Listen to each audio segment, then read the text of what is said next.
Hello, everybody. Hello, hello, hello. And, there's me, and then there is Greasy. Now, that's weird. You're over here, and I got to point to this wall to point Oh, to it's you. weird. Yeah. I got a point over there. I Hey, never get that everybody. right. Yeah, it screws up. Yeah, you're like, hey, wait, there. Yeah, there you go. I have to remember I got to point at the microphone. There he is. Hello, everybody. We got Scott from Carolina. Oh, wait. Guitar Center has a Roadrunner Deluxe wood case for $79. Whoa. Dang. Peggy, yes, I am feeling, well, pretty much. Not completely, but a lot better. Thank you, Peggy. Thank you, Scott. Time surfing. Hello. Riffs, reviews. There we go. Mars. Oh, yeah. Hey there. MPN.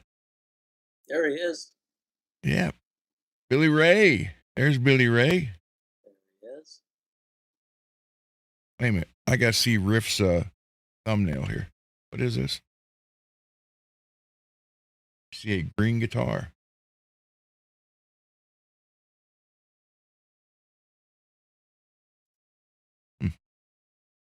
I can't see it. So, how is everybody?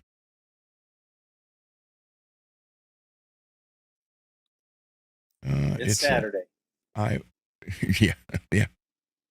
IYVLP modded. Cool.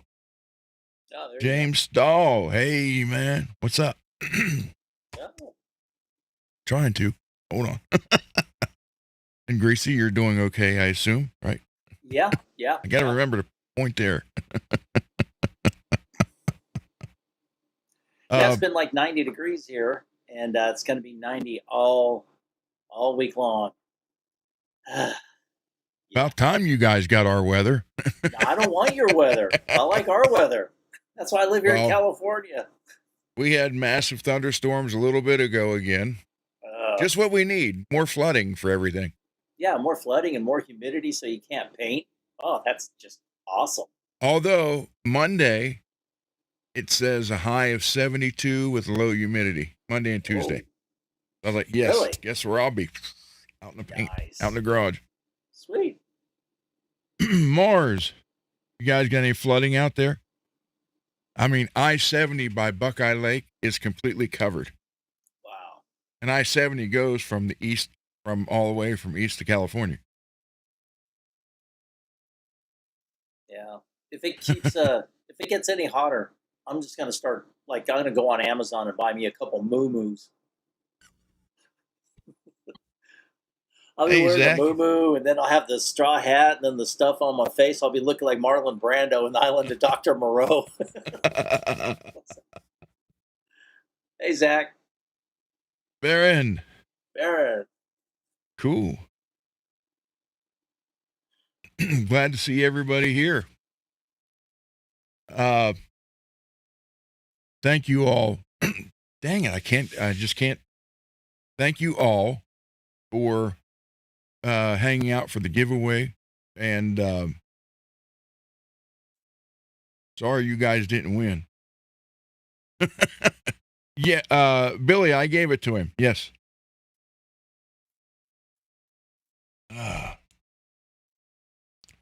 But yeah, I mean, son of a gun, I can't.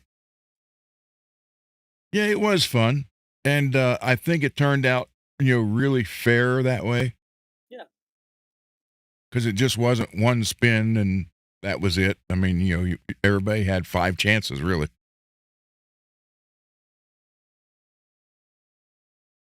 So, according to Mad, he'll be here tonight. I don't know what time. Oh, now what?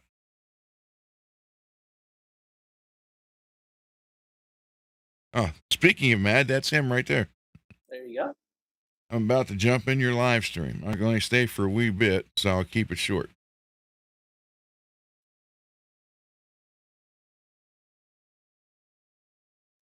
Thank you, and thank you, brother Billy. I'll keep track while it's making its travel home to northern Vermont. There you go. And I'm so happy to have won the guitar. So there you go. I mean, you couldn't have timed that any better. I know.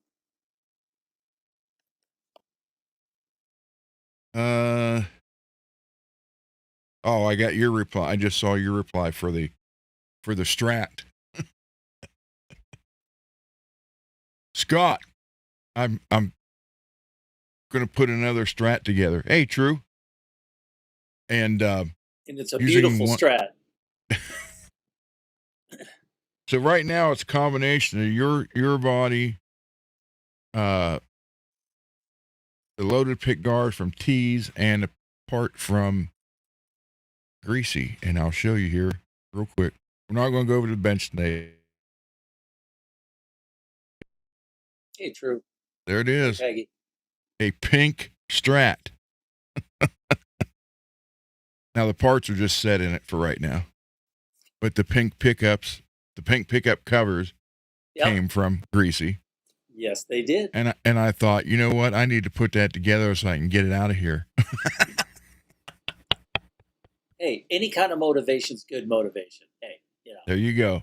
There you go. I sent you some guitar parts with a color so absolutely repulsive and disgusting. You're gonna put that on a guitar and get it together and get it out the door. My work is done. Just needs the dolphin decal.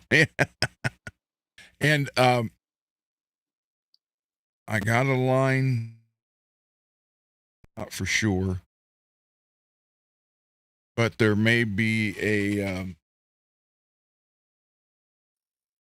third grader. That'd be what? 9 years old? Yeah, around there. That may need a guitar. Nice. So that would be taking the Strat selection. If he wants to do the lessons, I'm going to give him a Strat, and I will get a photo of him holding it to show everybody. Hey, Jacqueline. Jax. Peggy, it thunderstormed. It was. Start playing Thunderstruck by AC/DC. I mean, all day, this is all you hear. Been that way almost all year. I mean, yeah, for 10 months. Yeah, well, 61 years old. I've never seen Interstate 70 and 71 at Columbus flood, ever.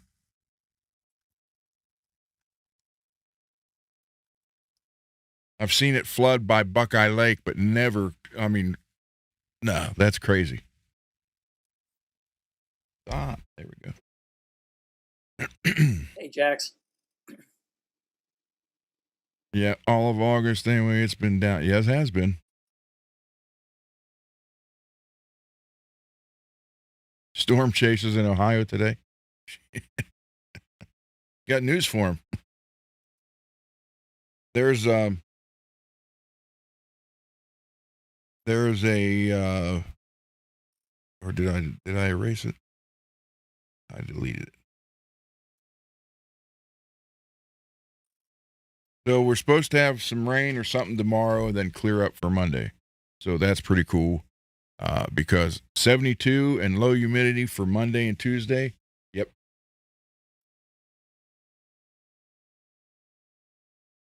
Yeah, Buckeye Lake. My wife was there in 87 for the Motley Crue concert at Buckeye Lake.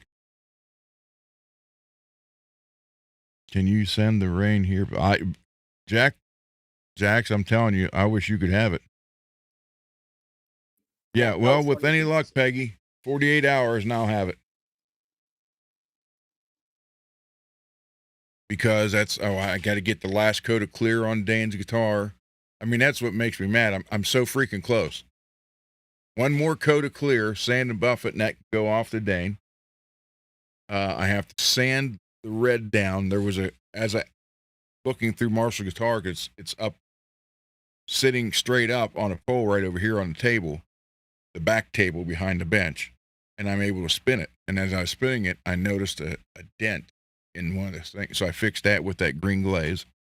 So I need to sand that down, the red, because I just used that more of like a filler and a primer. That red, it's on it already. And so I'll get that going. Did you do the routing? No, not yet. No, I want to do that tomorrow.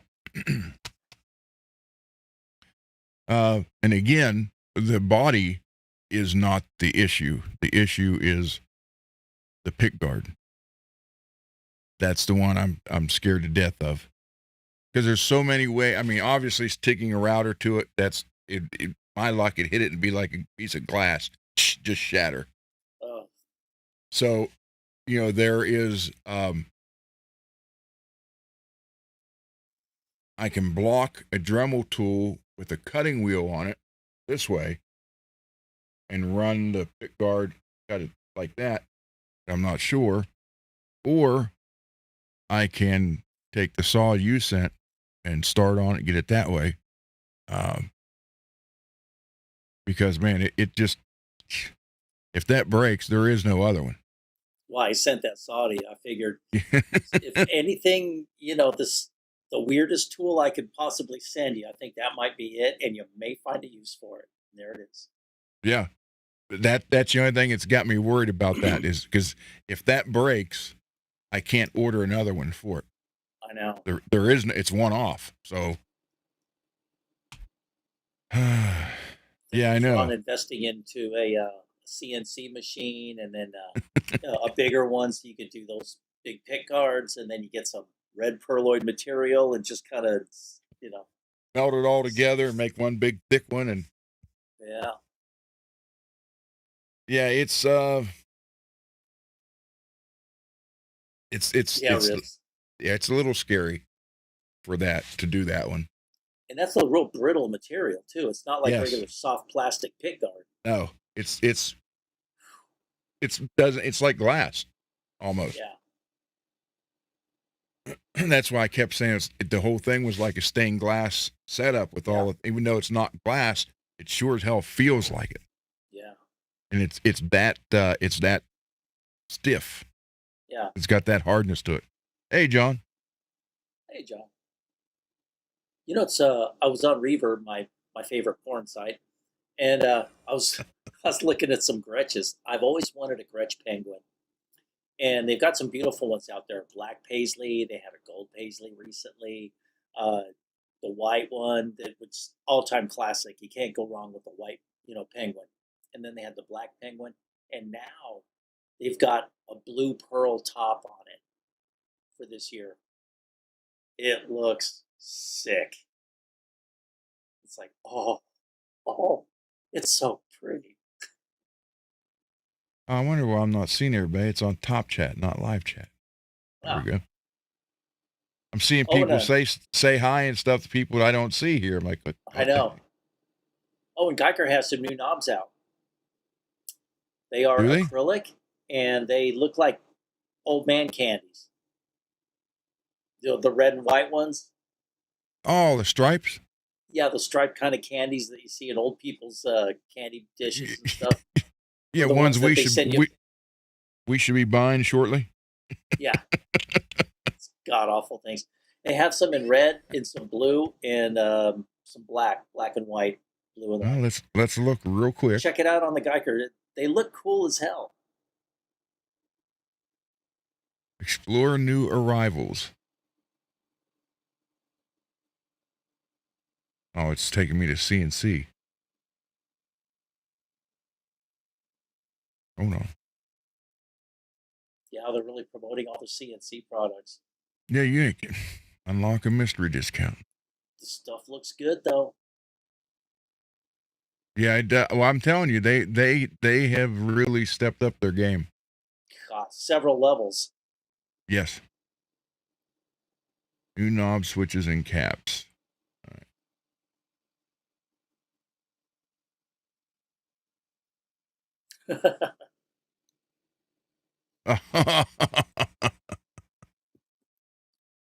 That would be perfect for like a clown guitar, the red and white one, or for a young lady.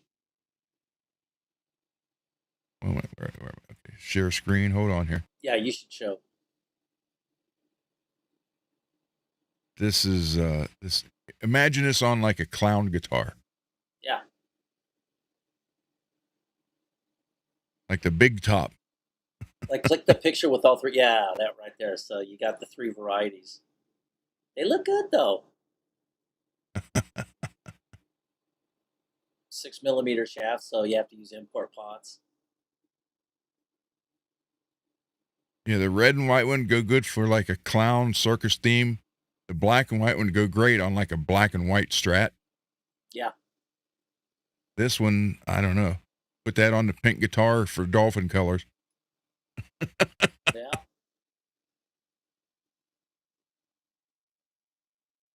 Yeah, that is kind of neat looking though. Yeah, I saw those and I'm like, oh yeah, I got to bring this up. Is that Allen wrench bent? Probably. It's like it is. Leave it to me to notice that first thing. Now I could see a kid wanting to eat those. You know, if you order to just put a bunch of them in a bowl, say, oh, candy. Yeah, go ahead. Watch them crack their teeth. Yeah, well, they said they are hard candy. All right, let's go back one page. Bearing, yes, the Geiger locking tuners are pretty good. I have a set on my Skull and Bones. And they're 20-to-1 ratio. Or 18-to-1, something like that. Better than the originals. I still want more of these.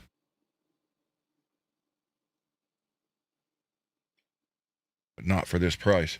$20 a piece. For, what's that? Can't, oh, there, oh, yeah, I know. I have two of them. You need a third? I have two. Matter of fact, they're right here on this green Crackle Jackson. Oh. But and they you get a grip. There's no slipping. I guarantee you Dimebag would have loved these. Oh, without a doubt.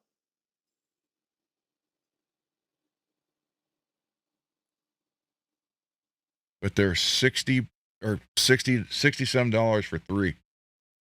Yeah.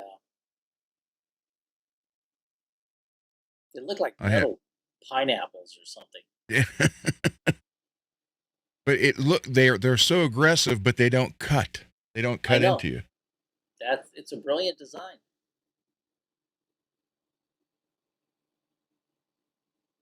I just wish they'd No matter come how down in sweaty price. your hands get, you can just get those volume swells and everything.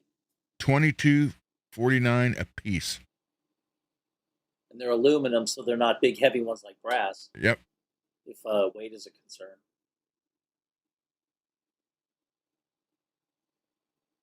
Oh, black's out. Must be popular. Yeah, and the only reason I have two is David bought the set of three, and he only needed one, so he sent me the other two. Oh, okay. But man, they are extremely nice. Let me quit sharing this page, and I'll show you. I have two of them right here on this guitar.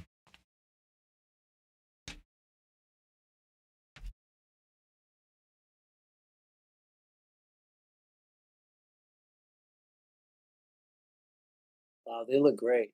Yeah. I mean, there's no, you don't slip. You grip and you got it. That's it. And they're not sharp. No, but they're not, not sharp at all.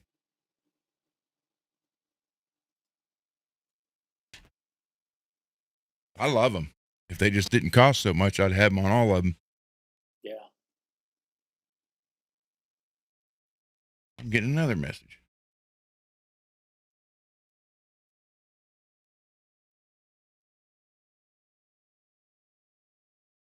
Okay, Matt will be here shortly. his better half wants him to spend some time with her. So he will be doing that. All right. So, welcome a little bit, 20 minutes into this. Welcome to the Saturday FRETworks open mic night. Now, what that means is very simple. A lot of people wanted to be on the show during the week, and it got to the point where it was cutting into the bench time. And don't misunderstand us. We love having people on, absolutely love it. But we still need to keep the bench going, and Greasy and David are going to get into the bench work also. So it won't be just me. One night it might be me, and then the next night it might be Greasy, then David. But we didn't want to offend people, although unfortunately a couple did. And so we decided to do Saturday night, no bench. Anybody wants to come on the show can come on the show.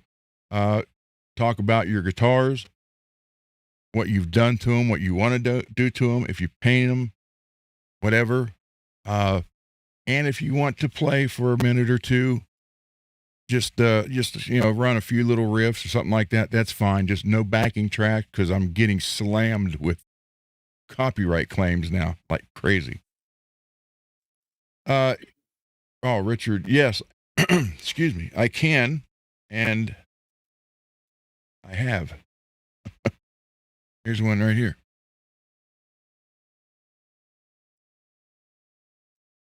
Come on, focus. Hey, Brian. How you doing? I get the focus. So, yeah, I'm working on it.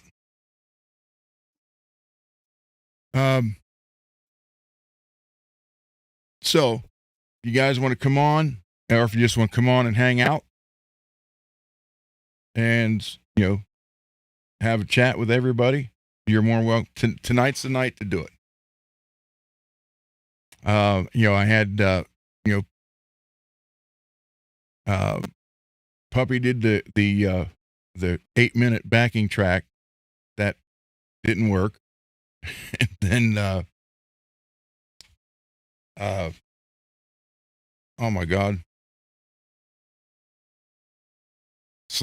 What? Why can't I remember his name? Who played the Y&T and the Corrosion of Conformity? Oh, Jimmy Bider. Oh, that's okay. Yeah. Jimmy, and I got 2 strikes for that, or 2 claims for that. But now I'm getting claims for playing my own music since they're online now. Although I did file a, I don't even know what you call it, a claim against that. And here's the scary part. You got to, it's your music. You have the right to it, blah, blah, blah. And it says, and if they find out you're lying to them, kind of like, like if it's your music, but I'm saying it's mine, they can delete your entire channel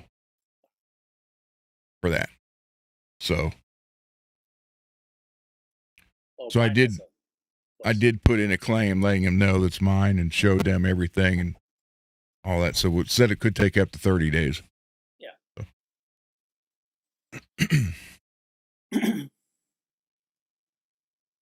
See Brian's comment?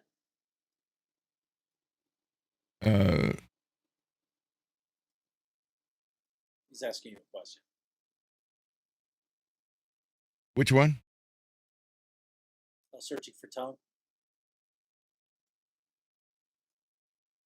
Right near the bottom. Or 5-way blades. Or yeah, Brian. Yes. Any of that's dang it. Any of that stuff is fine, because I just you never know. Well, like the Firefly for MPN. I initially took those out and put 4 full-size ones in there, but you couldn't. Once I put the pure tone jack in, it was hitting them, so I had to go back to 2 for the dime size. So yeah, I never know when they're going to need them. I don't turn down any parts. Don't care what it is. It's because I never know what I'm going to get on the bench. Thank you. Thank you very much. Man, I can't get. So,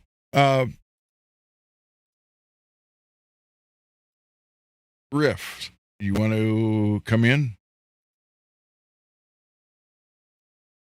Let me see here.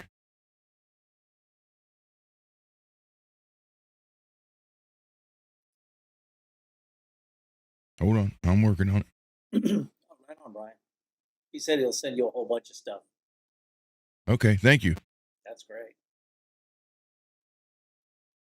Yeah, it all gets used. It sure does. Hey, hold on. Let me. Dang it. This drives me nuts. Let me come over here to my Gmail.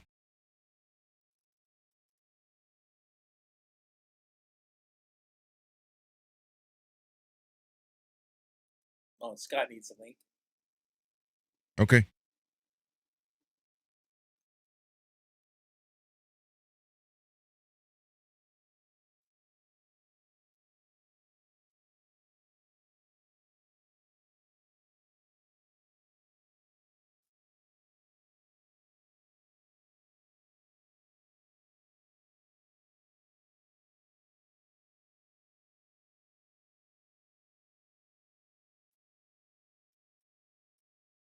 Now everything's going slow.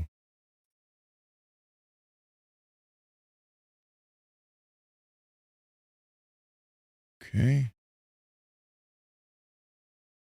There's one. God, I'll send you yours right now.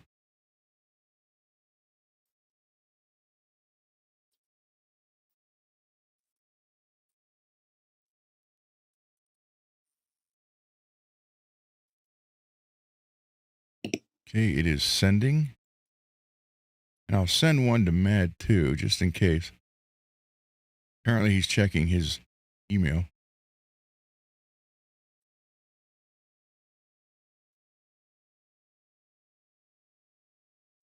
Let's see.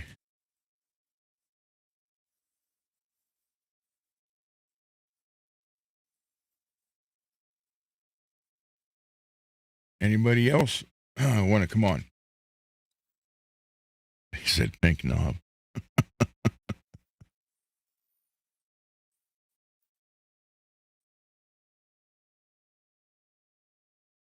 So yeah, you guys can come on here and you can either play a little bit if you want to.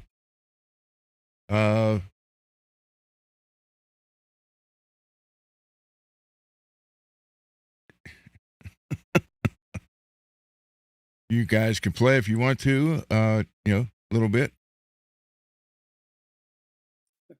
Hey, Blue.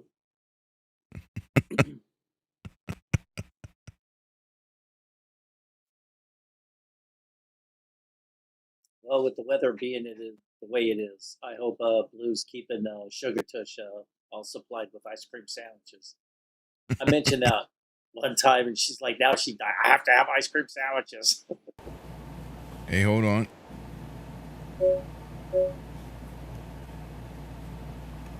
Go ahead and approve that for me so I can fix your audio here. I'm working on it, brother. All right. I'm blurry on screen. I don't know that There we anybody go. would have see shit. Oh, hold on. There you are. Here I am, there I went. Here I am, there I went. Are you playing Yo-Yo with me on purpose, Ron? No. Let's see. Anybody else? See, I got Scott coming in.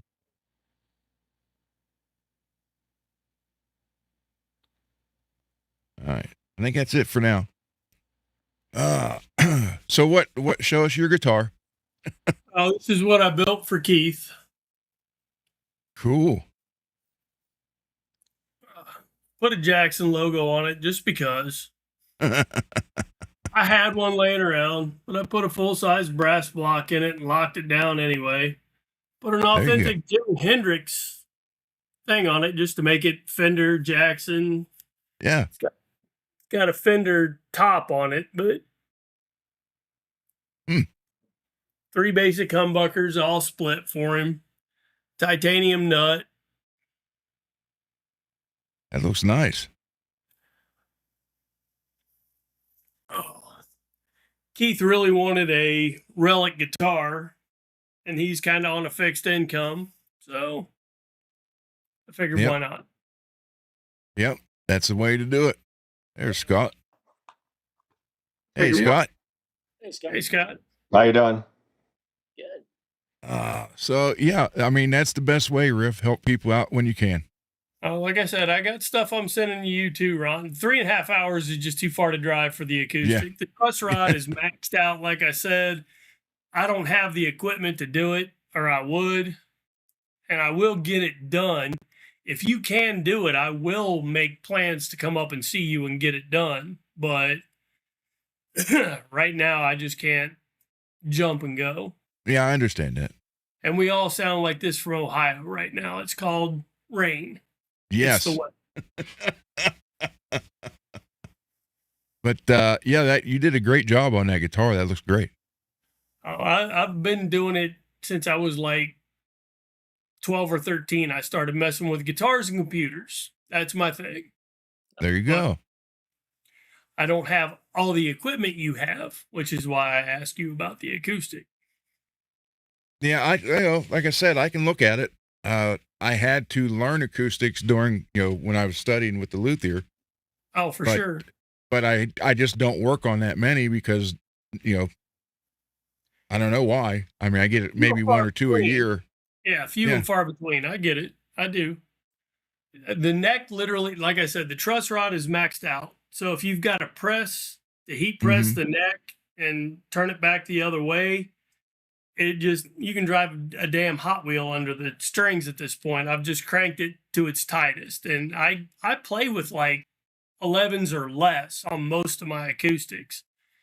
It's just coming up on 24 years old. I think I got it in like 2002. It's a Greg Bennett signature series by Samick.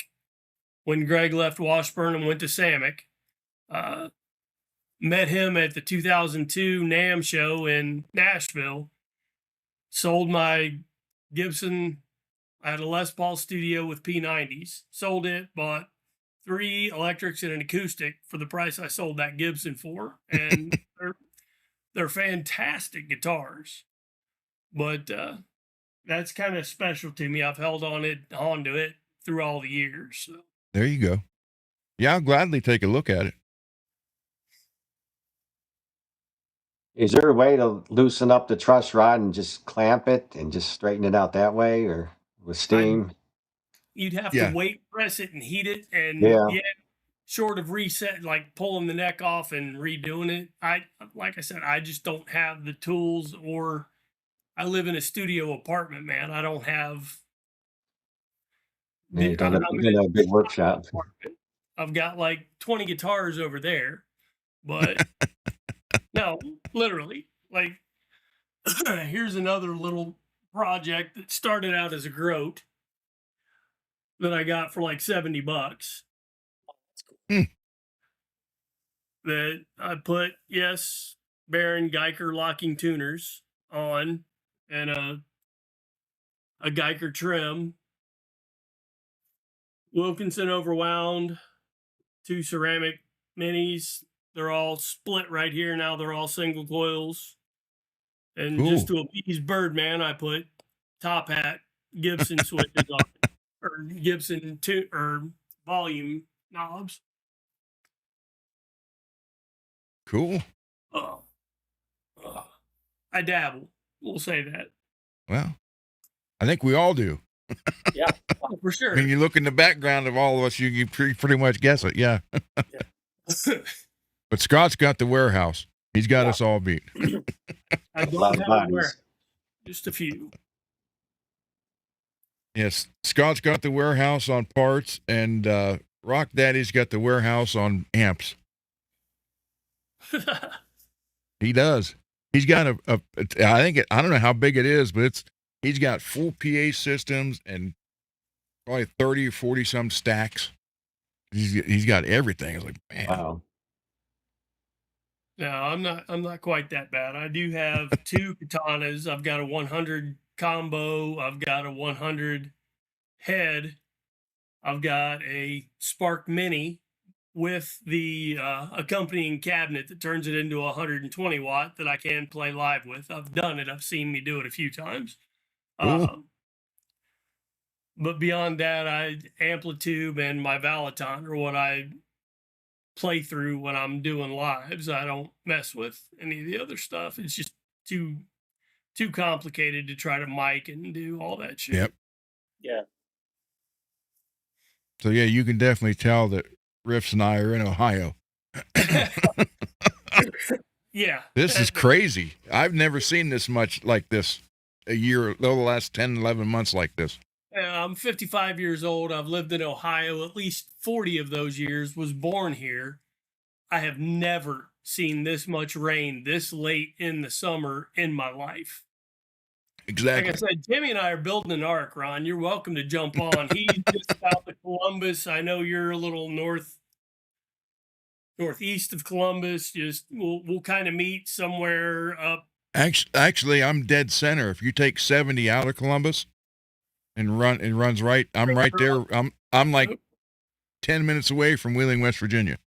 You take 23 down from Columbus, and I'm right on 20. Literally, my address is US Highway 23. Blah blah blah blah blah. I am right on 23. I can look out and see Highway 23. I pull out of the driveway onto Highway 23. Not even joking. Oh, there you go. Good to actually be face to face with you, Greasy. I've seen you in a million chats and everything else, but I don't think you've ever seen my face. Yeah, I've seen you before on Puppies chat and stuff. Oh yeah, that's why I said hi I have on the my other 15 chats. minutes of fame. Yeah, I had my 15 minutes of fame earlier. I was on Puppy's channel. I played for a little bit, so it's all good. There you go. Yeah. Baron says he would. Wait, let me show that. There we go. I've never tried one. I love the Spark Mini. It literally, hang on, look, this thing is like this big. I've got the 40 watt one. Wow. There you go. Wow. That's small. It is also an interface. You can use USB it directly into your computer. It's got all the same things as the 40 or the 50 watt Spark, or even the Spark Go has all the same software. You just have to attach it. But I won that from Six String Stanger at his 4,000 giveaway. And wow. It has a little out that goes into a 120 watt cabinet with a what's the name of the pedal? It's a hang on, let me find the thing. I can't even remember the name of the damn pedal. If I can find it. Oh, Air Step. That's right. Little Air Step Spark. Oh, okay. Let you change your 4 channels that you can set on it. So it's completely giggable if you go all about it. And these things are only like $50, $60. Wow. Yeah, I've never tried one of those. I've never tried one of those amps ever. I like my katanas better, but the Spark, like I said, I want it and figured why not. So I tried it and it's amazing, actually. Are you using the apps that go with it? Yes. And Nuno Betancourt also uses one, and so does Steve Vai, so I'm not in bad company with that. I don't play like them, but I've had a guitar since I was 4, so. Hey, Jimmy Biter. Hey, Jimmy.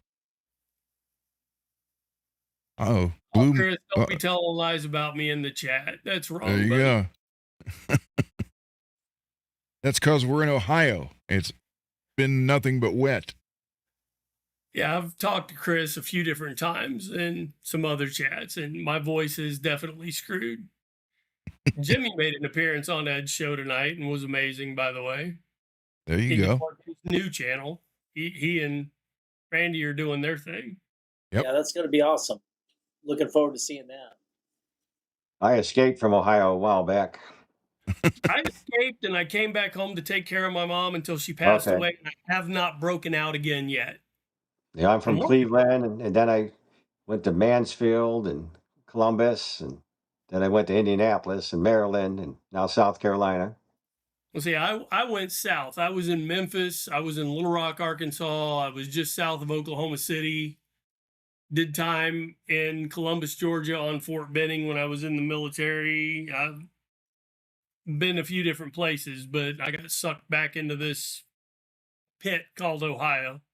Yeah, Cleveland is the armpit of America. So when you're driving back to Ohio, you see a lot of cars going back on the holidays. So you know there's a lot of people from Ohio that still have family there. Yep. That's why I'm still here, is I still have family here. Yep. The only reason, because I would be back in Memphis in a heartbeat. I miss the music. Oh, I can understand that. Yeah. If you've never been there, it's I can't even explain it. You didn't have to be in a band. People will call you and go, "Hey, what are you doing Saturday?" Nothing. You want to come sit in? We need a guitar player. Yeah. And you just go and you'd make $40 or whatever, but have a free bar tab, and it was all good. Baron, I'm a Steelers fan. I'm only 50 minutes away from Pittsburgh. So I'm a Green Bay fan and always have been. I've never been a Bengals or a Browns fan. So yep, same here. Hey, Lewis.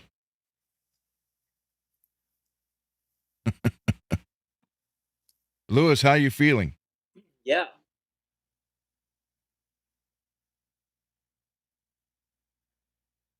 Yeah, Lewis had an eventful week. Yeah. Because it was B minor, Chris. It was not E minor. I remember that night very well.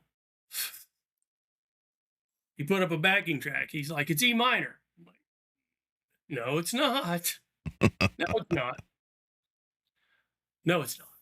Lewis. Okay. Feeling fine? He has the IVD implant now. Good. That's the best thing. I see. Nice. Now just do what the doctor says and take care of yourself. Yeah. Because you got friends and family here, man. See, EVMux is so much better than StreamYard. You can actually see the chat on here as opposed to the other. Because I've got the chat open on this monitor because I'm used to StreamYard where I have to read it. This is much, much better. I mean, with the other channel, I was StreamYard for 3 years. Right. But I never ran anything. So when I did this, I had the free version, and you didn't even have 1080. It was 720 was it. And this, the free version of this, when I started this, I get it now, I pay it now, but when I first, you had full HD in the free version even. Yeah. And I think this is so much better than StreamYard. With more seats in the free version, there's 12 versus the 6 that you have on the free version of StreamYard. Yep. Everybody was like, "Oh, you can't get into StreamYard." I'm like, yeah, you can if you know how to use a computer. Just saying. I'm a geek too. This is Linux. This isn't Windows. This isn't Mac. This is free. I'm a StreamYard has stepped up. They know they had issues. Well, EV's actually done some upgrades too since I've joined it. Yeah. I'm very impressed with this right now. Chris, you and Rob might want to look into it. Just more seats for your channel and everything else, brother. Just saying. How many guests can you get on at one time? Is there a limit? 12 for the free version on EVMux, I think now. It's 15 paying. Yeah. 15. I can do 15. Yeah. Yeah. Yeah. That's so, You that's have so the funny Brady for one Bunch and thing. then some. Yeah. God, that's a lot of people just talking a bunch of crap Yeah, too, it'd be man. 3 rows of 5 people. Yeah. But, you know, Hollywood Squares, the Rubik's Revenge version. Go. yeah, there you go. Oh, I know. Or we can Okay, get well, 9. who's the center square? Paul Lynn. Alice Ouch, is now. always the center square. Alice is always the center square. Oh, wait, that's Brady Bunch. Sorry. If we're doing Hollywood Squares, it's got to be Paul Lynn. Oh, yeah. Yeah, without a doubt. It What was was funny his when name on Bewitched? Uncle what? Uncle Arthur. Yes, that's it. You know, the funny thing though, he was over the whole course of the series. They were saying that he was only on that 11 episodes. Yeah. Over the entire run of the show. But everybody he knows was, him for that show. Yeah. Yeah, but he made such an impact that, you know, everybody just loved him. Mars said he'll take Greasy for the block. There's only 4 of it. This is like a Rubik's Mini. I have one of those laying around here somewhere. 4 peg. So what would the question be? Well, I Mars, you know, for Mars, I'll probably have to answer something about Uranus. That was TMI, Greasy. That was TMI. Oh, we have this thing going on about this. There's a fudge factory in Missouri, in the city of Uranus, Missouri. And that's they actually play off that. Oh, I have no doubt. How could you not? Yeah, get your fudge pack from Uranus, and it's like yeah. So, but it's I guess they have a couple places now, but yeah, I'm going to try to see if they want to, like, I don't know if sponsor's the right word, but do something with the channel here since we talk about it all the time. Yeah, Right. we're always throwing the jokes out all the time. Yeah. Speaking of, did you ever figure out the tone vice drop D, Ron? I know Geiger sent you one because I put a tremolo on the same week you released that episode. Hang on. No, I did not yet. I haven't messed with it. The trick to it, and I put the Ooh, look at exact that. tremolo on you did, the Yep. rainbow. I love the shape of warlocks. You know, I had a red one. It was like red with had black, real thin, almost looked like red marble. Yeah. This is And a then purple sparkle that I actually ordered from China. I did not buy it from US. I had it special made from Kathy Zong. That's why it's a neck through, and it didn't have active electronics or any of the other bullshit they try to put on it. But this little guy right here literally is just a twist. Okay. It's a flat. You do have to depress it a little bit, but it just pops out and it's a twist. It's a matter of getting the depth of the screw because you have to screw it on. Once you get it screwed on, it's just a quick flip. Okay. So once you figure it, it's going to stick out a little bit, but it's so much better than the D-tuna because you don't have to route the cavity or anything else. It fits right in and does its job, even with 8s, because I'm a lazy bastard. I play with 8s. I don't have big heavy strings. My arthritis doesn't like heavy strings anymore. Yeah, I haven't put that on yet. It's fun, but I will tell you this: clip the spring. The spring that goes to it, just like on a D-tuna, clip the spring, and it actually works. If you have the spring on there, it screws everything up. It just, I know you know what I'm talking about. I don't think it's called a spring. What's it called? The little plate that has the thing for the tone arm. Oh, I don't do technical terms. You know what I'm talking about. Yeah. Yeah. It's like basically flat 6 springs that hold your tuners in place, but yeah, it's just a God dang it. It's a flat It's a spring. spring. That's what it is. It's the spring that holds It's a the spring. ball. It Yeah. is. It's a spring. Yeah. It's just that, but they call it something else. It goes under the plate, and Yeah, it's what shoves the fine tuner or the locking bolts up in the air. yeah. So when you fine tune it, push them down. Clip the one on the E. Same thing for a D tuna. Clip the one on an E. That way it can do its job and it's not fighting anything else. It has a certain, if you look at it, there's a little clip and then another clip and then a flat part. That's what sets it to E. But with the tone vise, you can actually use the fine tuner if you clip that spring. If you don't clip that spring, yeah, okay. Yeah, I can't. It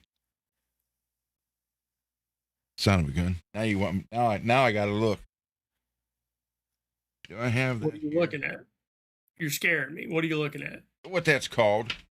Anatomy of a Floyd Rose. Yeah, it is. It is. Hold on. Well, I got everything for a Floyd except the technical terms right here. Hold on.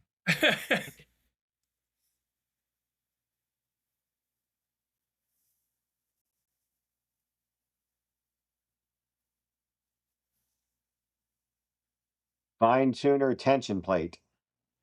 Okay, I'll go with a fine tuner spring or a fine tuner tension plate. That sounds legit. I can't argue that logic. I'm looking at a diagram. That's what they call it. Okay. Okay. And that shim that's underneath of it needs to be taken out and thrown away. I've never had a shim on any of mine. That's tremolo block shim, they call it. And I actually put a brass block on most of my Floyds or anything there. Facsimile. I don't play with the pop metal. Yeah, I take that shim off of everything, even ones that come across the bench. You know, I tell them, they're like fix my Floyd setup. I tell them I'm throwing that shim away. Well, most people say, oh, well, whatever. And some would be like, well, that was put there for a reason. I said, yeah, to rob your tone. I said, actually, it doesn't do any good. I don't like it. And I don't have any that have it in it now.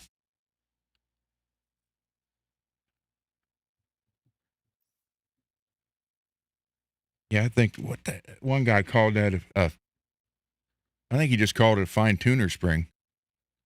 That's what I would call it, but yeah.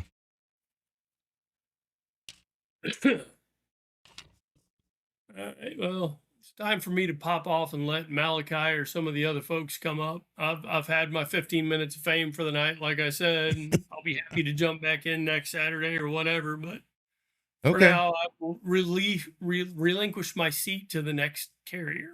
All right, man. Thank you. Good to see you, Riffs. Yep, always. Bigsby's are the best. Baron, are you trying? You trying to get kicked out? I'm just joking. Hey, that Billy Duffy plays on the Colt. He uses a Bigsby and a Gretsch. That's what. Oh my God, what's his name? Stray Cats. Brian Setzer, yeah. Brian Setzer. Yeah. He has his own signature model, the Hot Rod. Yeah. Yeah, Setzer has a few. Yeah. He has that one that myself. Yeah, it's his Nashville Smoke, which is kind of really modeled after his 59. Yeah, that's the one I'd like to get. I found David had me go look at that Texas T color at Oxford. Yeah. And I found this one. Well, it's a candy root beer. It's not going to show up very good there. Let's see. It's a candy root beer. And then I came across this one. It's cognac.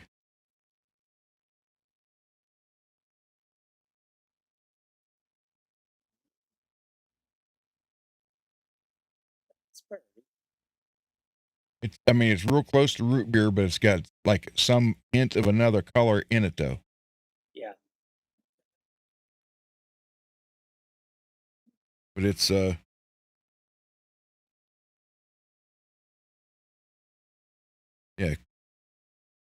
cognac over black. And they were saying the root beer, put it over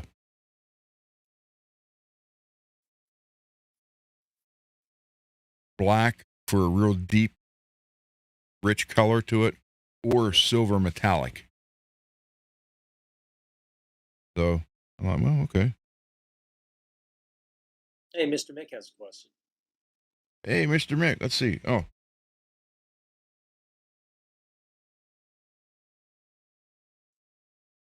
Yes. Let me put that up here.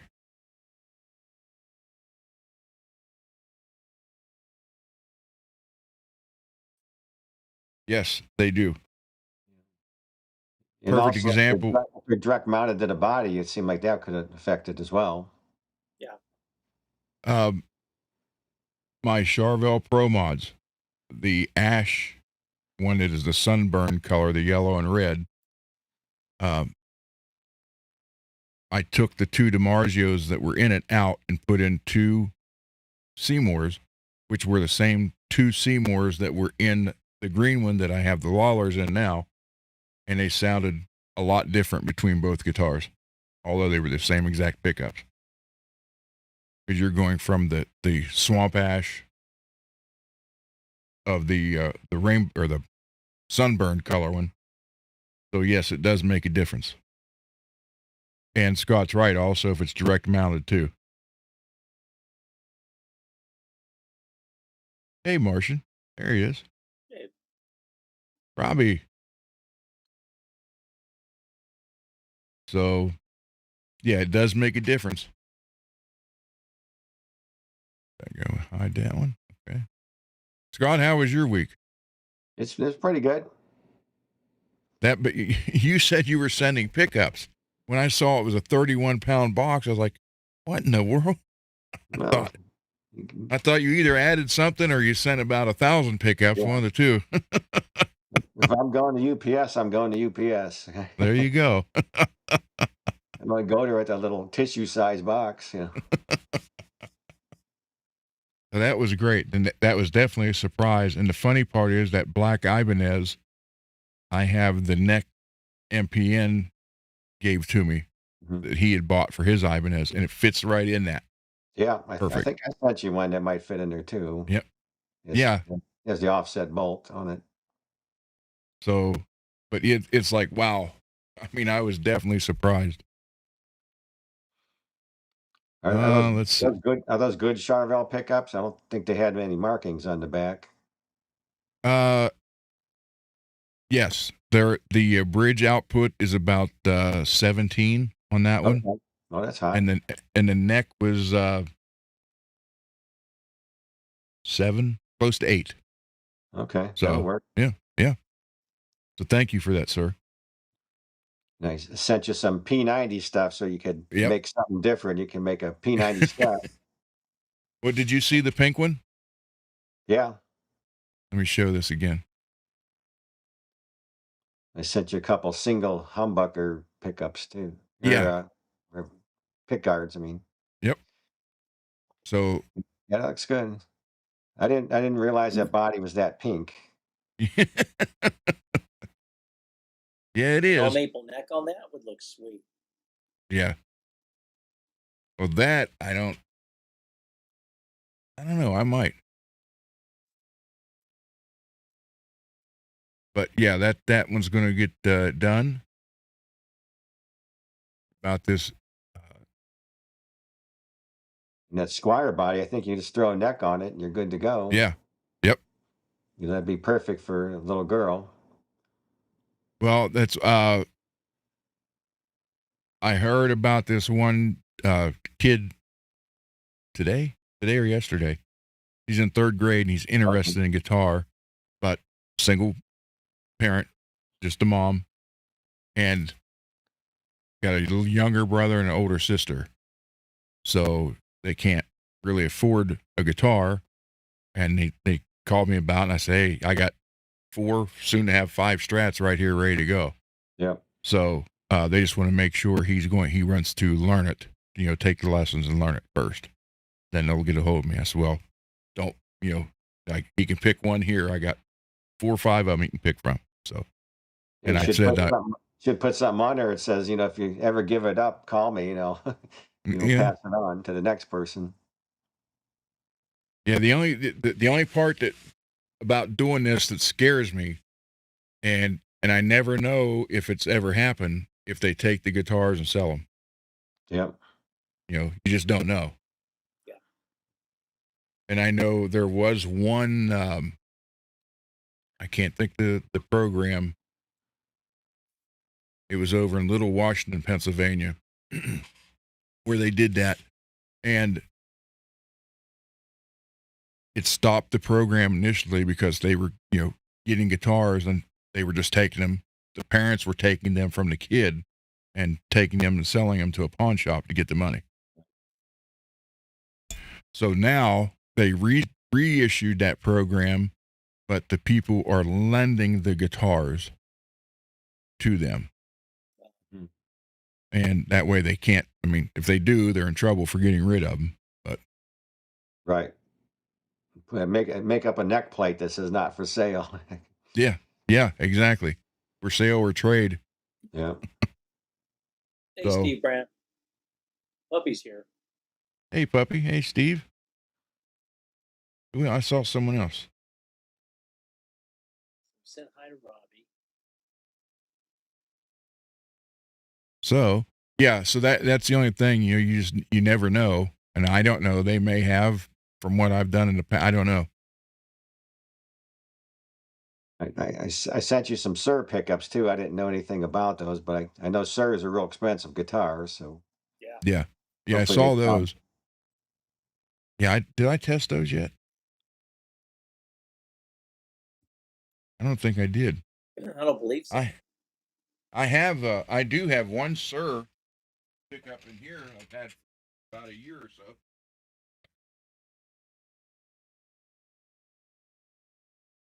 It's the Thornbucker. Okay, Thornbucker. Yeah, that one. So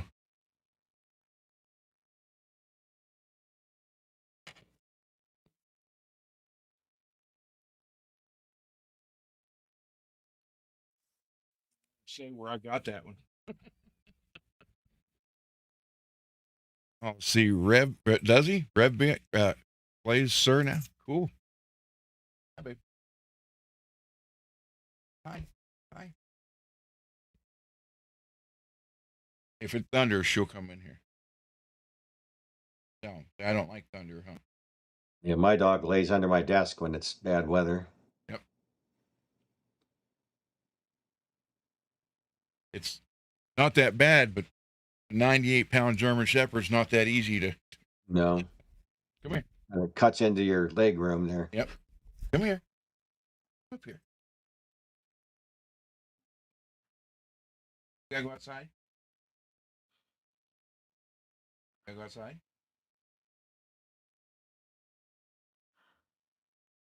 Okay. You want to say hi to Peggy? Come here. Come here. Say hi to Peggy. Come up here. Is it okay if I show off a few guitars? Sure. All right. Yeah. Let me show you the fanciest guitar I have. I can't even imagine what that would be with all the stuff you have. Right. It's not a name brand, but it's by far like the fanciest guitar I have. Wow. You ever hear of Dillian? They used to be Yeah. a I haven't. guitar company. I think they exported them from Korea. But yeah, Wow, that's gorgeous. It's just like a Les Paul. I think it's a copy of the Les Paul Extreme. That is gorgeous. Yeah. Yeah, when it's in your hand though, you couldn't really tell it's not a Les Paul. I mean, it's got the weight and the neck feels just like it. Wow. I think I got Fretboards this. are sweet. I don't think I paid more than about $500 for it. Man. It does throw me off though, because that inlay. I'm used to seeing the dots. Oh, yeah.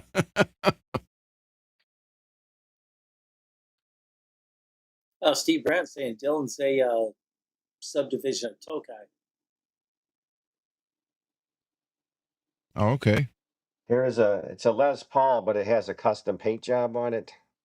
Wow. Oh, I'm nice. not sure whether it's a decal or it's actually painted. It's some kind of Oriental art theme, Mm-hmm. but it's a studio. They did the headstock too. They did the back of it. There was some artist in Florida. I can't remember the guy's name. I was trying to look up my eBay history to get his name, but I've got two of them from him. I got this one. I've got one that mimics like a cracked mirror, Oh, but, okay. Okay. but done with paint. He said it was a copy of I think Zach Dimebag. Wild had one. Zach Wild. That's Yeah. it. Yeah. Yeah, I'll have to- Which Dennis Klein did the first one for Zach. okay. I can't remember what this guy's name is, but he's from Florida. I think his name's like McKee or something like that.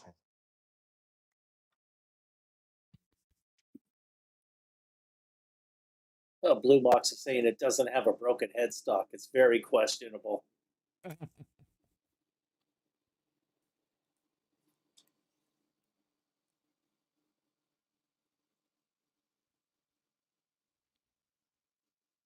Here's my Les Paul Jr. project. It's one of those from the Stratosphere where you just buy the stripped down body. Oh, cool. Oh, it's a 2015. Yeah, it's a 2015. It's the Okay, so you 100. got the adjustable nut. You could Graphtec Yeah, makes a replacement, or you can get the titanium one for yeah, I've got used. that taped in down here. It says "Do not lose." It's just like a little narrow, like brass thing. Yeah, That is It, sweet. I think it had the robot tuners on it because there's no holes. yeah, they did. You can put in the regular tuners like no problem. So I'm Just looking drill the around holes. for the parts. I do have a wiring harness with a pickup that I got from Stratosphere, and I'm gonna have to put some tuners on it. I've got some Planet Waves I might put on it. I'm looking around for some Gibson ones in my boxes. And Cool. I'm pretty sure I have some bridges for this too. So I gotta let Abe Nice. out. You got I more to haven't got, show? You got more to show, Scott? yeah, one more. Oh, okay.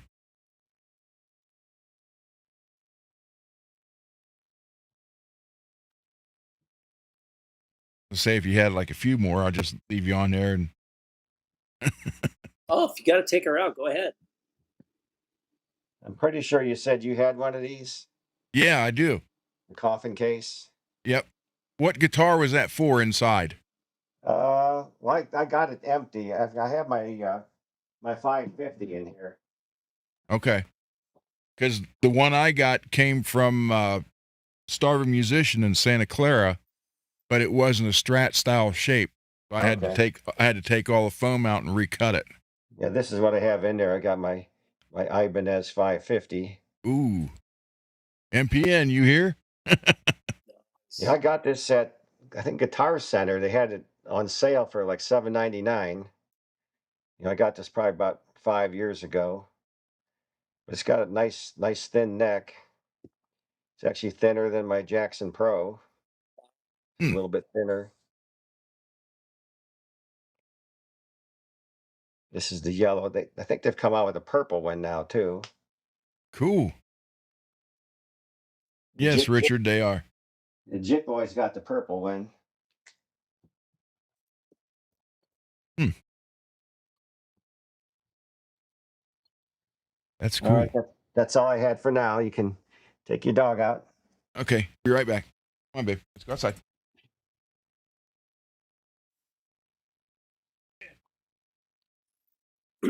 So on that LP Junior project, you gotta just go with the stock Gibson setup with the as far as the electronics and the pickup.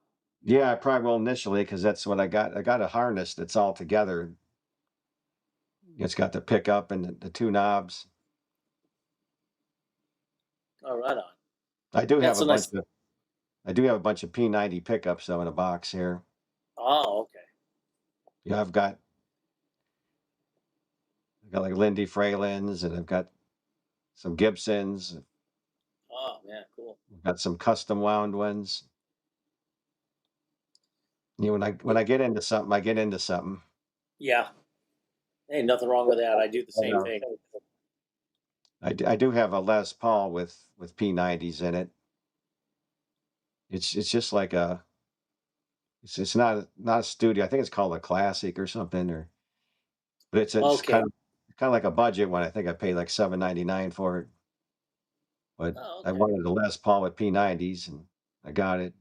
I've got a SG with P90s. I've got a Firebird with P90s. Once in a while, they put out these cheap Gibsons. They're just like plain wood, and you know they sell them pretty cheap. Yeah. Remember a few years back they had what they call them, the M1 series or the Hmm. M series. They were selling them really cheap on Yeah, I Amazon. remember those. Yeah.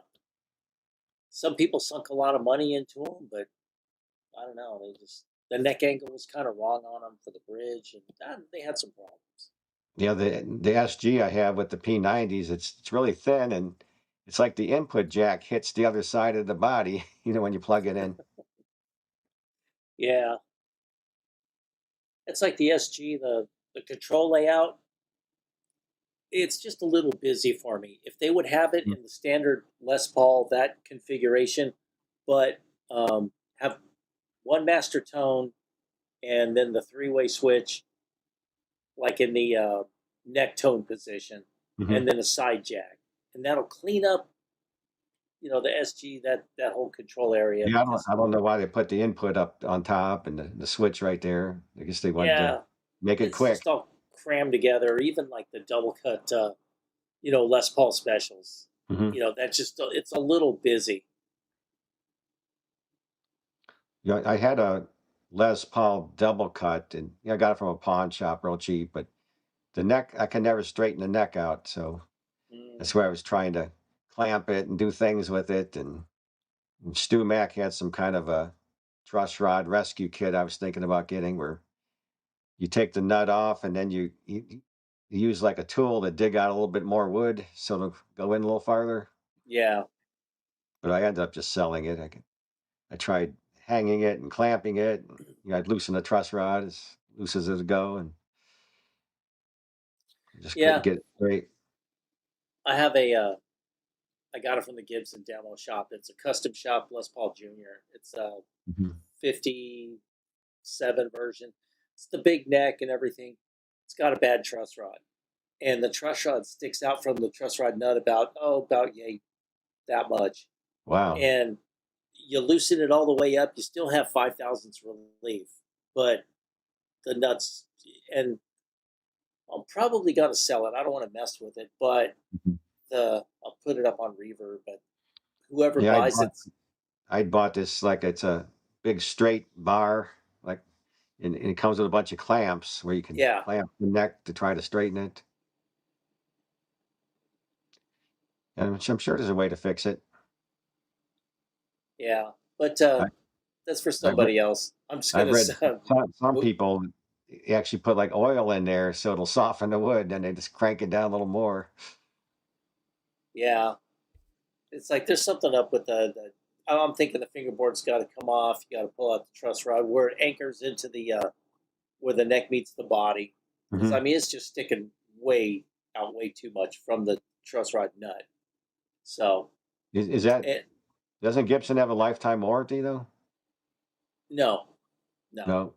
I got it from the demo shop, and I tried to have it fixed under warranty, but they didn't do anything. So I just, and it's fine. It's got tens on it, and it has 5 thousandths relief, and it plays fine. But if I sell it, it goes to another climate. I'm in Los Angeles. It goes somewhere else. might be unplayable. So Steve is saying those SG bodies can just snap off because they're so thin. yeah,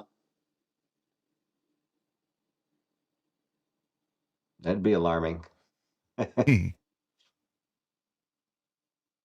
When you were going Yeah. on, Ron, I was saying my one SG I have with P90s, the body's so thin, it feels like the input jack hits the other side when you plug it in. Then it makes it like really tight where it's hard to pull it out.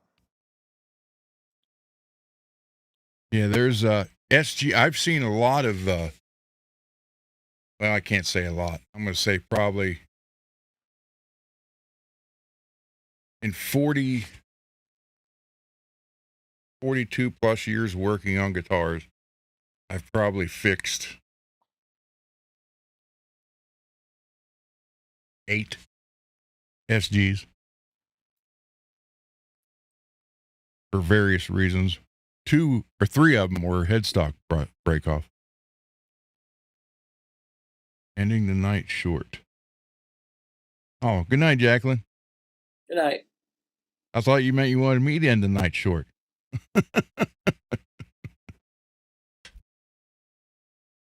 Oh, Scott, Billy Ray wouldn't know if you wanted to sell either one of those Les Pauls you showed. I have to think about it. Yeah, as soon as you showed, I don't know if it was I think it was the second one. Billy Ray come up to something like, how much for it or something like that. Don't let my wife hear that. Yeah, go ahead, sell it. Go ahead. You Yeah. got more.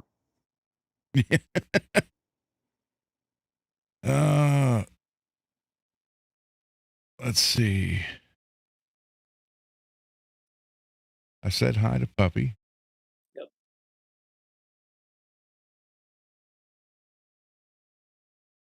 Steve, you want to come back on?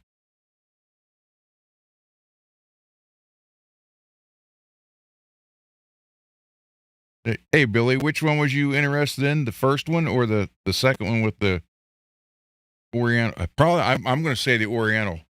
Oriental one? Yeah. Yeah, I'm going to say that one because Billy Ray's like 40 years martial arts. And that I'm sure that would probably piqued his yep, there it is, graphics. That would have got his interest.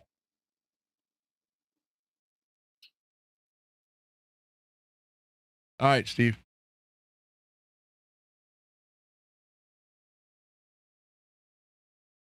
Yeah, that I know that one piqued his interest.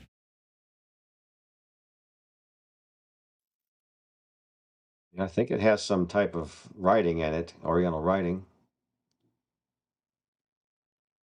All right, Steve, it's sent just whenever you're ready. Check out Blue Mock's comment. She can attest to the authenticity. That one.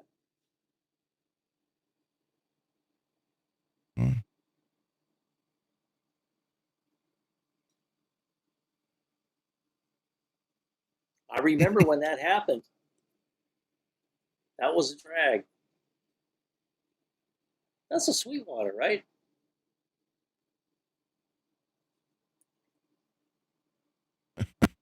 And Mrs. Mox is here. Hey, Sugar Tush. Yeah, Baron, send them to the email there, which I'll type it in here too. Just copy it here.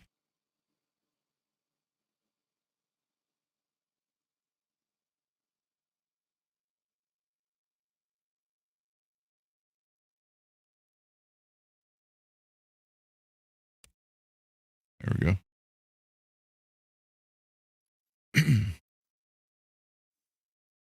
Yeah, I tell you what though, I really do. These knobs are freaking awesome, but they're just at $22 each. It kind of puts a burden. I can't believe they sell that many of them at that price. Well, they're so unique. man, do they work. Like around And they're $9. not as tall as your normal ones either. Oh, So okay. you got more clearance with tremolo bar. Oh, that's cool, Blue. Yeah, it was a Sweetwater purchase. They expedited a replacement before he sent the other back. Yeah, that's right. Okay, I remember that. Denniston Yes, Lawyer. Steve, we want guitar porn. And I'm not careful what I wish for. I love guitar porn. We're waiting for that Uranus guitar. Oh, it Hey. comes in a set with the Wancaster.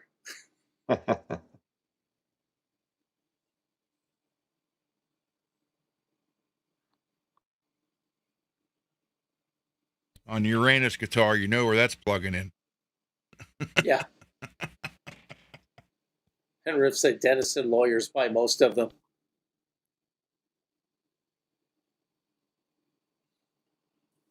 As a paralegal, I'd have to agree.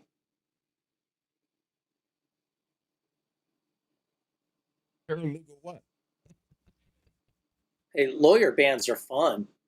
The dry humor is brilliant. I mean, I'd sit there, you could be on stage with them, and then they start like, their banter between songs. They're like, okay, ladies and gentlemen, are we now sufficiently prepared to rock and or roll?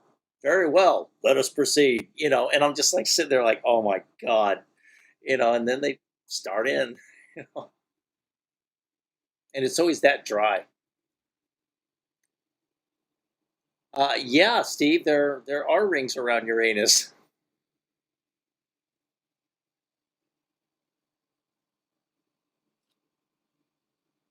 Careful of the speed bumps. Blue lawyers. Oh, blue lawyers and blue doctors. Yeah.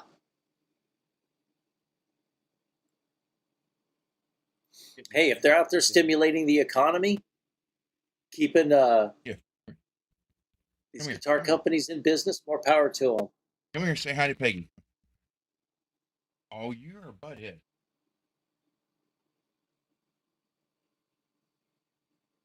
Of course, the thing That's about playing with a lawyer band is they never play anywhere shitty, and they always all the gear's nice, and the sound guy's well paid, so you're gonna sound good, and always the food afterwards always pretty good.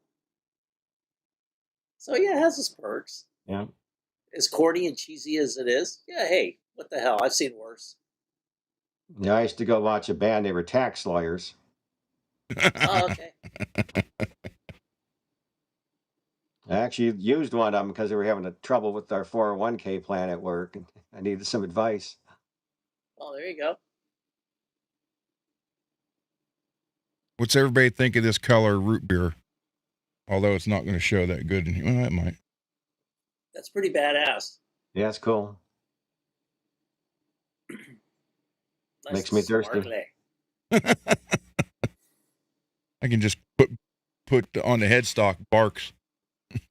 Yeah. Or A&W. Although I think most of them were red, weren't they? Most of them I've seen as Model 2s are red. Well, they had there was red, blue, white, green, or red, blue, white, black. Fago. I had a red one, a blue one, black one.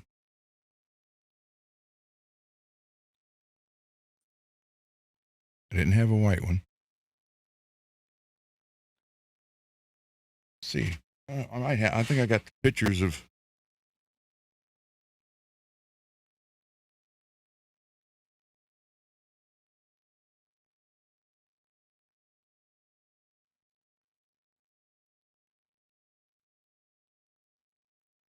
Yeah, there's the blue one with the Jackson J80 pickup. Okay.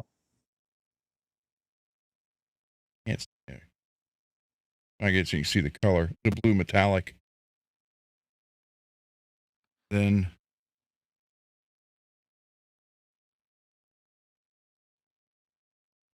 There's the red and black one with the tweed cases behind them.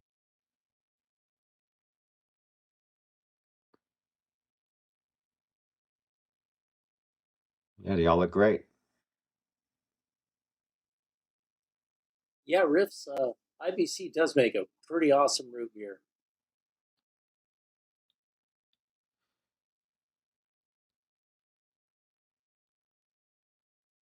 Yeah, and the 3DR had the Jackson pickups in it. Okay, the crackle. Mm-hmm. Lava crackle.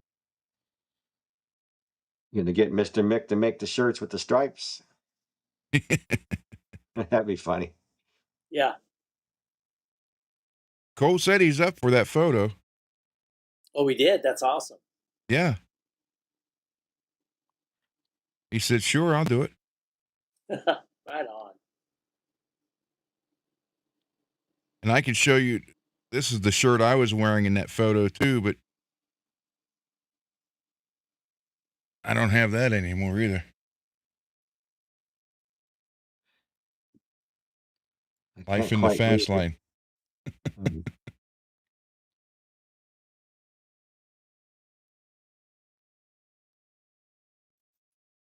Of course, if I had a T-shirt like that now, it would say "Life in the Fast Lane" for someone else. I'm old. All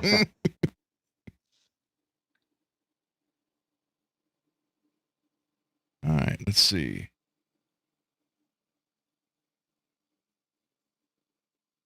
Oh, that color blue.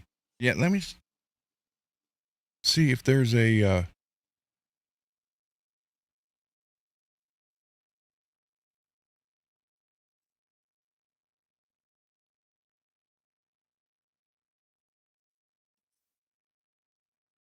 see. Teen.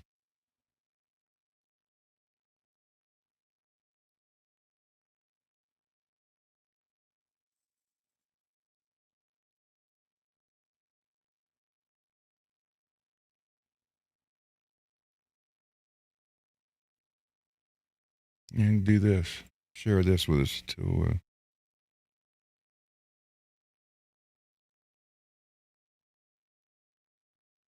let me add that.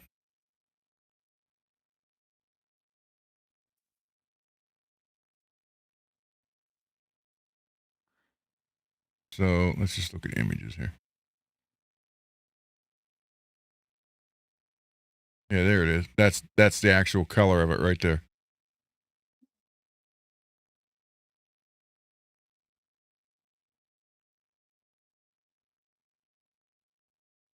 Oh, come on. There. Oh, it's got the Jackson, still got the Jackson tremolo in it.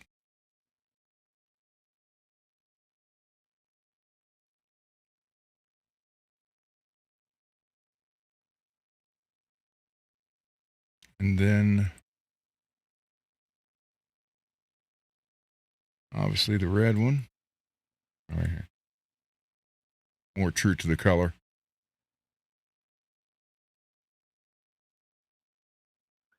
It looks like when you see them for sale, they're mostly red when I look online. Yeah.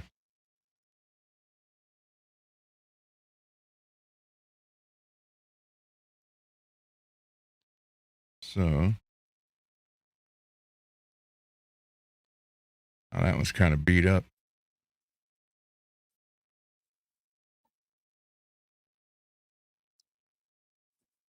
Is that a Kaler? Wait, hold on, let me look.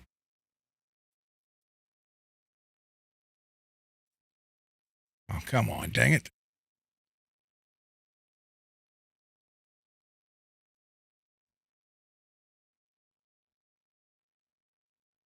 Yeah. It didn't look like the posts were, 3 inches apart or so, like a Floyd would be. 74.3 millimeters apart. All right, let me go back to here. Of course, the black one.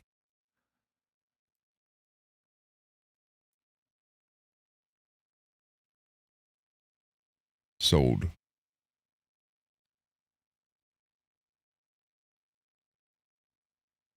Wow, 1,100 pounds.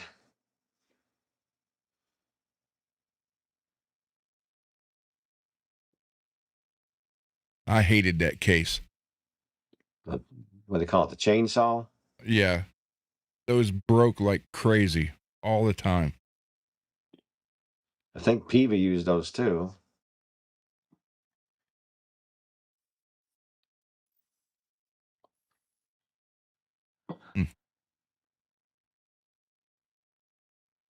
A lot of marks on it. Nothing. Oh, Diablo.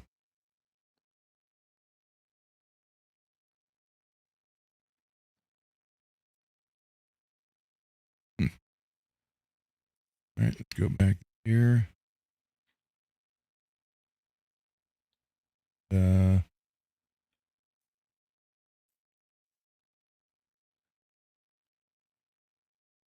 all the white ones now look like that.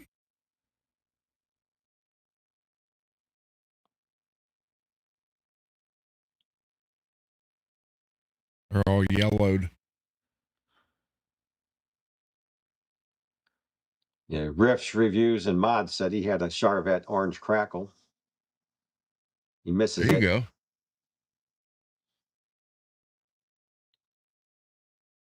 I never realized those Charvettes were made in the same place. I always thought they had them imported from somewhere. J90C. Hold on. All right. Let me go back here for a minute and add Steve in. There we go. Howdy ho. What's happening, Steve? Stuff and things and stuff. You know how it is. I don't care what order it hams in, as long as it hams. So we're looking at Model 2s? Yeah. Nice.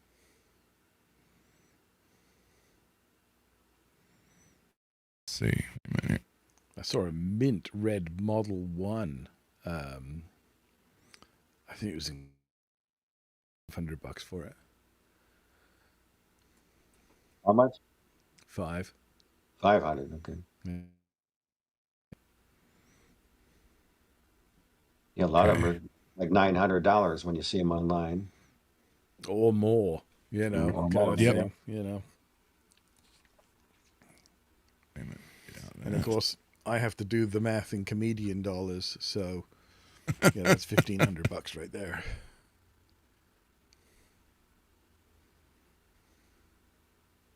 So hold on, let me see. There was Oh,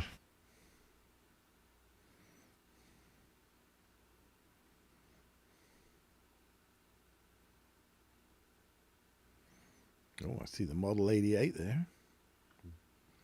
Are your tariffs going to go away from shipping stuff down here? Oh, God, no. We have to prepay them now. That's the stupid thing. There's a special app where we have to go in there in order to ship anything across the border now. And you can only declare something as a gift up to a value of 200 US. Okay. So somebody was trying to send Ron some parts and they were looking if they can put tariffs on it. Yeah, absolutely. No, it's ridiculous.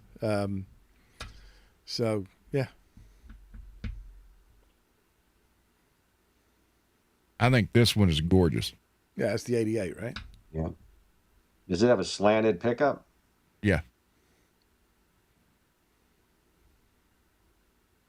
Yeah, mahogany body and the reverse headstock. It was all good stuff. I had a Jackson Dinky from the same era. Mm-hmm. And it was basically that, but in like the red lava crackle. Okay. With the addition of a single coil at the neck. And they only made 100 of them. They're all signed and numbered by Grover. I think I had number 86. I've got a picture of it somewhere. I could probably find it.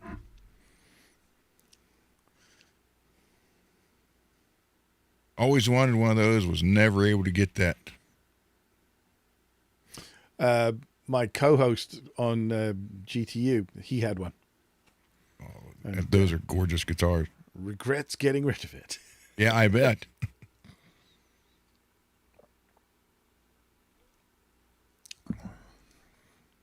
Can you have somebody like KNE make you a body like that? Oh, it doesn't take much to Yeah. recreate one. Yeah, especially with the old style, neck joints and everything. Right and left is symmetrical, so from that point of view, you get a left-handed neck, redot it, relogo it, and off you go.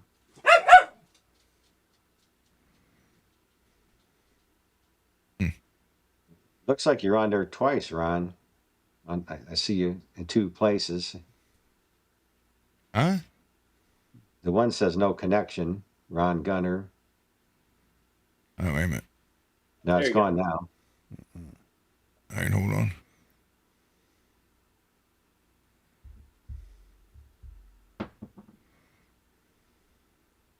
Yeah, wait a minute. Let me get it back. I thought you saw me twice. No, you had two screens. Okay, let's see. You weren't on There the we go. second. There we go.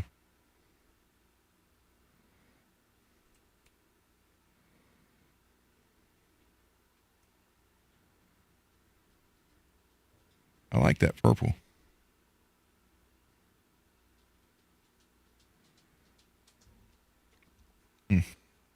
The only Chevelle I never had that I always wish I had one was a Model 7.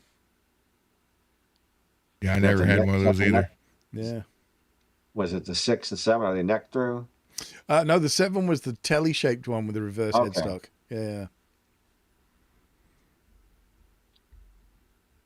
Yeah, I had Model 1, Model 2, 3A, a 4, a 6. Well, they're certainly making a lot of telly shapes now on the new ones, anyway. Oh, God, yeah. Yeah. Yeah, they were all over the place. Yeah. Well, now that Fender owns them, why not? Yeah, good point. There we go.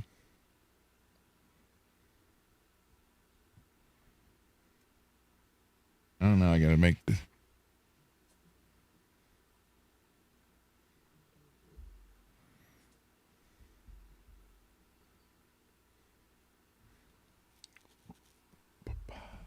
Where's that? Now he was showing there was a photo of a. There we go.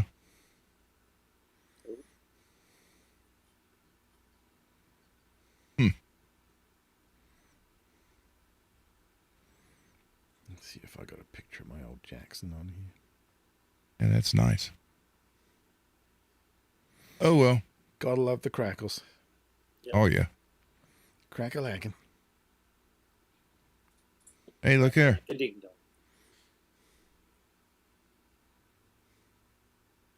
Okay. That's not the photo I was just looking at. No. That's the little asterisk that says specifications subject to change without notice. Yeah, I was looking at that. Dave Murray with a Charvel.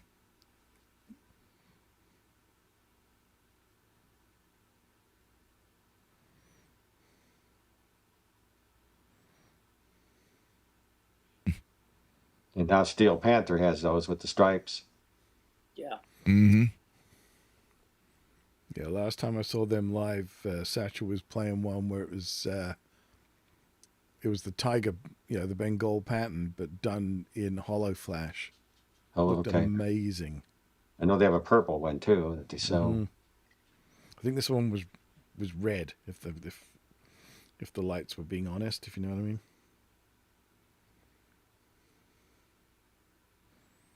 Canadian guitars, Canadian.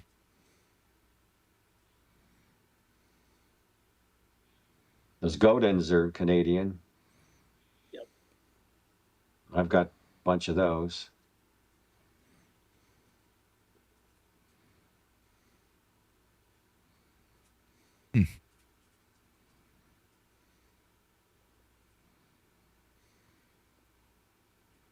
I don't know. Just something about 80 Charvels, man. It's just Yeah, killer. they had it right. I think just generally speaking, rock guitars from the second half of the 80s were basically right. It didn't seem to matter who was making them, whether it was Kramer or Charvel or Ibanez or whoever. They were right. Yep. And from the first part of the 80s, I guess they're getting all the feedback from the players. Yep. And then they just incorporated all the stuff that guys were doing to mod stuff from the late 70s onwards, they then put into production. Yep. And then the bean counters and the bleeding hearts and artists and everything got involved and have diluted it since. Yeah. You know, we got a lot of stuff where like the hardware is designed for design's sake. You know. Always hated that. Paper thin necks, jumbo frets. It was a great time for guitars. There you go, Riff. Yep. Yep.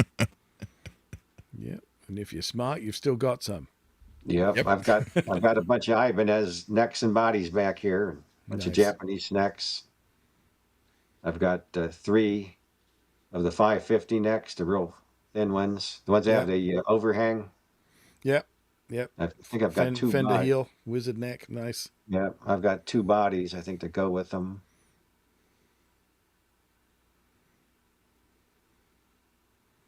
Yeah,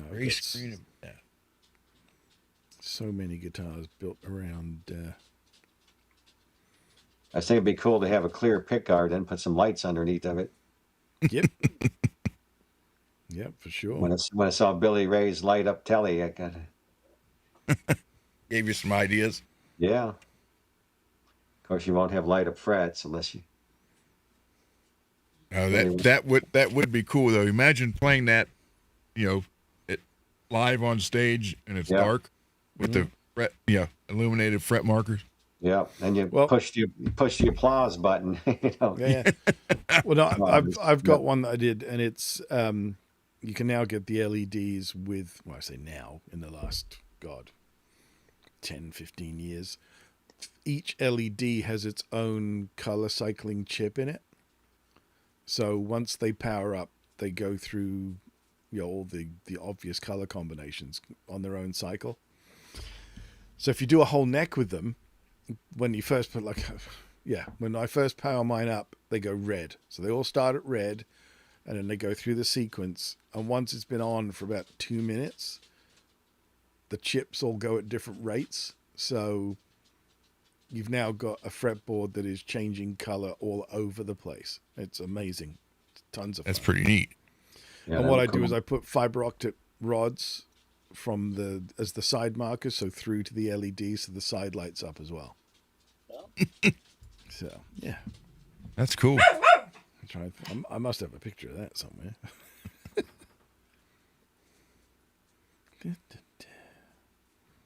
Let's see. Used to have a black and white crack with a used to. We mean, Baron. We mean used to. Something like that you need to keep.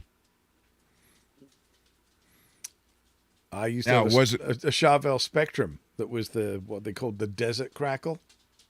Yes. Just like the off-white with just the small black cracks.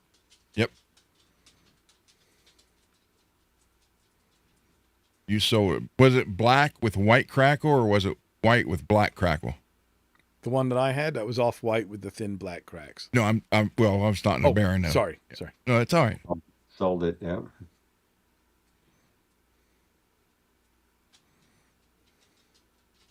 You know how it is. You always want to get something else. Oh, dude, like you have to sacrifice. When I was living in England, the stuff that I owned before the internet, and you could look up and go, oh, there was only 20 of those made. I should hang on to this. The stuff I got rid of and have since seen the ones that I owned personally change hands for tens of thousands of dollars, and it's like, oh, son of a bitch. When I first moved back to Canada in '97, that was when I first had like regular internet access, and I discovered Gemsite. And the headline on the home page when I first logged on was Gem 777 VSK. Does it really exist? And I was like, yeah, I had two. Why? What's going on? And I start reading the article, and these are clearly the biggest Ibanez nerds on the face of the planet. And they're all going, well, yeah, I saw a photograph in the catalog, but I've never seen one in the flesh. And I'm like, oh shit, what did I get rid of? And then just a few years ago, there's a guy in Norway, a guy by the name of Sten Axelsen. He has a problem. He obviously has deep pockets and a problem. He has the most ridiculous Ibanez collection. Like, he's up there with the crazy Japanese collectors. Like, he's got one of everything and then some. And the one model he didn't have was the 777 VSK. And he was offering, like, to trade, like, an Evo and two multicolors for one if he could find one. And eventually, somebody who knew me back in the early 90s and knew I had them, messaged him to say, hey, I know a guy who had a couple of those. Maybe he still has them. So next thing I know, I'm getting messages. Do you still have the pink gem? And I'm like, no. I kind of wish I did. And eventually, somebody had one of my two that I had, and tracked him down, and he paid 15,800 euros for one. Wow. And that's like, well, shit. Yeah, and I mean, at the time, I just thought, well, I'll just get another one. You know, two was easy to find.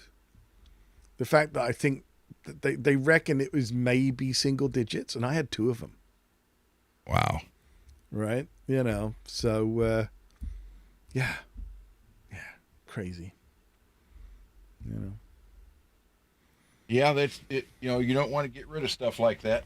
No, and I mean, I had the dubious reputation of being the first person in the UK to own a Universe, if I'd had two of them, and I was also the first person to break one. So, but luckily I had a really good relationship with the distributor even before I worked for them. So when I was doing weird, like I made myself a double neck heart, and I was like, I need some necks. And they're like, well, what do you want? I said, well, probably just 550 maples. They said, we'll send you some and just send back what you don't want. And they sent me a box with like 8 necks in it. And I said, just keep the two you like. And so, you know, it's like, wow, you're trusting, you know? So yeah, consequently, like, I mean, I put the orders in for a black with green Universe and the first multicolor. And I then get a phone call a couple of months after I placed the order, and they're like, don't get too excited. We don't have the shipment yet, but Thomas McLaughlin is coming to the warehouse with the Passion and Warfare 7-string. Did you want to come and have a look at it? And I'm like, let me think about that. Yes. So literally I canceled the rest of my day and just got in my car and drove. And it was super cool to handle it and see, because it really was a true prototype. Do you know what I mean? Like the number of shims in weird places and all that sort of stuff. Like you could tell that, you know, it was a work in progress kind of thing. And yeah, Steve gave it to him for being Steve in the audience's listening video. That was a gift. So, but yeah, what was interesting was it had a handle, which they airbrushed out on the album cover. Because the production ones weren't going to have one. And what was really interesting was acoustically, the low B was like non-existent on the prototype. Sounded great plugged in, but acoustically it just wasn't there. And then the production ones that didn't have a handle, you could actually hear the B. So it was almost like just by lacking that little bit of material from the bass side, it just wasn't resonating acoustically. You know, I guess I never thought about that handle. I never did. Yeah. Mm-hmm. Huh. Yeah. Yeah, it was really weird because you could like pick through the strings, and from E to E it was fine, and then you hit the B and there was nothing. You know. And then the production ones, yeah, they were very even. So yeah, there was method to their madness. But yeah, consequently, so that not everybody was offended, they airbrushed out the handle on the album art. Because Thomas Rockland's still got that guitar, and like if you look him up, you can see pictures of it. So you can look at the album art and then look at the guitar and go, "Oh yeah, that's the swirl," and they've just filled it in. How many people here on their pickups adjust the individual screws? Oh, ball pieces? Yes. I do. Yep. I saw a guy in a guitar forum last night saying that was just a marketing ploy. Oh yeah. I'm like, what? Yeah, that was just a marketing ploy to, he never explained why he said it. But Well, that's what he was saying. They just have to have screws. Yeah. Doesn't mean you have to screw with them. No, and it's obviously, if you look at something like Damasio X2N, where it's just two big blades.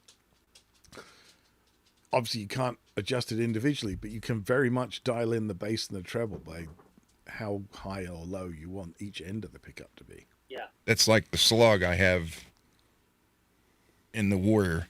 Mm-hmm. Seymour Duncan slug. It's it's just the two bars. Yep, same idea. And you can very much kind of dial it in like a sort of woofer and a tweeter kind of idea. Yep. Yeah, I was wondering, Ron, if you could take the pole pieces out of those Invader type and put them in another pickup. What, to ruin the other pickup? Yeah. if you just like that look, Yeah, I've never liked the Invaders because that big hex head pole piece does kind of like diffuse the magnetic field. So they do always, to my ear, have a little kind of woolliness, sort of fuzziness to the tone. Which and I've played an Invader that had normal pole pieces put in it, and it was way tighter. Did someone do that, or they didn't? Oh, I mean, it's a standard thread in there, so yeah, you just take them out and put the normal ones in. Oh, okay. I didn't know that. Yeah.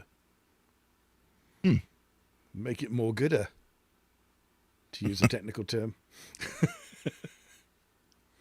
There's MJ posted a photo. She made a set of orange black winners. And for Halloween? Yeah. And I put on her, because I'm friends with her on Facebook. So I wrote on her, man, those are sweet. All she wrote was, call the shop. Yeah, I remember for a few years, every Halloween they'd come out with some orange and black, variant. Mm-hmm. Like they did a hybrid. It had like a 59 coil and a JB coil. And then they had double orange with black screws and stuff. And then, but it was always like basically an orange themed pickup, that they would come out with every year. They hadn't done it a few years, to my knowledge, but right. I thought it was pretty cool. I don't know if I still have the photo of it. I may.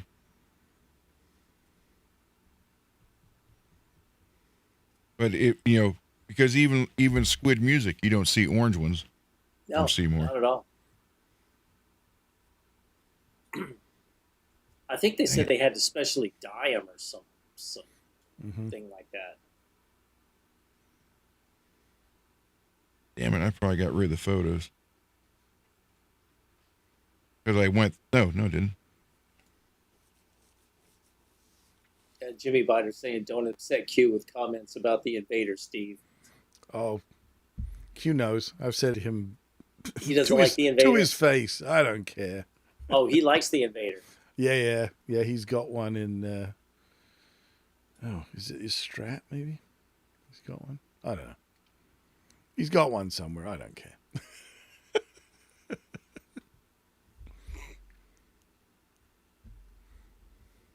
It's a cool color, orange too. Yeah, that's a good pumpkin. Yeah. There you go.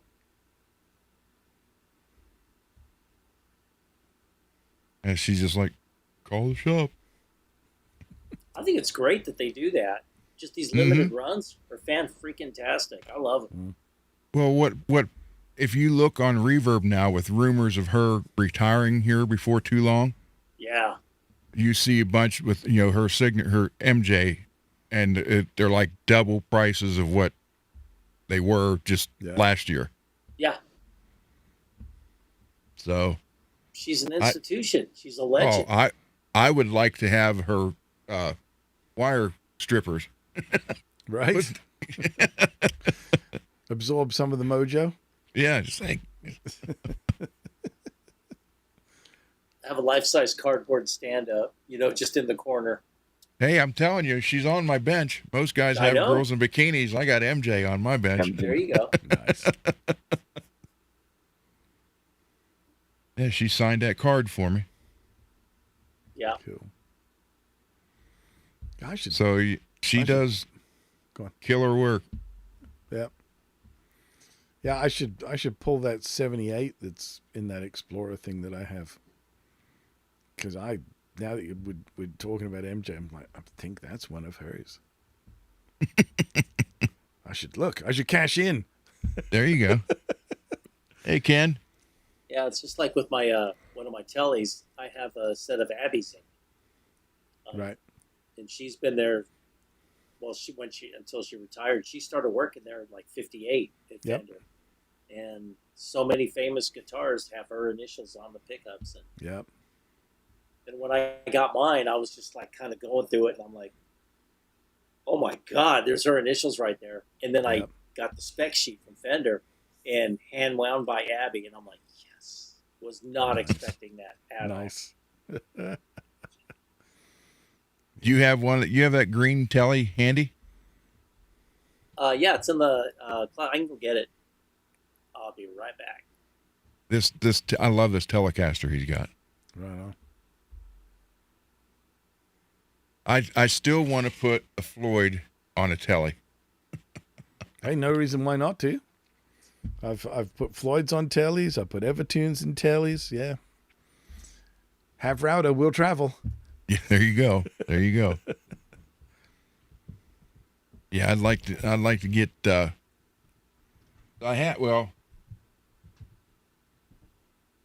Bay Area Rich gifted me this Firefly, but string.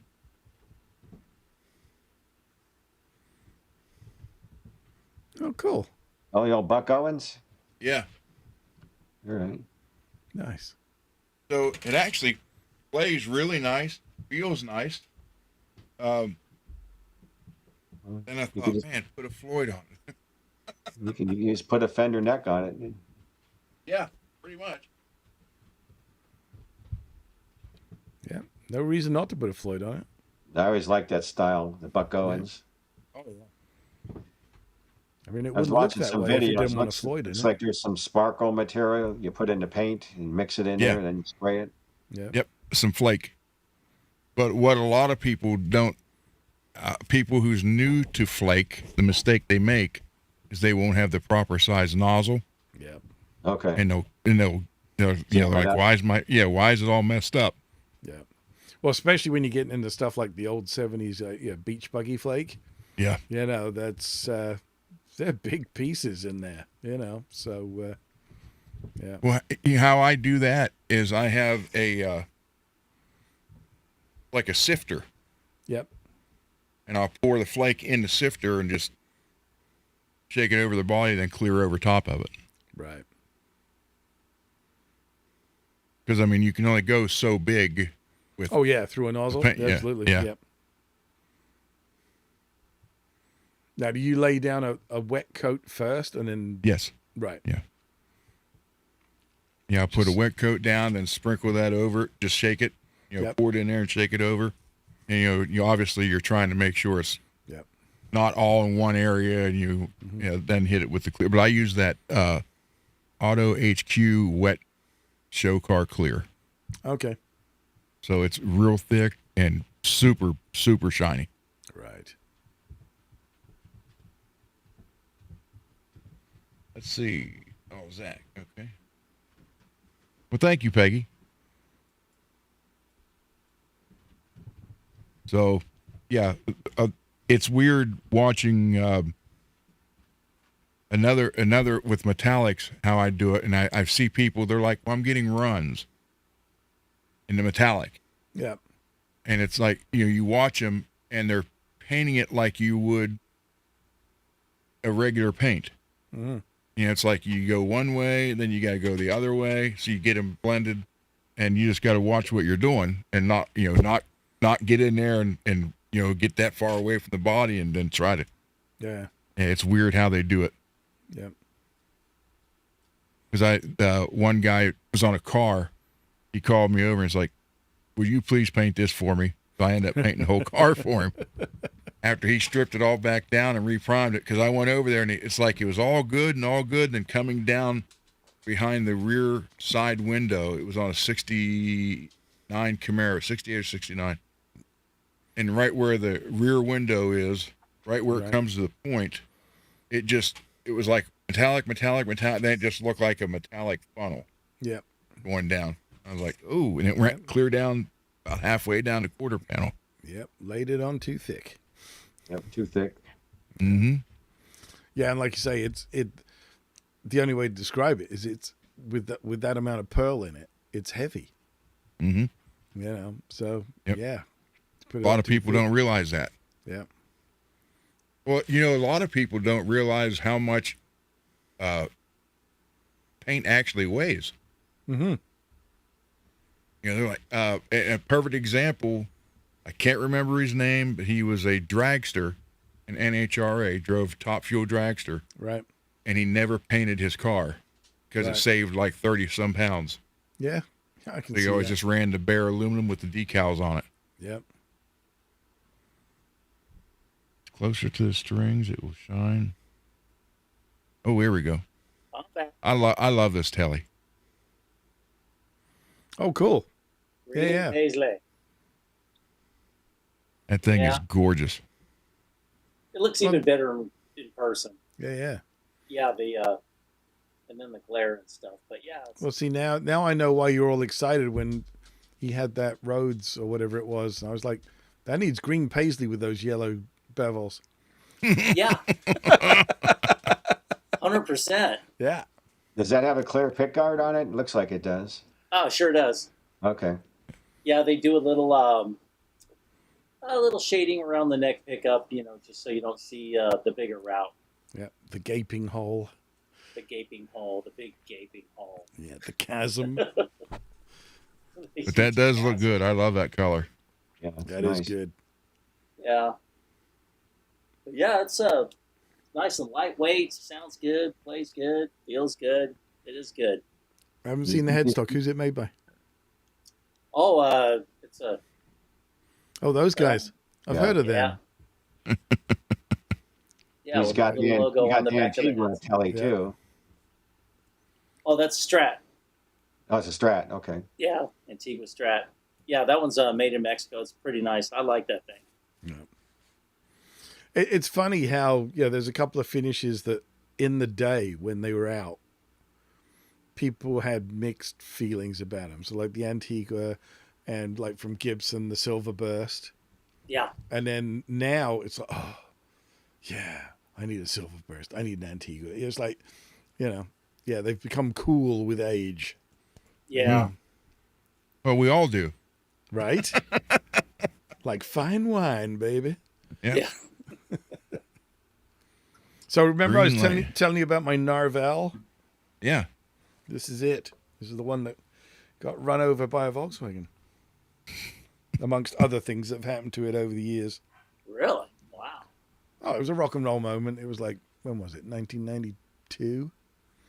And drove my VW camper van over it. Yeah, you might push the knobs in a little bit. Oh, there's been lots of things that have happened. So this started off as just a single humbucker and a volume. And I've just been slowly doing stuff to it. So it's got the GK pickup in it. It's got the magnets for the slide. Kill switch. did a Hamer style side jack on it. Scooped out the cutaway, beveled off the heel, and this is its third neck. So, yeah. I like that idea with the magnet for the slide. Yeah. Right there. And away you go. Ron's guitar has the hole you can put the slide in. Yeah. Yeah. His bones. I saw And Paul it'll just Gilbert hold doing it. that. Yeah. No, I'll gladly admit I stole the idea from him. As soon as I saw him using the at the time, the first time I saw him do it, it was like the sticky back magnet strips, and I was like, I've got some repair magnets. I can just drill holes. Let's go. Yeah. You could switch the metal picks too, and just stick them all on there. Yeah. Nah, metal picks are too thin. You gotta proper picks. What do you? Well, I tell you. Wait. What do you got? Unfortunately, I can't see myself on the screen, so I don't know if you can see this, but Yeah, we see it. yeah, Looks pretty thick. 4.2. Dang. Looks like a bass pick. 4.2. Holy Yeah. crap. I thought there was. Oh, go ahead. No, I was just trying to figure out what these. For like 30 plus years, I used the 2mm Adamas graphite ones, which I still have. But every now and then they run out of the material. It's like a graphite and nylon blend kind of thing. And they run out of the material every now and then. But thankfully, what's his face? Trey Anastasio or whatever his name is from the band Fish, with a puh, that kind of fish. He uses them. So they have to keep the things in production because it's the only pick he'll use. And so every now and then they come back in the catalog. So I used to like buy them 10 bags at a time. And but I was always aware of the fact that one of these days these picks might not be available. So I was always trying other stuff out, by all the different pick makers, from DeAndrea and Pick Boy and all those kind of people. I was trying everything. And just a couple of years ago, somebody handed me a 2mm Dunlop Flow, saying, "You use thick picks, don't you?" And I was like, "Yeah, what is this thing?" I didn't even know they existed. So I looked them up, and they were in like a ton of different gauges, including 4.2. So the weird thing with the 2mm Flow was it actually felt like not just like no different from the 2mm graphite, but it actually felt a little thinner because they have such a beveled edge to them, kind of thing. So kind of, like the edges that the stubbies have. Yeah. Where they come to a real beveled point sort of all the way around. So then I tried the 3mm Flow and it was like, okay, well that's the equivalent of the 2mm graphite. Okay, I'm getting somewhere.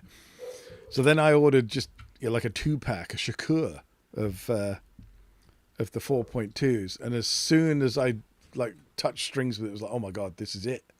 Finally, I have my replacement pick, and I've basically played only these since. So, yeah. I got these 4 Greasy sent me, and they're probably there's like a wood one. Oh yeah. There used to be a company called Dugan, a French company that made exotic picks. They made them out of ebony and buffalo horn and all sorts of stuff. And they were really nice for acoustic. Yeah. So I don't know what this one is. It's thick, but it's got dual cutaway. So it's got like your thumb here, but then this one's cut that way for your finger. Right. So that might be a Dugan one, because that was the difference. I noticed other companies doing these like exotic wood and shell and all that sort of stuff, but they didn't have the contours, whereas the Dugans did. Okay, this one has the contour on both sides too. Yeah. One's for your thumb and one's for the inlay of your finger. Yeah, exactly for that, right? So. Yeah, I've got one of those. Let's see. See, I had an ebony one which I used for years, and it was just for acoustic playing. It was beautiful. Mhm. You know. Speaking of wooden things, I even have a wooden slide. No way. Yeah. Well, I mean, Maple. you play with Quentin, and he uses toilet paper roll. So Well, I mean, that makes sense. and a Bic lighter, you know. Oh, but, big lighters. But no, this is maple. And the cool thing about this is that it makes everything sound like a dobro. Huh. It adds this sort of raspy distortion to everything. It's really kind of interesting. So I kind of like it. I mean, I've got all the usual, like porcelain ones and that sort of stuff, but this may be my favorite slide actually. But doesn't stick to the magnets though. Put a dowel rod on there and sticking out. Yeah.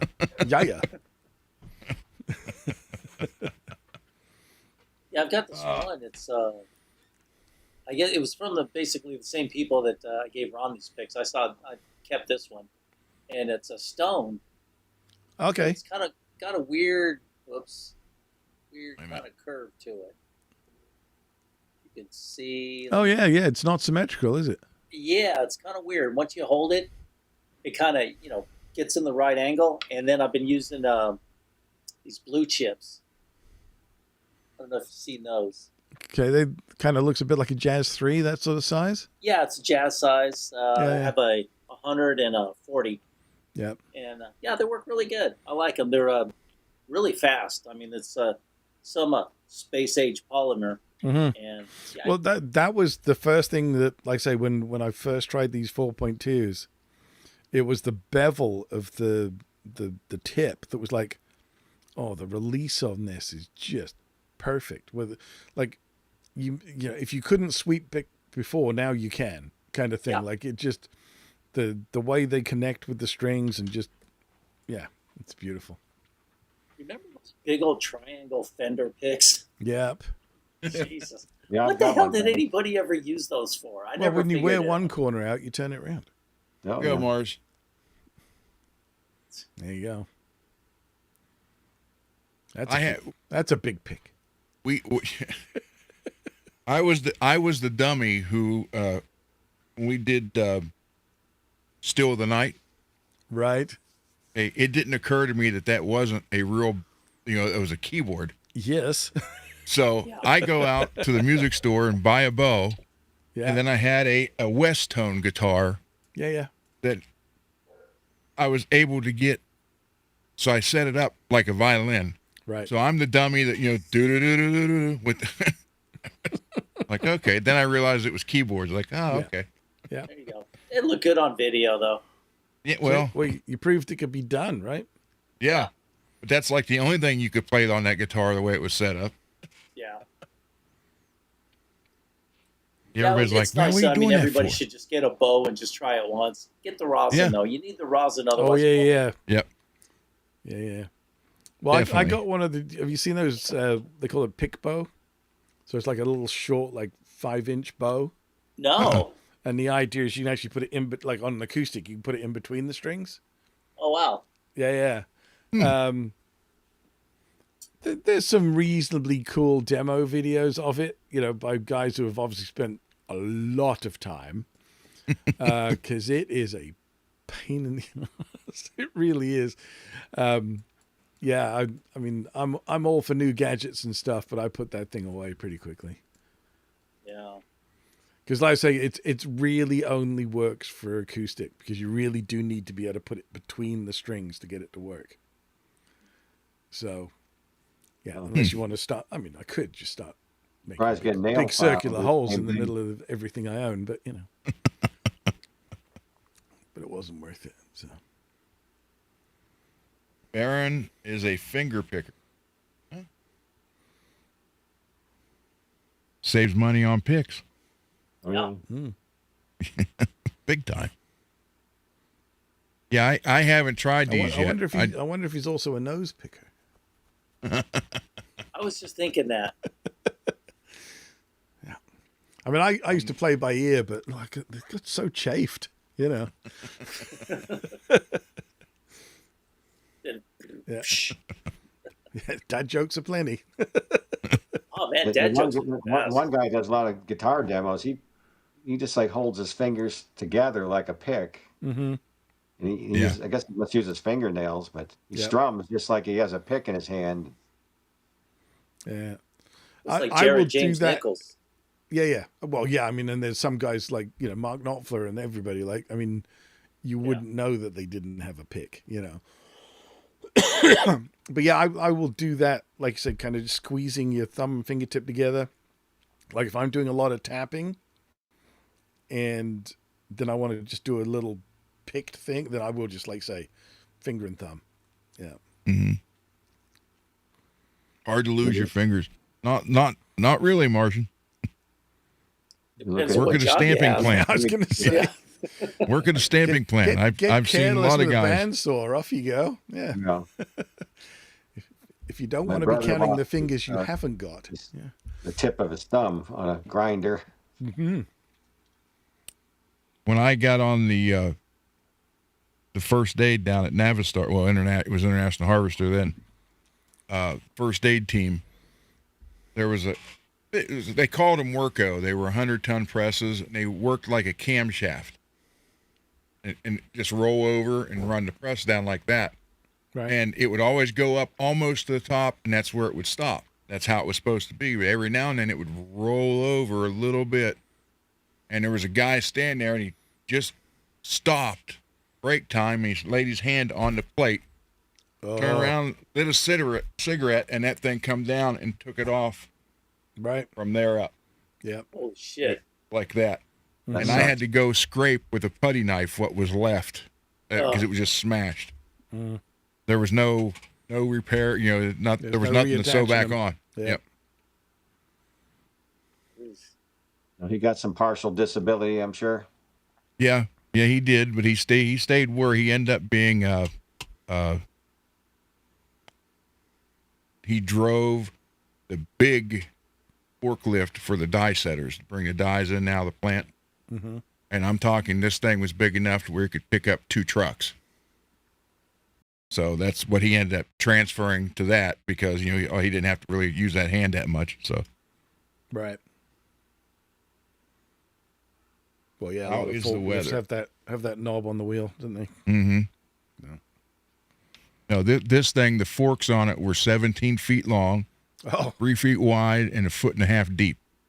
And the tires were taller than me. Wow. Yeah, he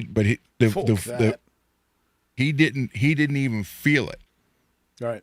Because it went all the way up, stopped, then it was just over enough to where it started coming down, and he'd lit the cigarette, had the cigarette here, and put his hand on the plate.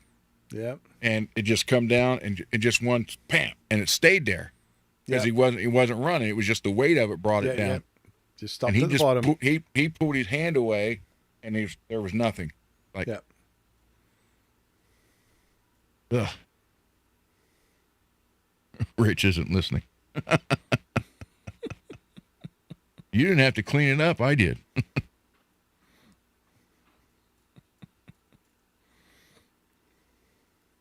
Yeah, I seen a guy try to fake an electrical accident. He was like looking around, he's working on a little plastic grinder, and he acted like he touched something, and he throws himself on the floor, and he's all shaking, and then all these people were out there. Oh man, I can feel it burn my marrow and in my bones, and he's like complaining. And I said, he's faking it. He didn't do shit. So then they followed him, and that night he was at some nightclub. They say doing the funky chicken out there, just dancing up the storm. And well, maybe that was the shock wearing off. Yeah. yeah, and well, that's what he said. He goes, I was in shock, and it was like the pain, and I don't know what I was doing, and and he was just talking all sorts of crap. I'm going to make money now, and da da da da da. And he's just my God. having a good. And then they showed him the film, and then they go, "You're fired." Yeah. Wow. Peggy, it's getting better. His hand is getting better. What happened to your bass player's hand? He had an operation on some kind of nerve in his elbow. Okay. That was making his whole, like, from here up go numb. Oh. Then he hit it. And then he let's see. There's like 4 things that happened to that same hand now. The elbow surgery fixed the numbness, You're right back. Mm-hmm. and then he hit it with a hammer. His elbow? No, his Or hand. I was going to His say hand. that's careless. No, his hand, and then there are 4 things. The operation for the nerve. He did something. What got the nerve in the elbow, or right here somewhere in this area. He slipped, and he went to catch himself, and he hit like the corner of the table right in here. And he said instantly, it was like from here up, went completely numb. Yeah. It wasn't like a nerve block where it's dead. You can't. Yeah. It was like I could still move it, but I couldn't feel it. He's like, I could hold a lighter and not, and it's up here even. So he had that fixed, and then right after he had it fixed, he hit it. He was working on a car and hit it. And then there was 2. I think he cut it, and then some kind of arthritis stuff in it. So yeah.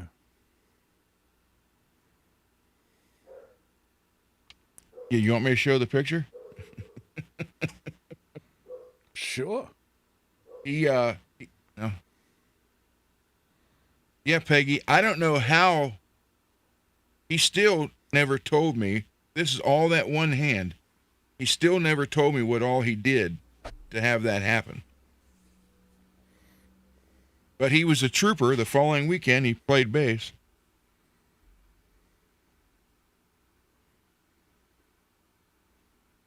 Oh, David's here. Hey, David, hold on.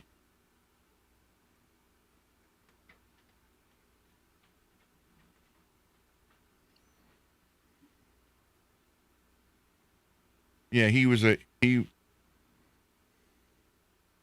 Yeah, here's his 2.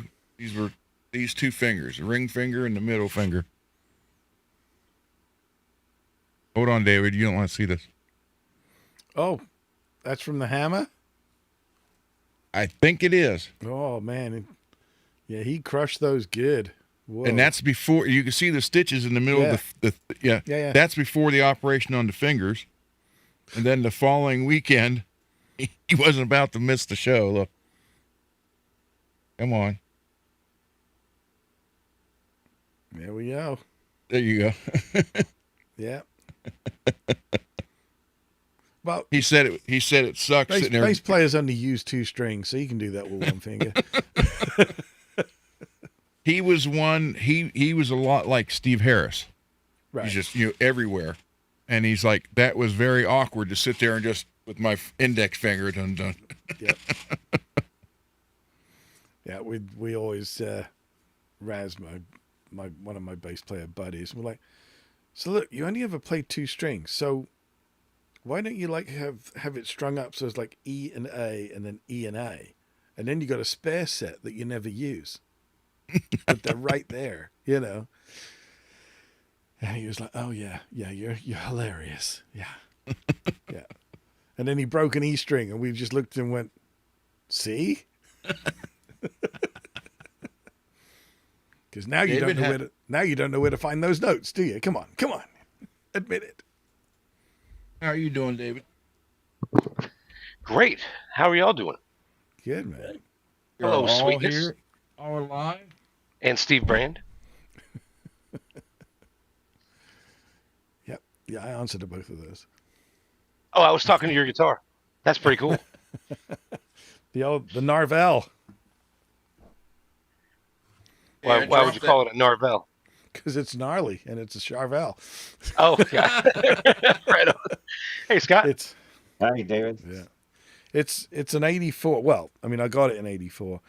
And I may have mentioned this. I tend to mention most of my opinions at some point.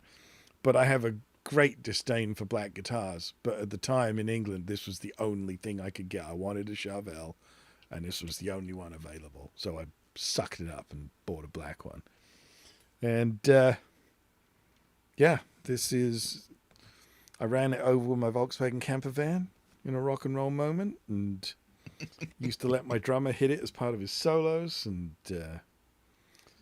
this is its third neck. The original Charvel neck got broken at just around the 4th fret. Then I had a Japanese Fender Contemporary neck on it that I've still got it. But at the time, it was getting to the point where it needed a refret, and we all know how it is. Like, the mechanic's car never gets the oil changed, so the last thing I wanted to do was refret one of my own necks. I'm refretting necks for other people. Why do I want to do one for me? And I thought, you know what? I want a maple board on this just to see what it's like. And this is just one of those made in Japan all parts necks. And as soon as I bolted it to this body, the thing came to life. It was like, oh my God. Even the taper of the volume pot got better. Like, it was that much more resonant. It was Oh my God. Yeah, it was crazy. And the funny thing is with it being as beaten up as it is, it's with the relic craze now, this is the guitar that I don't know how many years now people have been, oh, that's cool, do you want to sell it? And I'm like, no. and with this neck on it, this neck's been on here for like 11 years, 12 years, and then they play it with this neck on it, and they go, no, seriously, do you want to sell it? And I'm like, no, seriously, I don't want to sell it. I said, for the same reason that you want to buy it, I intend keeping it. And they're like, oh man, but yeah, it's just a bunch of parts that really, really works. And, it's got some trickery. Yeah, I saw that. I saw that while I was finding my pants to get on the show. Aren't you fancy pants and everything? So, yeah, I got probably what you haven't seen is the poker chip. It says tongue and fingers. Probably can't see it. I can't see the screen to know. No, I can see that. Okay. Yeah. That's pretty cool. Tongue for the neck pickup, fingers for the bridge. The ladies know. What do you think it was about the all parts neck? Did it fit better? Have a lighter you know what? It's just the resonant frequency of the two pieces of wood. Like, it just works so well together. It's just ridiculously responsive now with this neck on it. Not that the other two were bad, but as soon as this one went on, it was like, oh, these two pieces were destined to be together. So Yeah, Lewis was wondering if that's. Sorry, go ahead, Scott. Might have had a lighter finish on it. It had no finish on it. Or no finish. There you go. Yeah. Now it just has dirt on it. So, I mean, and I know it looks bad, but it's not lumpy. Like, I can't plant potatoes in it. It's raw maple that's gone black. And potatoes. So, I mean, I've worked on guitars where it's like, well, I don't know whether to clean this fretboard or just plant it. It's yeah. But Ron Puppy's looking for a link to get on. I just saw it. Lewis had asked if the body was real relic or. Yeah, like I said, I ran this over with a Volkswagen and let my drummer hit it in his solos, and so yeah, this is it's had a life. Yeah. So it's looked like this for a very long time. So I hear people since before about it was train cool. bodies being real resonant too. That's pretty cool. Yeah. I figured you just planted some chocolate covered strawberries and then you're eating them while you were playing. The bucket of chicken and no paper towel. Yeah. I don't that right here on the fret. Yeah. I don't need fast fret. I got chicken. You don't polish your frets. You just use a weed whacker. Yeah, totally. So much faster than a drummer tool. Oh God, yeah. You the fret slots. You just use a plow. It's. Yeah.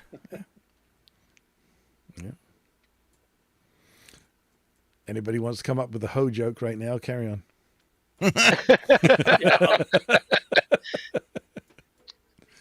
How's that? Close enough? There you go. You bet, yeah. Yeah, just cover the S. Hoe betcha. I have a new saying. You bet Uranus. Yeah. make one of those. See, why aren't we sponsored by them? I know. I will probably put in an order though this Does that week. go before? Does that go before or after Dane's advertisement? Yeah. Oh, speaking of that, I got to run that. Yeah. I got to run that, and I got to have Ozzy talk about it for a minute. Hold on here. Hold on. My favorite real life Aussie thing was, obviously the Osborne show, and he would, they'd have a sponsor for each episode, and at the end of it, while the credits were running, they obviously had like the bloopers, and it was him. He said, tonight's show is brought to you by Xbox. What the fuck's an Xbox? Well, we got Ozzy here talking about Zim. All right. Ozzy here. I send all my guitarists Zim's Guitars info. That is Ron's favourite F-King guitar store. I mean, if Ron is telling you to go there, maybe everyone should. Call Dane at 480-242742 or visit at 1305 W Guadalupe Road, D State E1, Mesa, AZ 85202. Tell Dane Ron and Ozzy sent you. Guadalupe. those Guadalupers, yeah. He kind of ran through that, didn't he? Oh, there goes the neighborhood. That's because Greasy said Hey, Sharon's Steve. standing back there. How you Greasy said doing? Sharon's back there going, "Hurry up, Ozzy, hurry up." Yeah, hurry up. Start doing the, Yeah, Get time it is over money. with. Time is money. Yeah. and she's looking at the guy, where's my check? Yep. Yeah. Yep. Oh yeah. No, I was Ozzy doesn't telling start Money speaking that before Ozzy she's lived got the next check. door I to bet Pat you. Boone.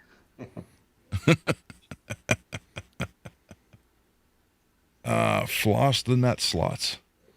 That's a good name for a band. Floss. No, Floss the Nut Slots. There, yeah. The nut slots. Yeah, the whole thing. You could do some 2000 shoegaze with a name like that. Hell yeah. Yeah. Tonight, live on stage, Floss the Nut Slots. Brought to you by the people who know best. An opener for him is Quentin James. Hey, He's Greasy, too nice to busy see you playing with a tonight. flock of All he sends seagulls. is love. Yeah, but Steve, remember he said he ran so far away. Yeah, absolutely. Yeah, he did. Yeah. Oh man, let's see. It's Yeah, good to Johnny. watch, see you and Quentin play the other day on the road replay. I wanted to let you know that, Steve. Which one? The Friday, the Thursday, or the Friday? I think it was the Friday one. Right. Yeah, because I watched it this morning with you, Quentin, and John Shane. Right. Was I playing the? Again, I can't see myself on that one right there. Was I playing that one? I'm having a look at the tiny little picture down the bottom corner of the screen. Charles Green's guitar, yes. Yeah, the EVH. Yeah. Yep. Yeah, that was Friday. Yeah. So how you doing, Ron? I'm alive. Right side of the Well, dirt. Yeah, I hope you're feeling better, Ron. Yeah, I am for the most part. Did you have some germs? I don't, well, I hope my so. hands hurting like crazy for some reason, Oh. Oh. and then yesterday I was fine till about 2:30 or so. Then it just all of a sudden it just didn't feel good at all. Did you have a big sandwich or something for lunch? No, did not. Because that's what I found about 10 years ago. I started to notice that, like, right in the center of my palm, I would wake up some nights like 2-3 in the morning, but with both hands killing me, and it was wheat. Now this one's like Not right gluten, here. because that's imaginary. Nobody's actually allergic to gluten. That's nonsense. But there you go. It's like right here, right in this area, Oh, and it's like in that radiating knuckle. out. Yeah. It's radiating out like a toothache. Ooh. And I can't get it. It's been 2 days now. I can't get it to stop. So I don't know what's causing it. Some of the biggest things you can do as far as healing, that kind of stuff is concerned, is blood flow. So run that knuckle like under as hot water as you can stand for a few minutes, and then because that'll get the blood flowing. Cool. And then see if it feels better after that. And in which case it's maybe like a little bit of tendonitis, because we don't actually really have any muscles in our hands. It's all tendons. But yeah, the sheath of the tendon can get inflamed. So try just that. something else to happen to my fretboard hand. Well, yeah, I mean, Mother Nature's hilarious, isn't she? Yeah. Yeah, exactly. There was a British TV sketch comedy show that did a whole thing about Uranus and Uranus, and then they did a fake news broadcast about how they'd found a 10th planet called Boom Hole. No, bumhole. No. All I remember is Benny Hill. Oh yeah. Yeah. And he was funny as all hell. I love Benny Hill, Monty Python. Yeah, Mighty Python and Holy Grail. Goodies. Yeah. Yeah, Goodies. I used to watch him. Yeah. Yeah. And the young ones. Oh man, yes, definitely. That was when I first seen Motorhead. I was a kid, and they were playing Ace of Spades on the show, and I was know, like, wow. fantastic. I was like, who the hell is this? These guys are awesome. Yeah, yeah. Yeah, the Goodies always did the black pudding. Yeah. Yeah, Ecky Thump. Icky Thump, that's right. Yeah.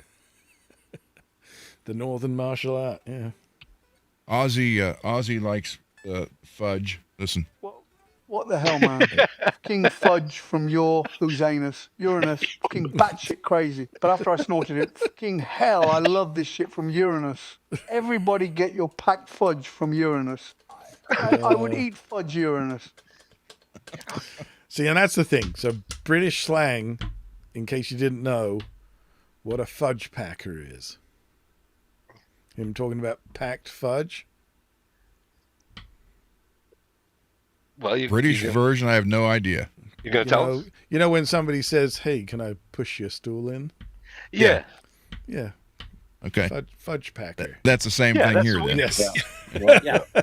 Yeah. The other one is like to be a shirt lifter. So you're lifting the tail of the shirt out the way. Oh. Gotcha. Yeah. And then it gets into the rhyming slang. So the rhyming slang for puff is iron hoof. But of course, you never use the rhyming bit. So if you talk about somebody being an iron, you're saying that they're gay. Like a butt pirate. Actually, yeah, uphill gardener. Yeah. A rump rider. Oh. Steve, you want to plug that in and play for a minute? Yeah, I could throw up a backing track and do something. Well, I'm shameless. And a slide. Is it a short one? Well, I can hit the stop button. I know how both the little triangle works. I know how that works, and I also know the little 11. I know what that does. All right, that'll work. Well, Steve, let me know if you want me to join you. Sure, dude. What key would you like me to play in? I have a bunch of backing tracks that I've done. So E minor, maybe. E minor? Oh, E or A minor. E or that's A. pretty exotic. I don't know if I have anything in E minor. What have I got? Oh, let me see if I can get this working. What the heck? Yeah, all right. We can go A minor. How about that? Hold on, Steve, because I think I have a... I'll start.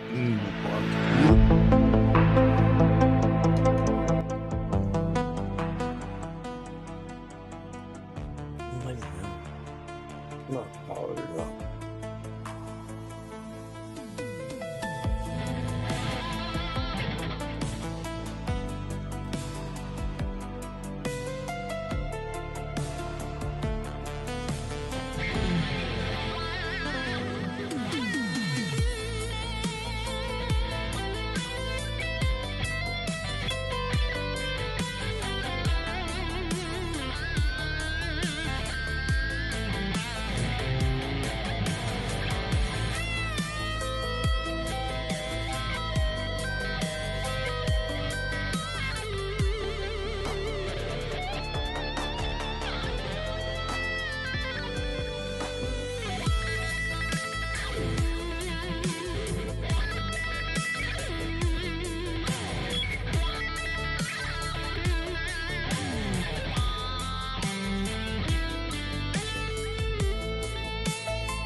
furniture.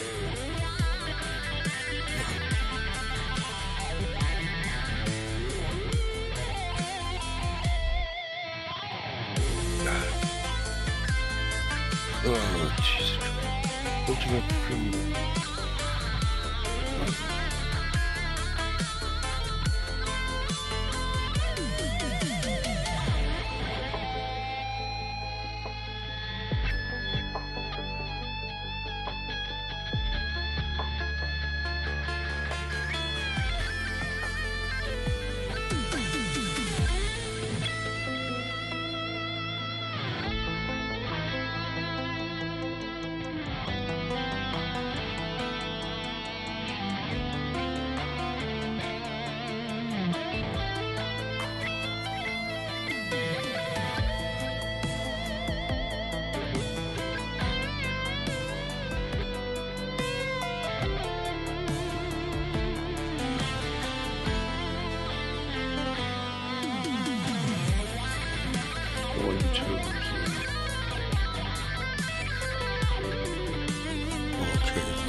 Hopefully this will be.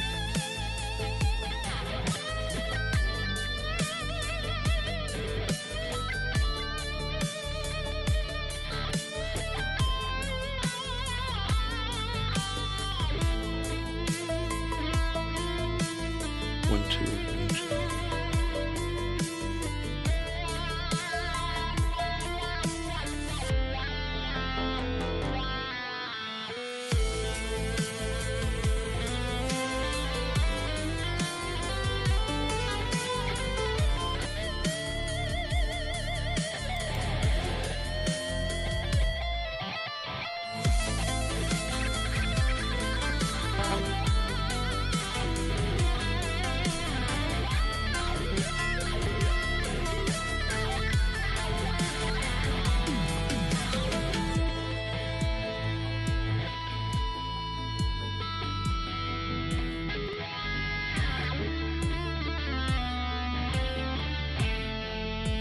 Had enough yet? Yeah. Go ahead, puppy. Sorry. Keep going. Well, he had the backing track, so. You turn that up a little, Steve?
That's enough of that nonsense. Yep.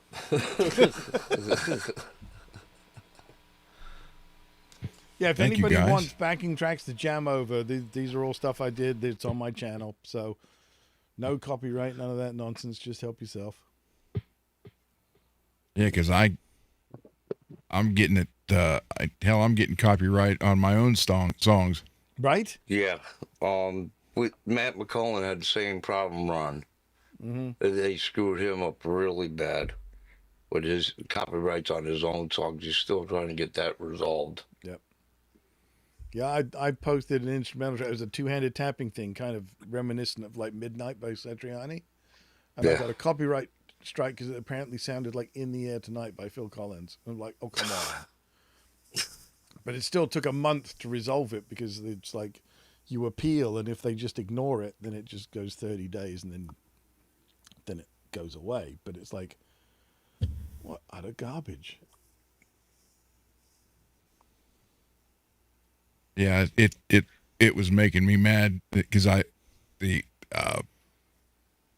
first day I played it after they went online, it was like bam, bam. They got me for 5. Oh God. Is it under your name or is it under a band name?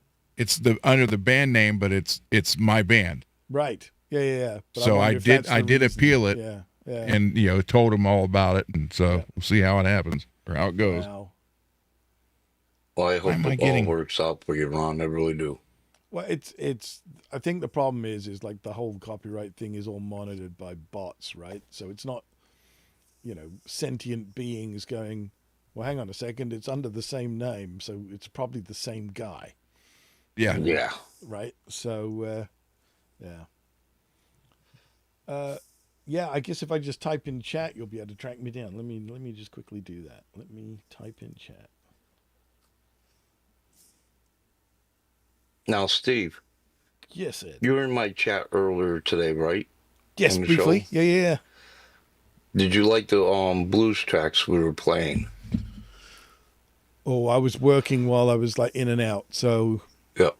Trying to think what I heard. There was a sort of slowish shuffle thing. Yeah. Yep. Some of those I got off of YouTube, and I thought I'd play those today, so we played mainly most of those. Yeah. I'm too happy to play the blues. That's my problem. Well, actually, I was having fun, and I enjoyed it a little bit more. Yeah. I think I got the beat down a little bit better, so.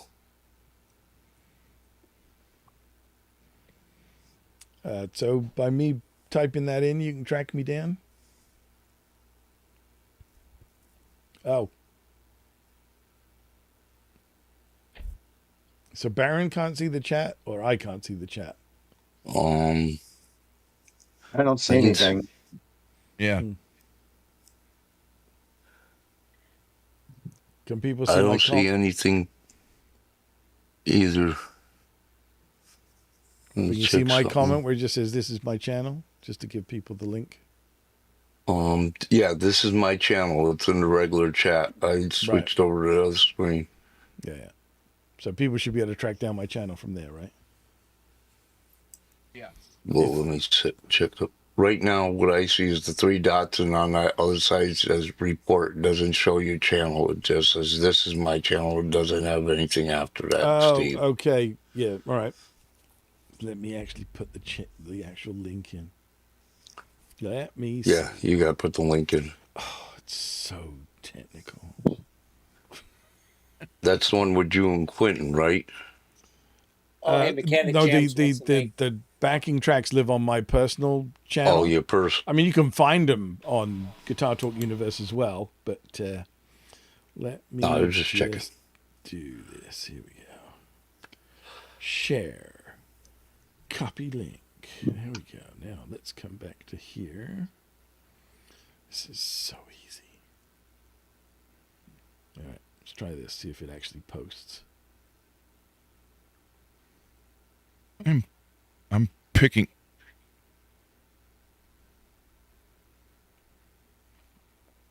Picking what? I'm picking up a hum from somewhere all of a sudden. Hang on. Oh, I thought you were talking about your nose. Okay, that was driving me nuts. I was like checking the wires and everything.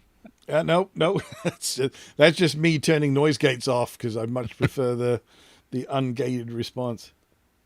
Okay, I'm wondering if it was me. I'm like, oh, please don't let me have something at home. No, it's me. Well, you So know how I'm used to it. That's why we started naming our show Puppy Badass and Keith, Technical Difficulties. Well, you know why things hum, right?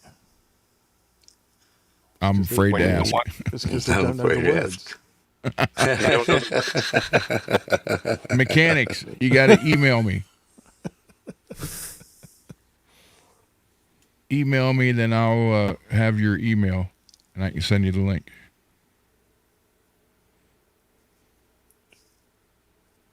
All right, Steve, did you post a link?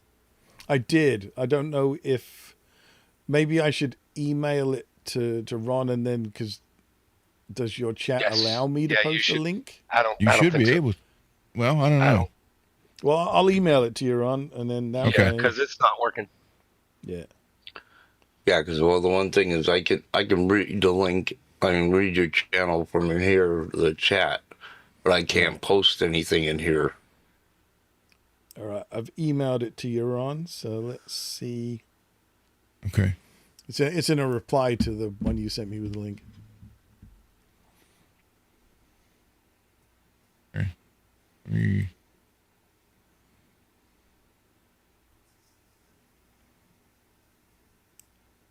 All right.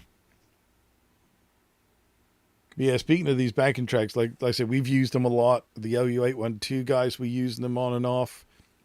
Lots of people use them, and nobody has told me that they got a copyright strike. Facebook? Steve, Facebook? No. That's just my signature at the end of it. There should be a YouTube link at the top.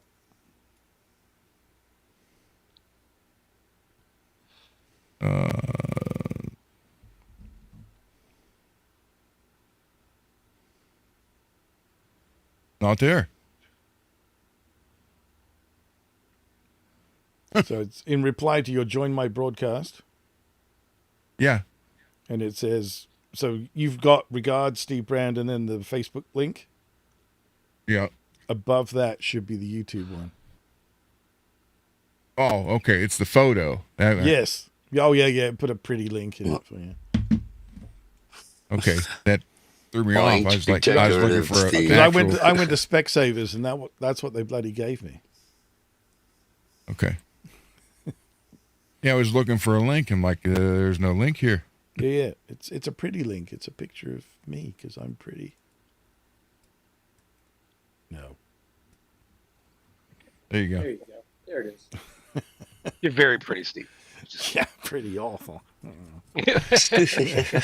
You're really funny looking. So. That's half of the entertainment business. Right. At least I'm funny looking. Yeah. Yeah. Something's got to drop you. Yeah.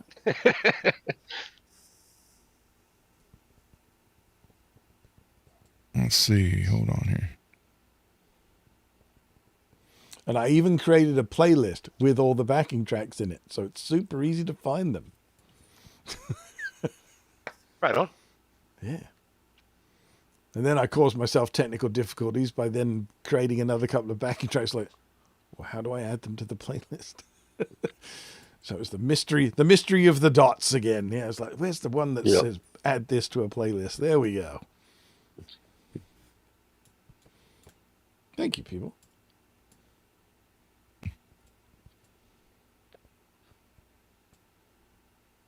Okay, let's see. I got an email that says Jack Nichols. Oh, that said Nicholson. Added a listing in Columbus Guitar selling a tray. I wonder if it's because it got wet. That's what she said. All right, I just subscribed to you, Steve. So thanks, dude.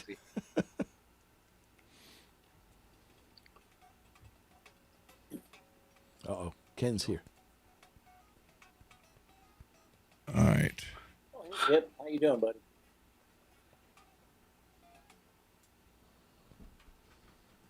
Let's see.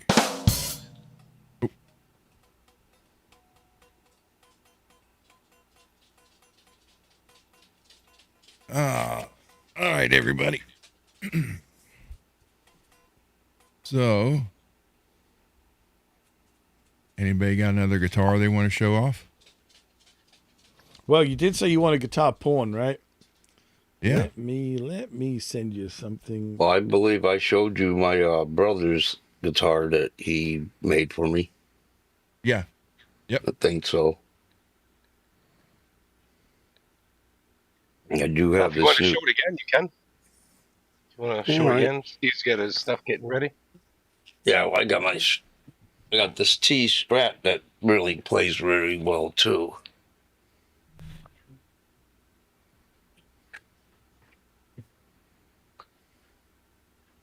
Hey, Rez. Good to see you tonight. Rez, there he is. Hey, Rez. Hello, And Rez. Hit Metal Works. Good to see you tonight. And Will. Hey, Ron, your son is here. All fabric wrap. That's a nice job. Yeah, Charles. And like I said, right Good night, there Baron. is his logo. Super nice. Yep. His logo right. It's gonna be right there. So I'm trying to get better see. And like he says, it looks like the Lord, like the eagles coming down to swoop them up, and like in Lord of the Rings. But all fabric wrap, Ron, or things of binding, right here. Where it's a red, white, and blue. Yeah, that's nice. Or things of binding.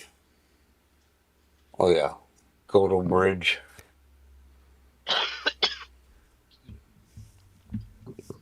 That's It's sweet. my favorite. Oh yeah. You sent him, Steve? I did. Well, I sent a thing. Yeah. Okay. Mars has a question for Scott. I didn't see it. Wait a minute. Said, what other bodies are you hiding back there? I got a bunch. All right, back Jeffrey here. Dahmer, calm down. I got 60 or 70 bodies up on my shelves. I got a bunch of Strat bodies, a bunch of Telly bodies, a bunch of Ibanez. Pretty much the oddballs I've sent to Ron. You have any Kramer problems, bodies mechanic? there, Scott? No Kramer. I really didn't have many Jackson bodies. I sent Ron a few. All right. I would ask if you had a Jackson body, but you don't have that many left. I don't want to bother you about those then. All right, here we go. Here's Steve's guitar porn. Yep. Hey, the mechanic, did he get the link? He didn't send me. I have the email from him. His email first. Okay, you got email. I can get that. If he says I can give it to you, I got it. I can get it out of my thing. But I want, as long as he says I can give permission to give it to you, I want to make sure first.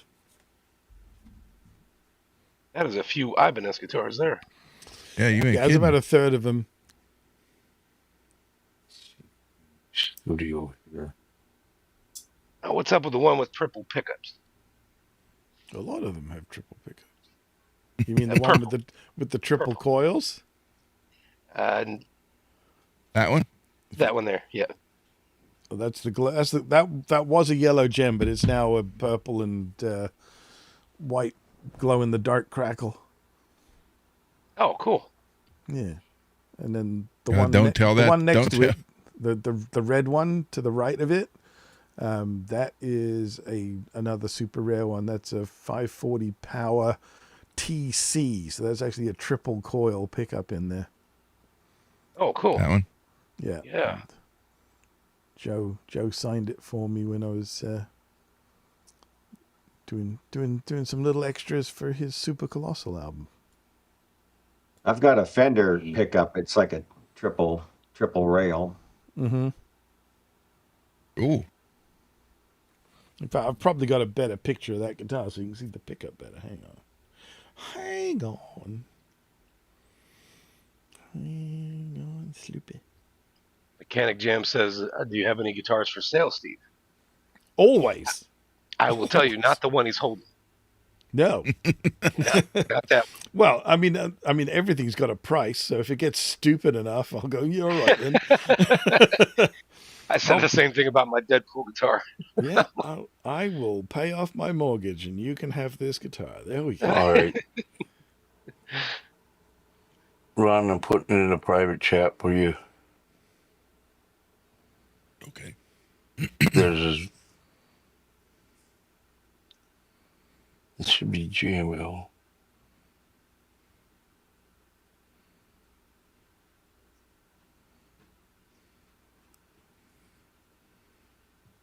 All right, I just sent you a close up of that 540.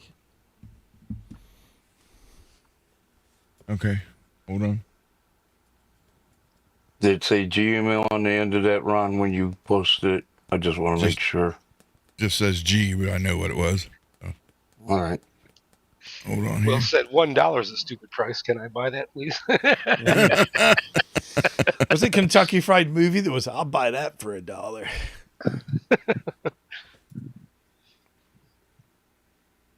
All right, hold on here. Wait. Let me get this out here for a second. Sorry, I'm making you work. Yeah, damn it. Sorry, man.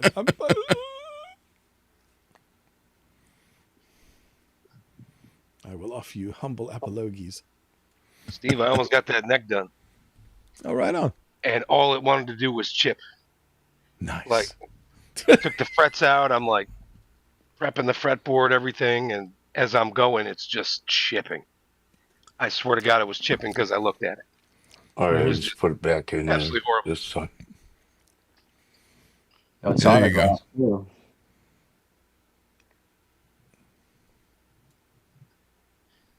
There you go, David. That's awesome. It almost looks like they tacked a single coil on top of that. It actually is a humbucker and a single coil in one mounting. Yeah. Just get a big pickup ring and. Yeah. But yeah, like I say, its official model was the Power TC. As in triple coil. And it was also available as a humbucker single. If you remember, Joe was playing a white Ibanez in the Satch Boogie video. Yes. Yeah. Yep. It was an HSS version of this in white. Yeah, I was thinking that. I was pretty sure that was a 540. Yeah. 540R. No, this is a 540 Power. It's different. So this has these sort of angular kind of Picasso-esque, no parallel straight lines anywhere, but there's no curves. It's all angles. Explain. You mean the body? Yes. Okay. So it's not. So like the sides are not angled. parallel. Right. When you look at it like end on, like if you look at the lower strap button, look at it from that, the sides are not parallel. They angle in. Gotcha. Is this like an S-shaped body? No, it's thick. It's full thickness, but it's got angles everywhere. It's like I say, it's if Picasso designed one. I mean, it's what really did turn into the radius, if you know what I mean, like from that point of view, because they basically then just rounded it off. But Right. Yeah. And then of course the Power 2 is the sort of pseudo left-handed one, like Alex Skolnick and that were playing. So Okay. it looked left-handed but wasn't. Right. Yeah, it was right. How do the toggle switches work? Is it split the humbucker? Okay, so I changed that a bit because I live for kill switches. So of the two switches, one is the one nearest the volume pot is a 3-way. So that gives you the humbucker It's sent, full. mechanic. Then in the middle, it's half of the humbucker and the single coil. And then in the upper position, it's just the single coil. And then the bottom switch is a kill switch. Okay. Right on. Yeah, I got the full email for you, and I stuck it in your box. I sent it. Okay. I sent it.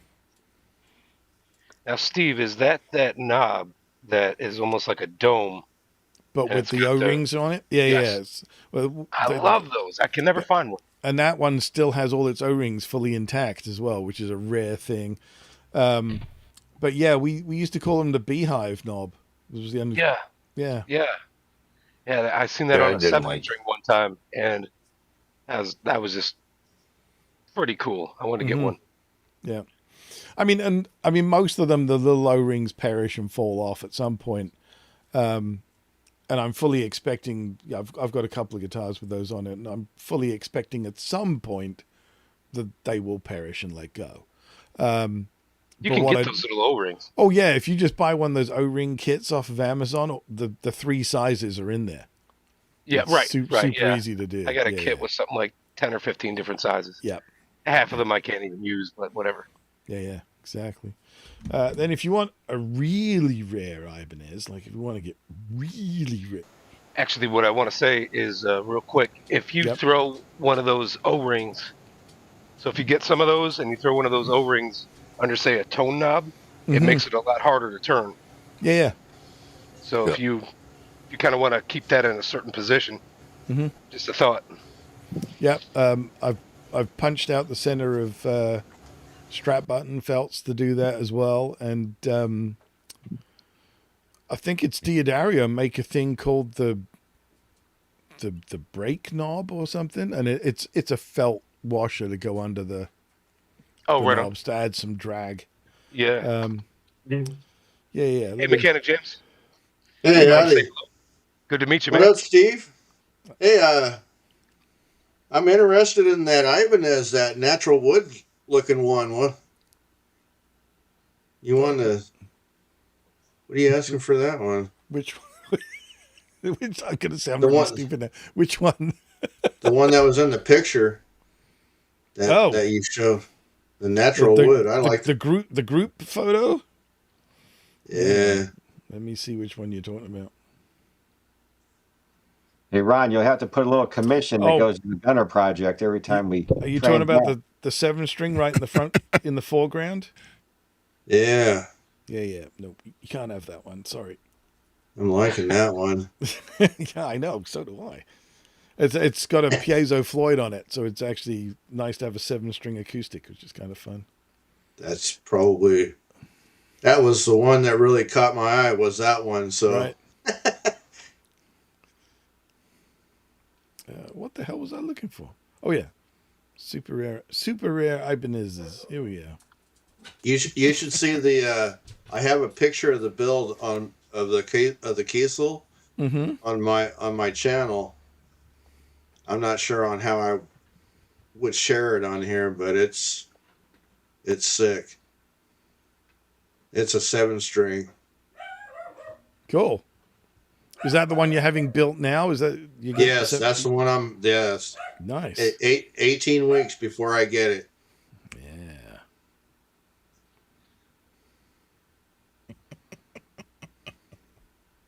Will. Will.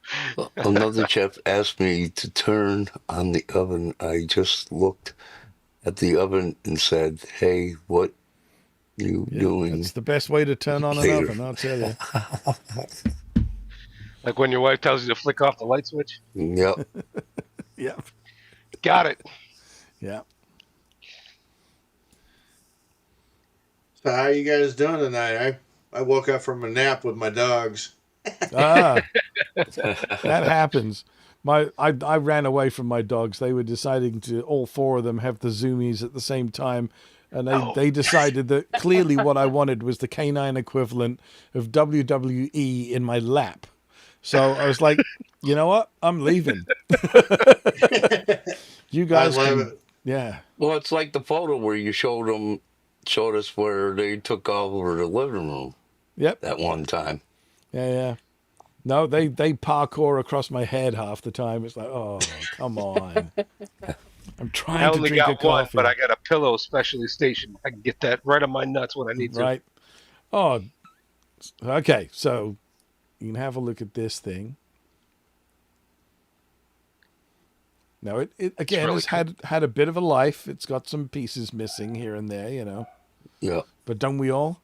So yeah. Is that the 7-string? Nope, that's a 6-string. And I was gonna say. if you show one of the close-ups, Ron, you'll see they'll see what the actual finish is. Okay. There we Right. go. So that's a close. So you can see it. It is actually metallic. Ooh. It's like it's metal woven cloth. You know, Like a snake skin almost. They called this one the lizard skin. Okay. Just That's because the what it scales does were a kinda little look smaller, like, kind yeah. of thing. And That's if you go back to the original picture there, Ron. Sorry to make you do this. Not a problem. Okay, focus on the headstock. As you can see, it just says Ibanez with the check mark. Nothing else. But that is a USA Custom Metal series from '88. And I was quite friendly with Jim Donahue, who ran the custom shop in Bensalem, Pennsylvania in the '80s. He was the guy who really sat down with napkins and pencils and designed the Saber, the RG, the Radius, all of those things with all the artists, kind of thing. Like he really was the guy that created all those guitars. And Nice.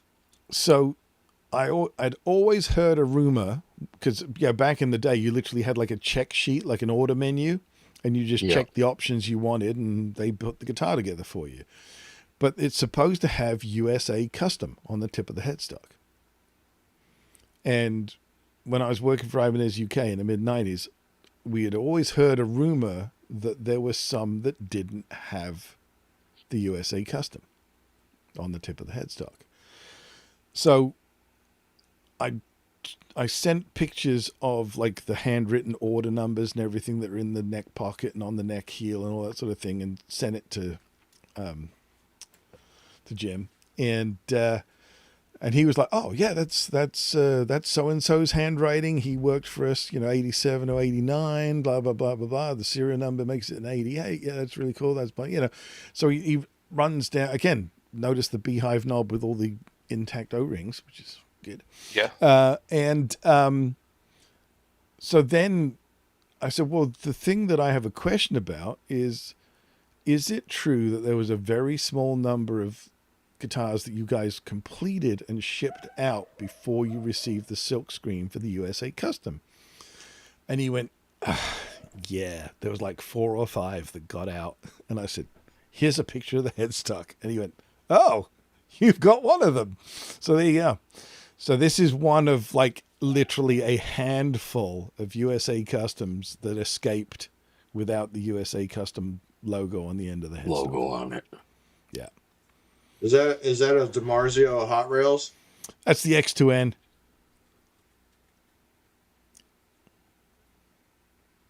Nice. Yeah, it's just a little hooligan Nice. guitar. It's one of those guitars that just like it tracks rhythms really good.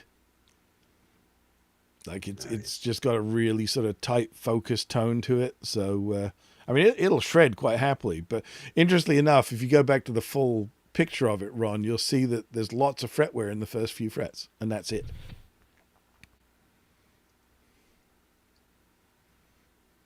Yeah, I can't get any bigger than that. Yeah. Pretty so you nice. see it's gray in the first 5 frets. Yeah. So whoever had it, I wonder, because Jim was apologizing. He says, so I know all this stuff, but I'm afraid I don't work there anymore, so I can't tell you like who it was ordered by or or built for or whoever. Because to me, one pickup, funky finish and fretboard wear in the first 5 frets, it was probably a lead singer's guitar. Oh yeah. You know what I mean? Like it was, Yeah. But interestingly enough, so all the bodies for those guitars were all stamped RG560, because what they did was they took the body like that, just a single humbucker cut and the trem route and the control cavity, and didn't cut anything else. And then depending on what you checked on the order, they would cut the other pickup slots or whatever you wanted. And so they're all ink stamped in the neck pocket 560. And so a lot of people have these guitars and just think they're weird RG 560s, not realizing that they're, there's something a bit more special kind of thing. Interesting. But the neck is definitely handmade. It's not a factory neck kind of thing in that sense. And I checked with Jim on that. He said, yeah, we did make some stuff specially for people. I like is the finish it like Ibanez thin, or is it a thicker neck? It's slightly thicker, actually. It is very much still a Wizard. But, I mean, we're talking, this is 1988, so things like the Wizard 2 and that didn't exist. And it is very slightly thicker than a Wizard. So it's about 18 mil at the first fret. And it has slightly more of a sort of U shape to it than the flat C that the Wizard is.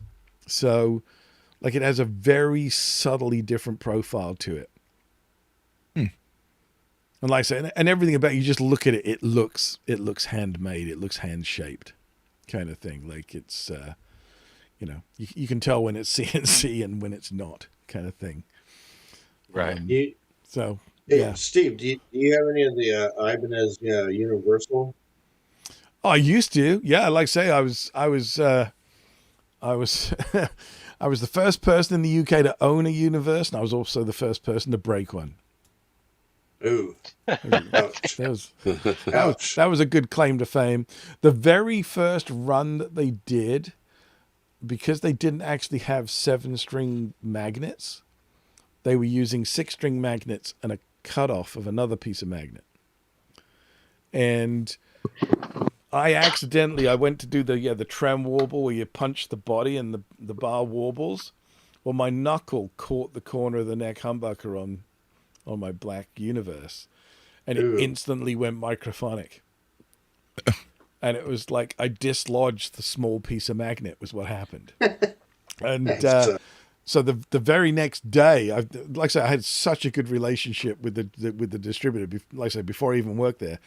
And so I phoned them the next day and went, this is what happened. Totally my fault. I'm really sorry. And they went, no worries. We'll sort you out. The very next day, an entire pickguard assembly arrived.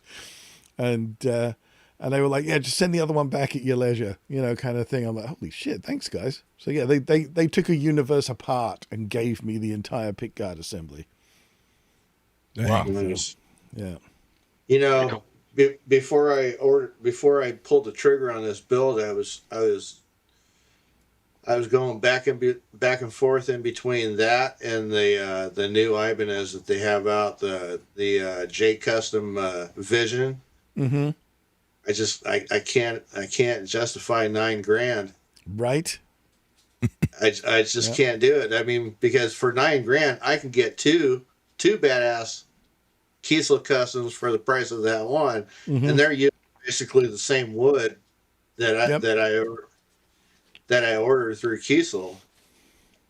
I mean, I checked out the reviews, and it's something I really wanted, but not that bad. Well, that 7-string in that picture that you like, that's a Prestige back when the Prestige was something different than what it is now. So when they first introduced the Prestige line, that was basically J Custom. They were hand built in Japan. Oh yeah. Well, right. Most of the RGs back in the 90s were J Custom, weren't they?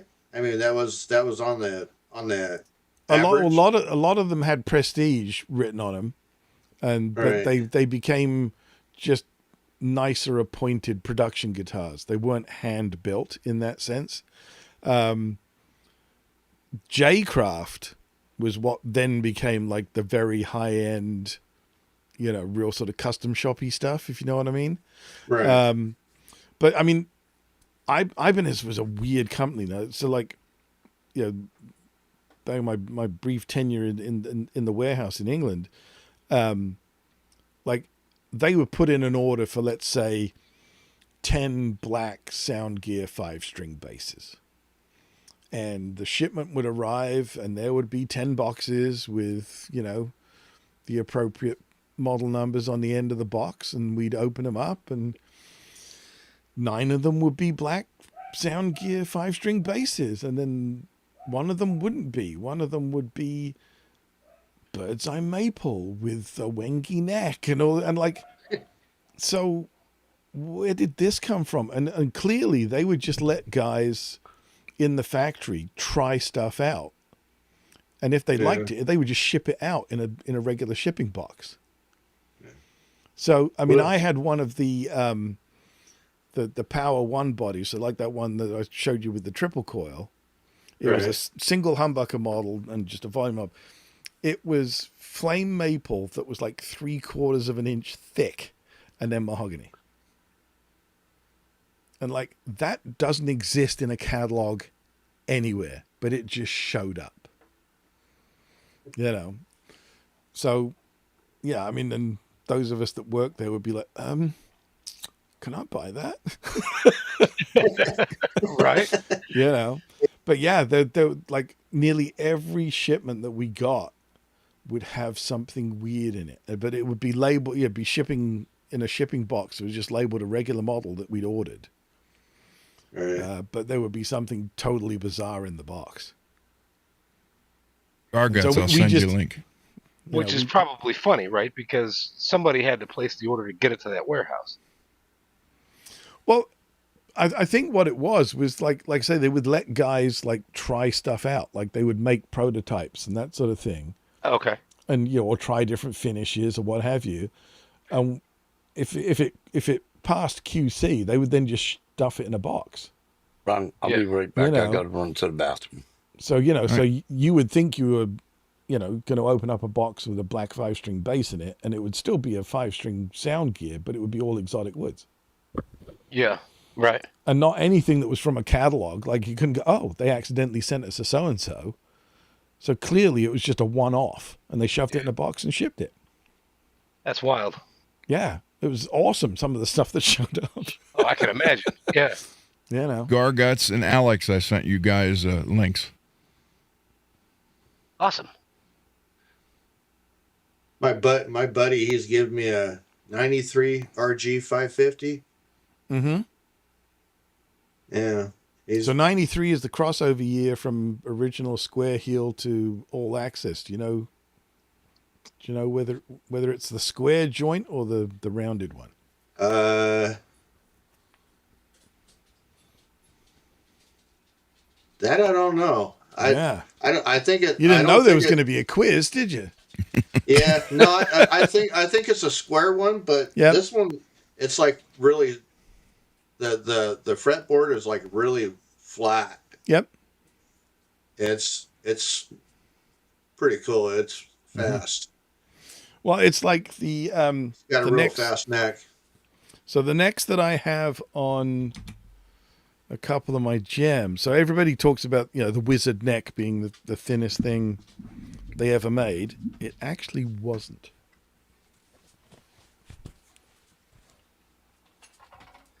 Mechanic Jams, did you recently just get a new Kiesel? I ordered my second build. The one in my hand is my first build. Okay. This is a neck through Aries. I ordered a neck through A2 7-string. So here, let me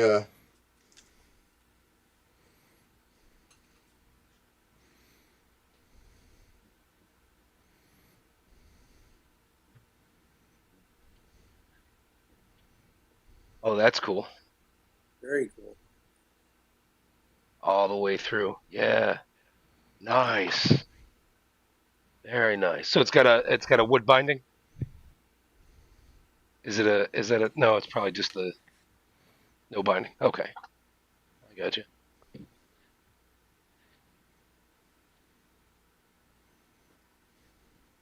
This guitar has piezos in it. So it's got the Two double jacks. jacks. Yep. Yeah. Cool. That's awesome. I was wondering if it had a binding, but then I was like, nah, it's probably just the fretboard. Mm-hmm. Yeah, no, this is a neck through. It's the side of it kind of looks like it's bone. It's just weird. It's when I got it, I was like, holy crap. I mean, this is my first expensive guitar. Right. Now I'm ordering my next second one. This one here was just a little over $5,000.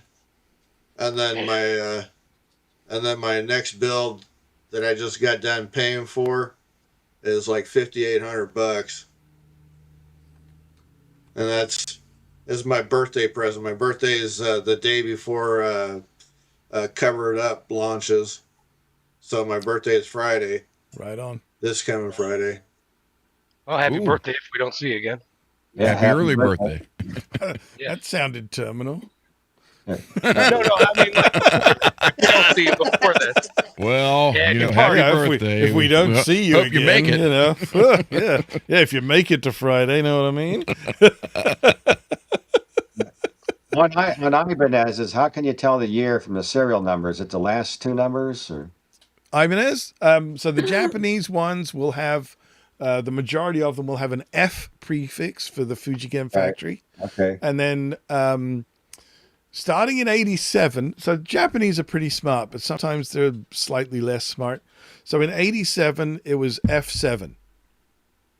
F7. Okay. F7, I've got an right? F7, yeah. And then it got to 97, and they realized there was a problem. So then they became F97 with a slight gap, and then the rest of the serial number.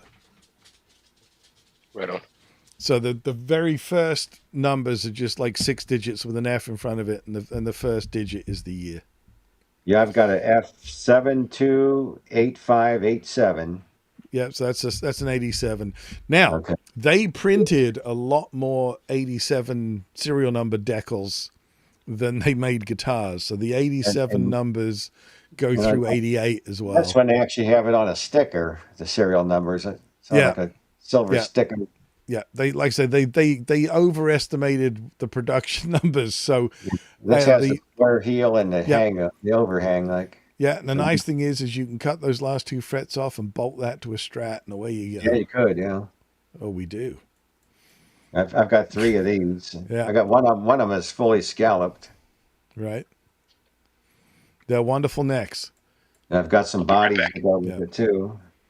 Right on. So yeah, so those F7 numbers, you'll see them basically there's no F8s.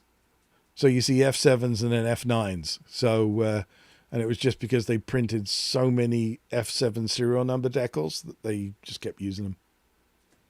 Is there a way I can post a picture of my my build?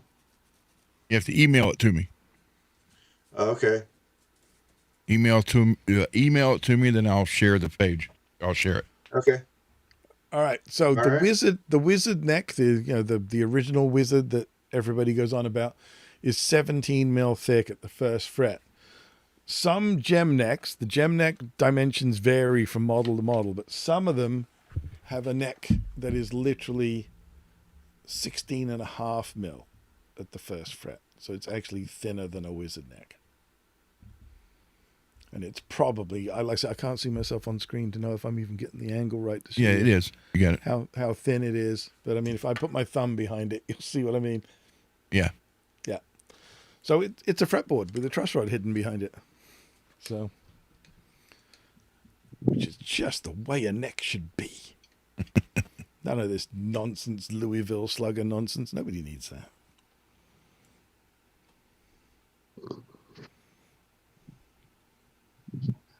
Well, apparently somebody needed that. They thought, well, you know what?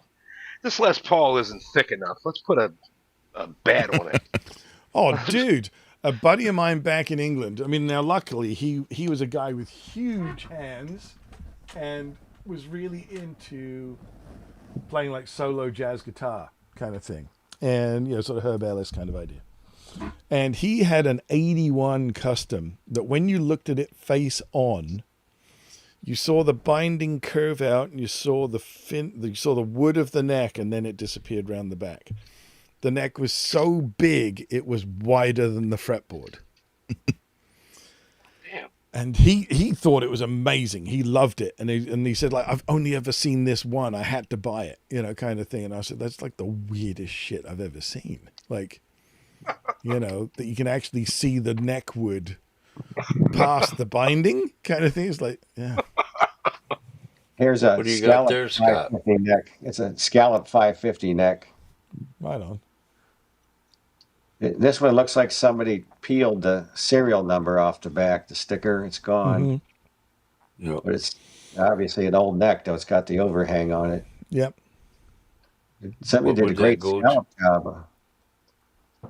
None of the dots fell out or anything when they scalloped it. And it's pretty deep. Yeah. What kind of neck is that, too? Do you know? It's an Ibanez. It's a 550. 550R, it says. Yeah. R for rosewood. Rosewood, okay. Yeah. Okay. It's blue. Got a blue headstock. There you go. Well, color code JB. God, I need to get some friends and get out of the house. Yep. So that would have been from an RG 550 RJB, jewel blue.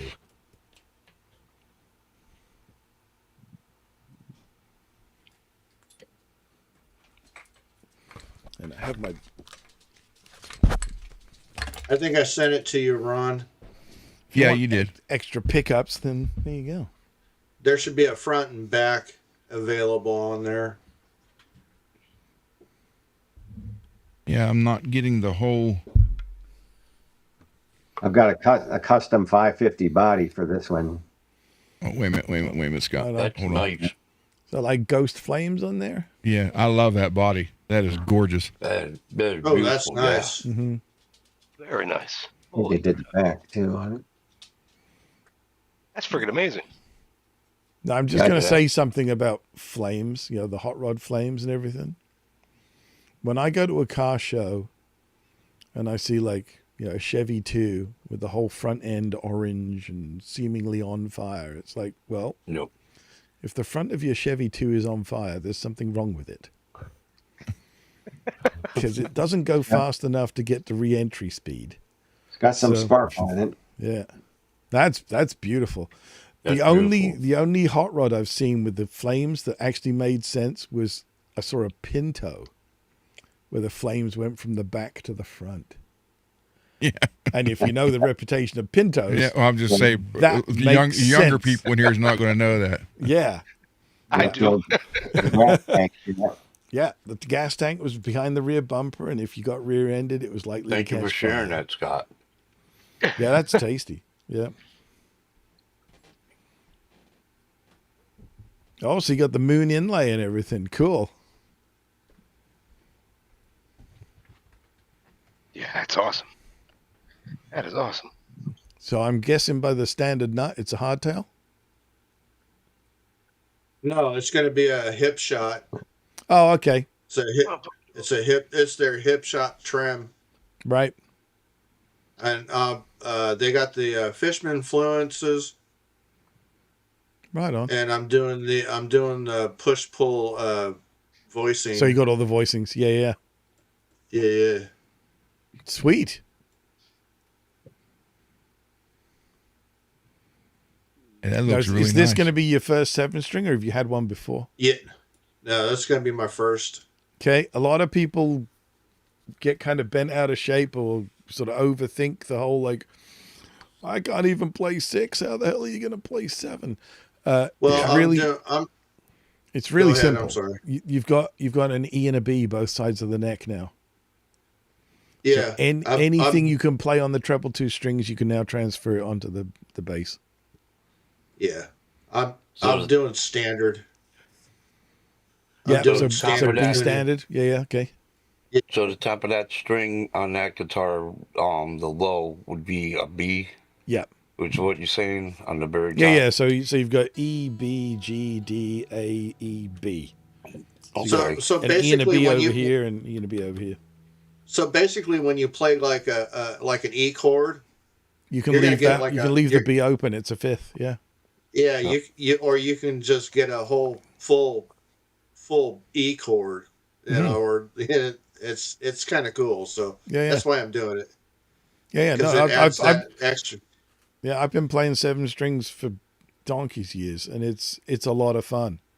It really is. See, I tried 7 string and Guitar Center, but that's the worst place to even try it because everybody's already changed the tuning on it.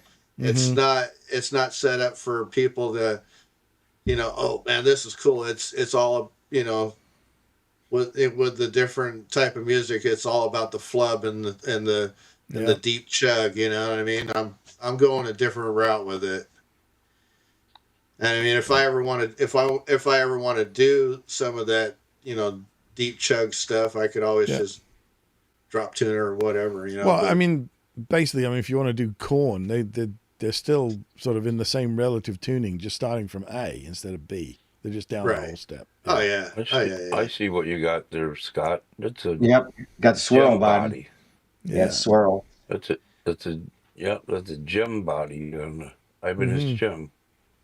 That's nice. I don't know if it's real or not. Is that a Nate Pearl body by any chance? I got it on eBay, so I don't know. That probably is a Nate Pearl body. Yeah. He just passed away. Like, he was only like 38 or something. That's nice. Oh, geez. That's really nice. Yep. And it looks like it's been hydro dipped. Cool, Scott. Yeah. I've got another one too. Mm-hmm. Got some green in awesome. it. That's pretty. Yeah, I was good at sitting behind a keyboard buying stuff. Yeah, well, I guess I got to talk to you. There you go. Yeah. Yeah, Nate Pearl made a lot of good stuff, a lot of fun stuff, and that's nice, Rez. Well, no, but I'm going to be learning how to build guitars and everything. I'm going to be learning all about the 7-string. My brother, so.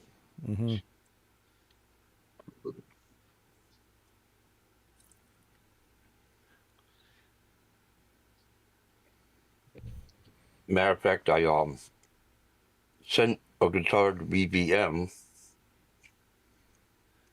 that I got off a marketplace just to do a few little touch-ups. Right. If it was something more than that, I would have been sending it to Ron.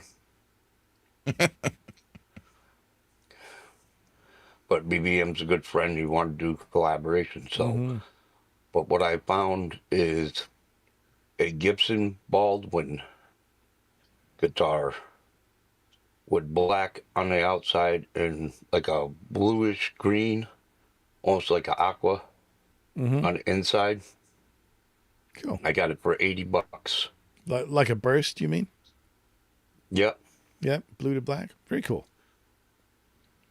And he was looking them up today, and he found one that was like that one in a burst for about $300. Yeah, okay. But this is a music edition. Right. From, Gibson and Baldwin. Yeah. So it's pretty cool. It's a pretty cool find. Yep.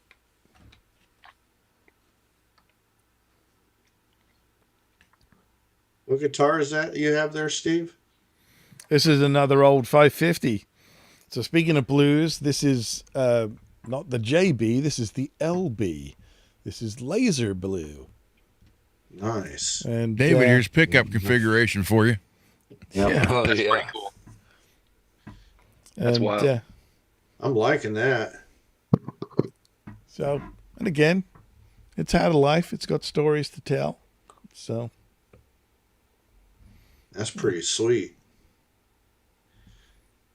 Yeah. Well, Steve does awesome work. So. It's pretty awesome. And then, so again, for those who care, kill switch. And then this switch is a 3-way which changes the middle pickup. So it's series, single, and parallel. So depending on what I want to blend it with on the 5-way switch, I can have it as a single coil or whatever. So Nice. Yeah. Now, is that a low pro edge? This is just an edge, so not the low pro. Just- It's the standard edge. But Okay. yeah, I like it. I like it a lot. Nice. And again, if it's not washing out, you can see it's got plenty of mileage on the fretboard. Yeah. I love it Oh, when yeah. they look that way. So That's a player's guitar right there. and then How does that middle pickup sound? that's a PAF Pro, so it's really, although it's got plenty of output, it's quite clean sounding Okay. even in humbucker mode. And then just when you need more switches. Okay. I've got one of those Frampton Epiphones. It's got the You three. love the switches, don't you, Steve? Hey man, you gotta have switches. Yeah. So this does have a low pro in it. Oh, wait a minute. Plonk. Oh yeah, there we go. That's a thick body right there. Yeah. That's standard RG dimensions. Or at least the camera makes it look thick. I think it's just because they're a slab body. They don't have much of a round over, so it makes them look thick. But then you got to have one of these. What's What kind of port is that? Yeah, 13 pin MIDI. Yeah. Yeah. So this has both a Roland GK kit installed into it as well as a Fernandez sustainer. So the sustainer and the synth together is really kind of interesting. Ooh, So hence all the switches. nice. And I had to put obviously quite a bit bigger control cavity in it. Damn. So Damn. you know, and that decal is my life motto. Nice. So I should I could keep do Yeah, using in my Texas, mic. they just say, hold my beer. I definitely could do some stuff with that one. Some of it would be legal. Steve, do you have any gold low pros laying around? No. We were trying to find one the other week. Myself and Gold Hardware do not get on. So, and I mean, and most of my time, you know, in terms of, you know, doing guitar work for other people, when it comes to Gold Hardware, the main theme is taking it off so they can put something nice on instead. So it's usually going to black or chrome or whatever. Yeah, I do all black. Yeah. The only guitar I have that has Gold Hardware on it that I haven't changed is one of my Paul Gilbert models because it's what it came with. So, yeah, it's the weird thing, like nickel hardware, like gets patina, but it looks cool. Gold hardware, when it gets patina, just looks like cheap junk. Garbage. It's awful. Yeah. It looks cheap. Yeah, it does, even though it's supposed to be the fancy stuff. So whenever I see somebody, and I'm bound to be offending somebody right this second, when they get this like brand new, super shiny Les Paul custom, and they go, look at the gold hardware on this. And I'm like, oh, I'll give it a year. I tell them it looks Yeah. ugly. Yeah. I don't like gold. Well, I don't like no. gold at all. I'll admit certain guitars the gold looks good on. It all depends on the color. And if you maintain that thing and polish it, it may not, you know. But that's the Gold problem. If you bad. polish it, you wear the gold off as well. So Yeah, yeah, Go black. It's a lose-lose situation most of the time. So yeah. Well, I figure you just wipe it off, clean it once in a while. and- No, it actually It might. like I've had a couple of the white gems, the Gem 7Vs, and Yeah. both of them I swapped out all the hardware, one for chrome, one for brushed nickel, and the guitar looks so much better. Like it actually looked classier, whereas the gold kind of made it look tacky. Was the gold wearing off and tarnishing?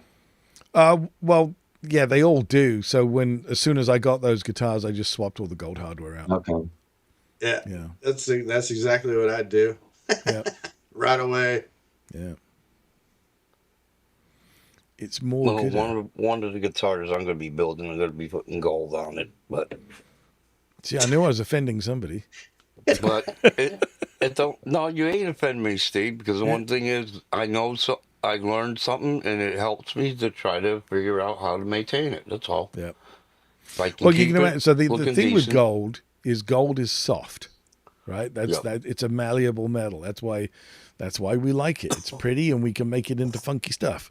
But when it comes to being lent on and sweated on, and it wears off.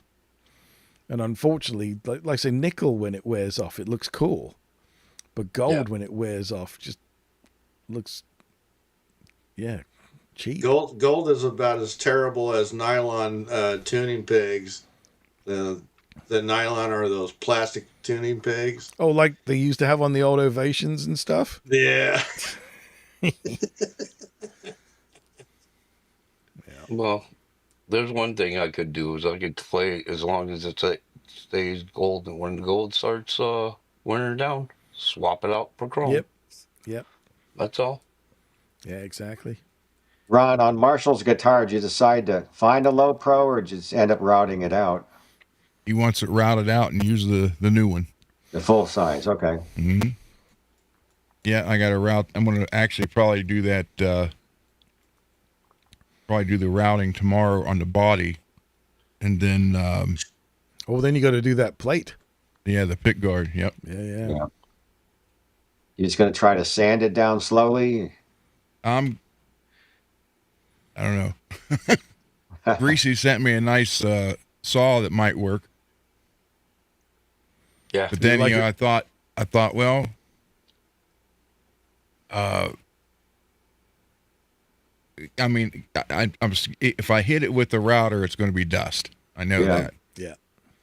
And same way if I put it under a bandsaw. Mm-hmm. So my options are just a little jeweler saw. Yep. Or I thought about maybe get the starting line cut with like a Dremel tool with a cutting wheel on it. I don't know. I'm scared to death to break it because it's one off. There's not another one. Yep. Yeah. Yep. It's going to be one of those things that probably when you finally start it, whichever method you choose is just going to work so nicely. You're going to be like, so why was I thinking this was going to be so difficult? Do you know what I mean? It's like, I hope you're right. Yeah. How much are you talking? Is it like 1/8 of an inch or smaller than that? Oh, no, it's more. More? Yeah. Let me check.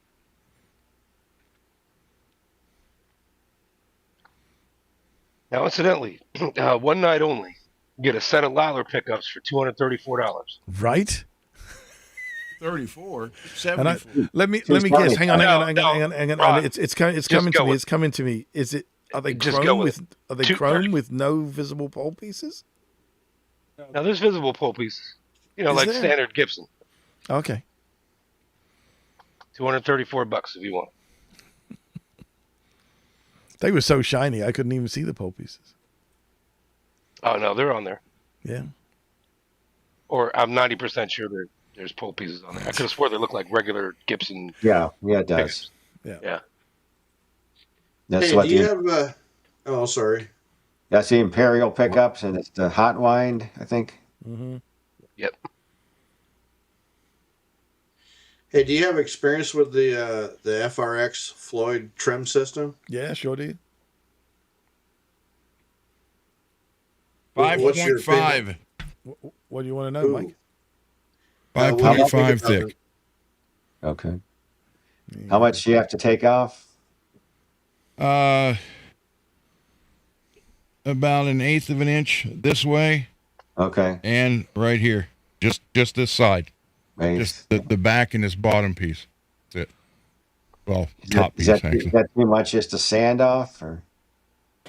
Yeah. Well, I don't know. Depends. I don't know. I don't know. See, Dremel used to make a router table for the Dremel. Yeah. And that was really kind of useful for those kind of jobs where you could put a sanding drum in it and then just work the piece. And, you know, you could be very, very gentle and sneak up on things, you know. Oh, yeah, this is, it's 5.5 mils thick. Right. I mean, this is, and it's and it's you said, and it's a laminate of different materials, right? Yep. Yeah. Here's the lollers. Okay, show me the pole pieces. Because I missed them first time around. They're so shiny. I didn't see them. Oh, yeah. There they are. Okay. Hush my That's mouth. a nice guitar. There you go. Oh, yeah. That looks like a Satriani style guitar. I was going to say, it's a Oh, Charvel. that's Charvel. Beautiful. Wait, it's way too pretty. You need to run that over with something. Steve, what I was asking about the FRX, I was going to put that on my Les Paul. Okay. Do I? Yeah, they work. They do work. Okay. The only thing that sort of that kind of looks a little weird is the string lock is like part of the replacement truss rod cover that they give you. That's how it works. So when you first look at it, you're like, this seems a little flimsy, but it actually works really, really well. Now let me ask you: I saw a picture of somebody doing that. Ooh. Mm-hmm. They just put it cool, Ron. Like right behind the nut. Yeah. That's how it's designed to be. So. Really. Yeah. So if you remember, $190, yeah. Yeah, when you look at the old Charvels and Jacksons and stuff, $190 a piece. Kayla's and that on them, they weren't locking nuts; they were string locks. A piece. So they were behind the nut. That's expensive. So yeah. Tax and all, you're over $400. So if you want them for $234, speak up now or forever hold your peace. Well, if I had $234, I would speak up now. They don't have $234. That's a nice Charvel there, Ron. It's got nice. David's neck. David did the neck on this. He did all the stainless steel work. He did an awesome job, too. Shit, I'm going to go broke sitting up here.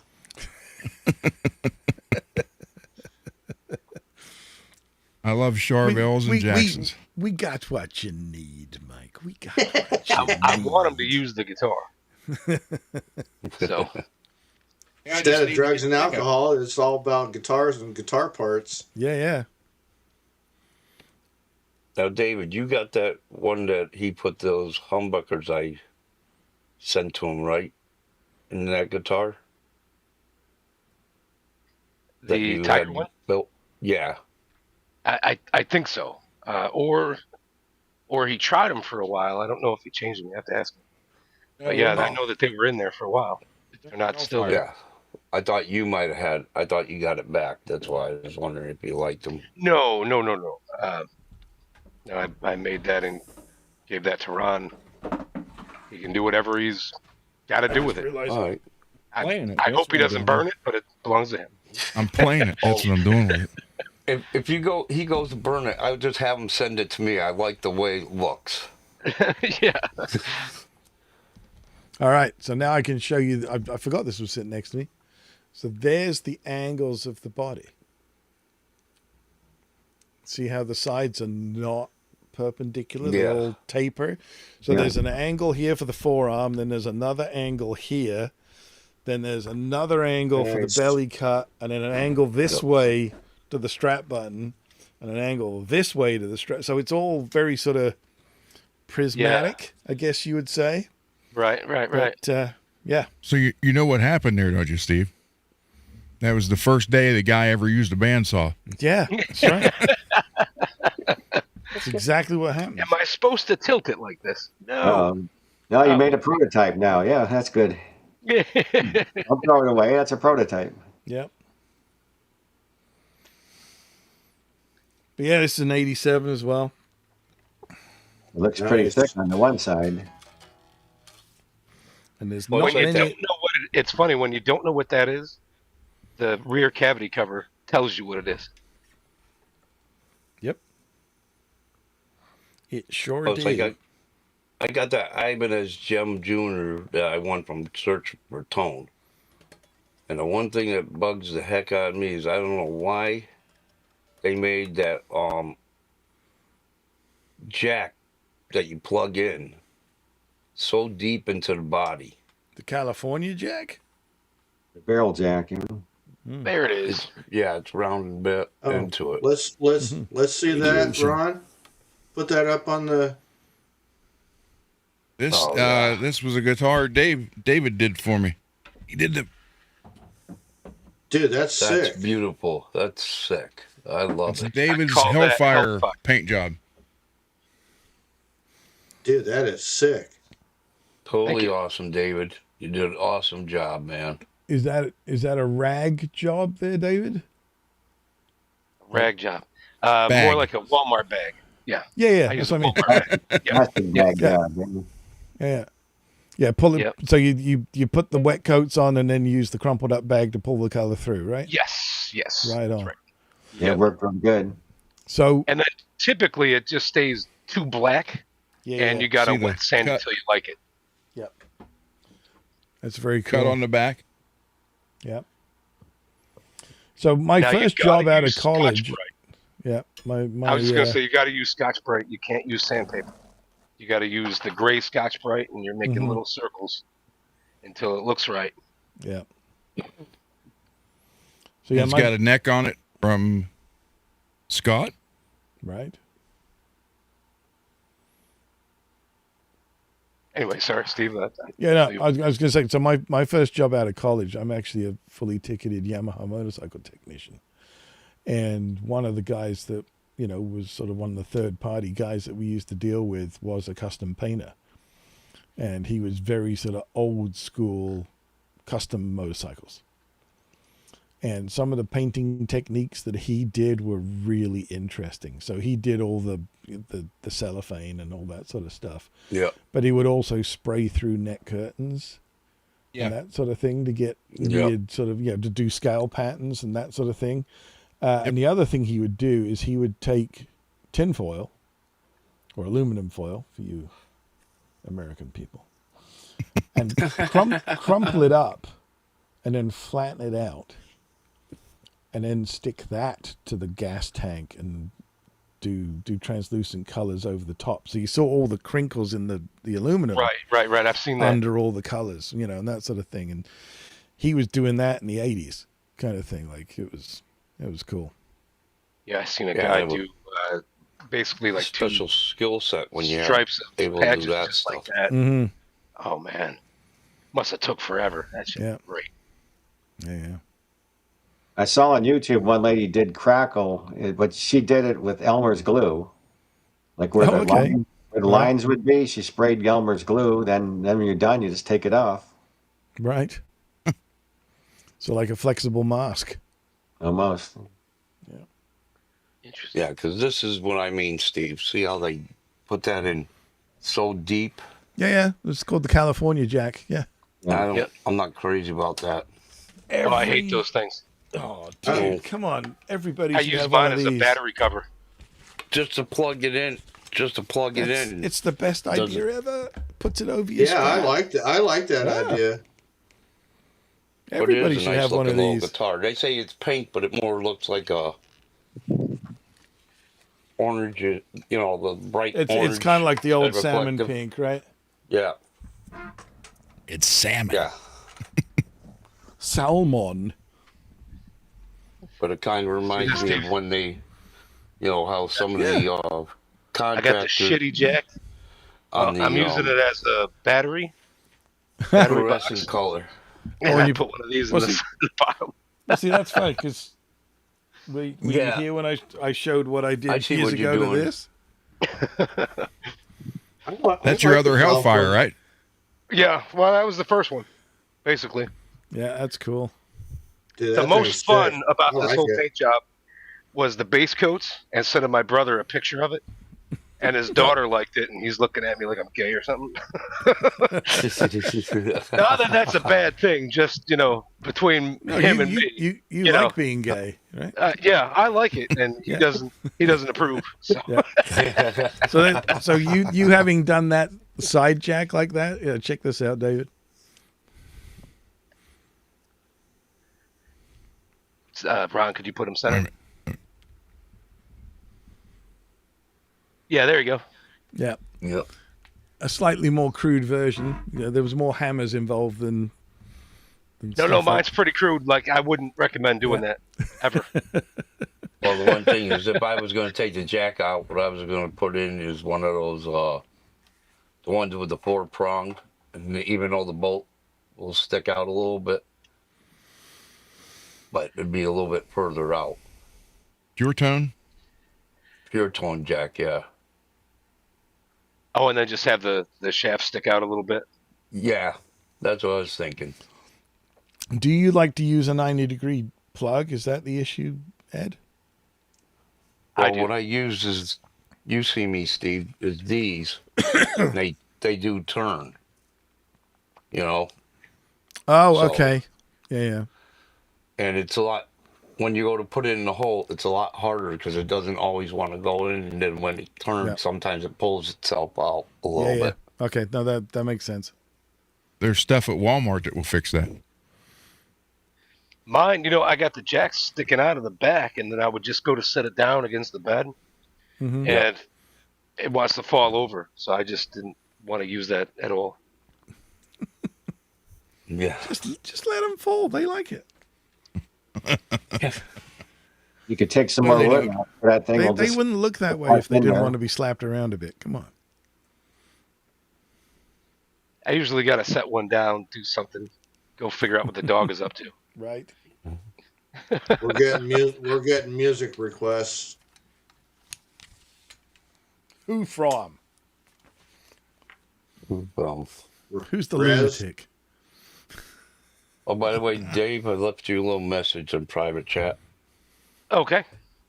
Okay. Is it rude? Is that why it's in private? No, it's just a polite question.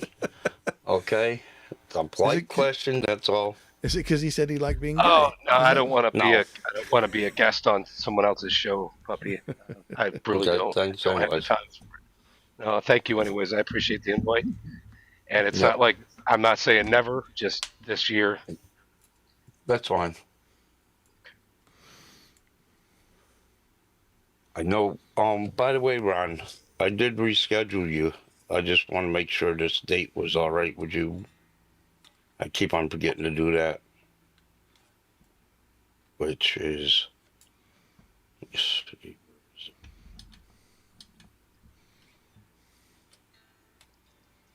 would be on the 18th of October.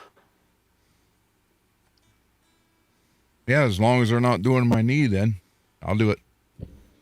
Okay. May you have a good recovery on your knee surgery, bro. Yeah, that I would say. If it does coincide with your knee surgery, we can always plan it another time. I have no problem with that. I'd rather see you get better and all that. Because I'm tired of coming down steps backwards and going up them on all fours like a dog. That sucks. It does. Carrying those 40-pound boxes too doesn't help. Yeah. Actually, I get my son-in-law to do that. I was gonna say, are you just putting them on a skid just to shuffle them down? Like, I hope they packed it well. Here's one hint. Skunk pack's great. I know. Don't have them put one of those chairs that go around your stairs and you sit on and go up. Say, I ain't that old yet. You can hot rod those things and they can throw you off at the top. It's awesome. Increase Steve, the power. Because Steve does it already. He just does it for the fun of it, so you can get up there real quick. Yeah, I do all my own stunts.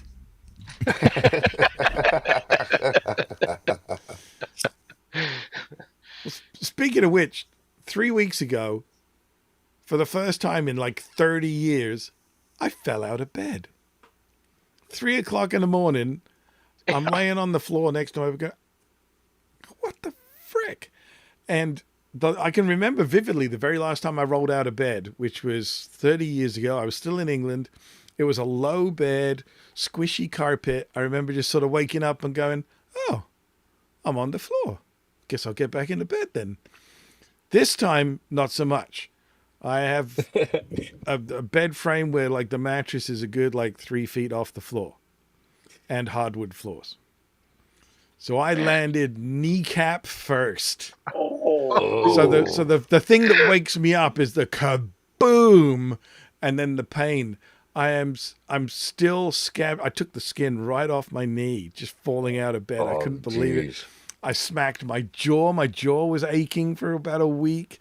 My elbow was stiff, like trying to like put something in my mouth. It was like, oh, it only goes this far. Shit, you know. It was like I couldn't believe it just from rolling out. And I know why I fell out of bed, because when I realized what was going on, I looked up and there were 3 dogs' faces looking at me. So they had just slowly go like, yeah, you're taking up too much room, dude. Off you go. Oh, I was about to say, you didn't know it was the girl that you brought home that night? No, not that night. No, that's different. You guys are making my knees hurt talking about That's why I wanted to wish you a happy birthday this week, because you just never know. You guys are making my knees hurt just by talking about that stuff. I'm from the automotive industry.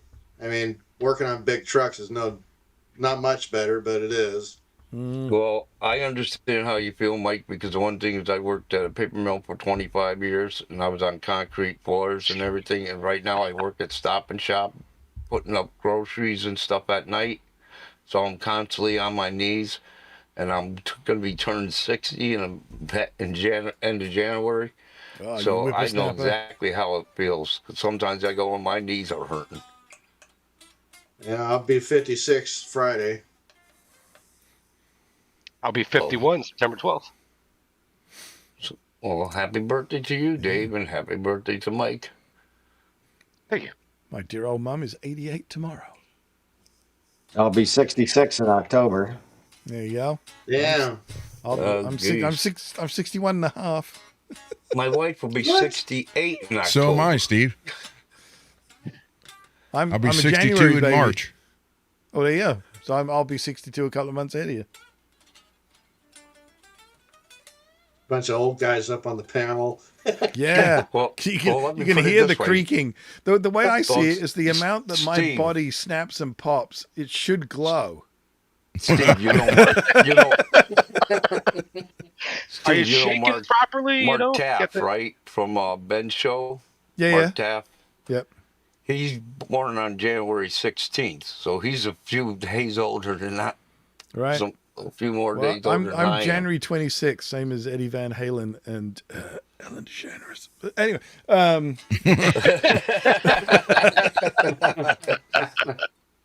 Would you think you've been mixed up with her somehow? Oh. I can see where you get the good-looking side. That's from Eddie. Ellis, Van Halen, and the other lady. That's where you probably got the weird side from. I hate to say. Yeah. Well, yeah, Valerie Bertinelli. I mean, she's still pretty easy on the eyes. Believe it or not, a lot of women are pretty on the eyes. The one that used to play in The Medicine Woman. Jane Seymour. Her name is. Jane Seymour. Yep. Ex-Bond girl. Still as beautiful as when she was young. She doesn't look like she aged at all. So, guys, we're going to go 15 more minutes. You guys want to do another play? Sure. Yeah. What key would you like, Mike? You want to let's use do F. You want to use it? You want F? I got F. All right. I'll do Bring it. F for What do you want? What do you want F flat? I don't care. Let's You let pick that it. sink in for a second. F flat. I'll make it work. It's E. I'll just try to do my best because I don't know nothing about F. All right, let's go. Let's go another A minor. Let's keep it user friendly, and here we go. Hey, still, Steve. I'm always willing to try something different. You know that. Well, I could have gone for E, Phrygian dominant if you want. Oh, we had that one. Charles Green plays that. Yep.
Pass it on to somebody else. Yep.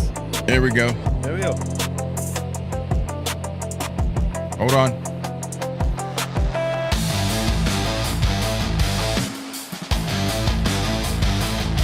There you go.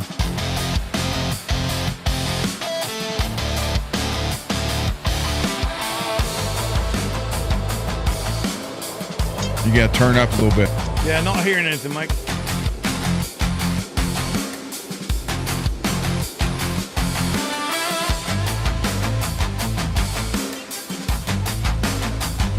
Still don't hear it. Still nothing?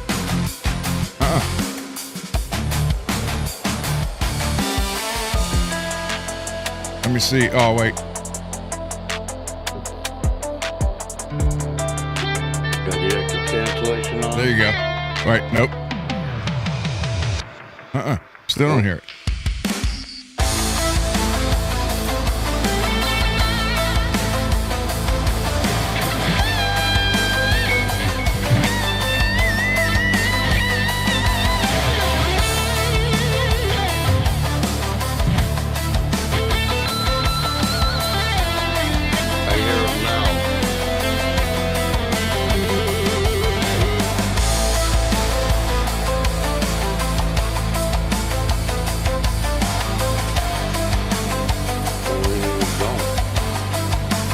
Hearing anything wrong?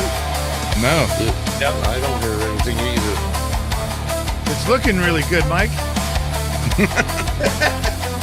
I got your volume up. There's no echo cancellation or no AI on, so you should be doing it.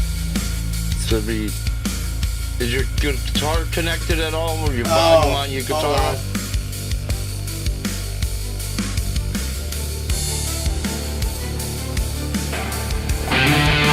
There you go.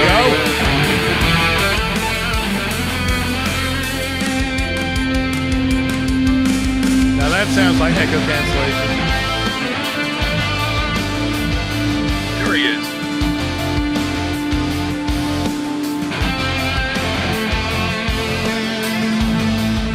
Sounds good.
Steve.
All right, ready, mechanic?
All right, we'll close out with Puppy.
minutes left, puppy.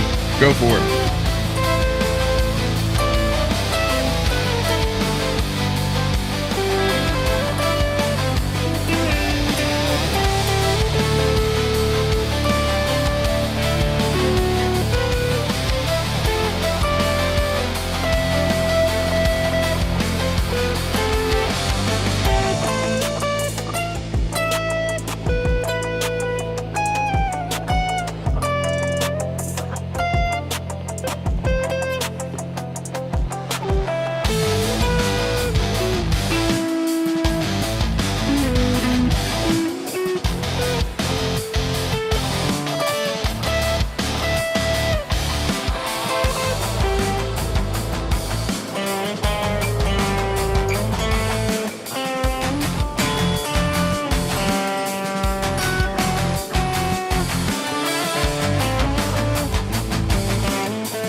Minutes, Steve.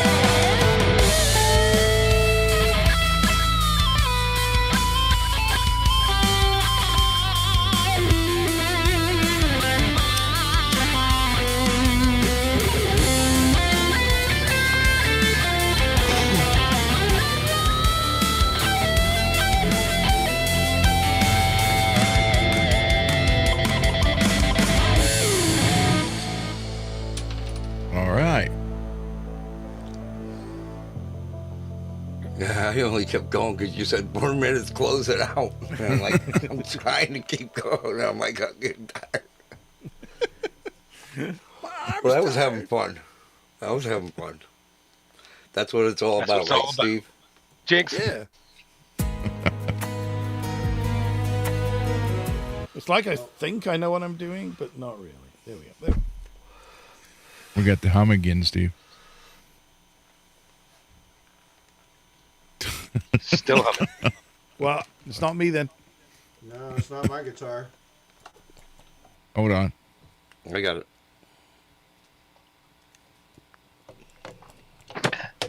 No, it's not me. I've done muted my guitar channel. Yeah, so it ain't it's me. on. I can tell you here in a second. Turn mine down, so I'll mute my guitar as well. I already unplugged it too, so. All right, everybody. Gentlemen, thank you so much for hanging out. All right. Thanks for having Thank you for having us. Thank you.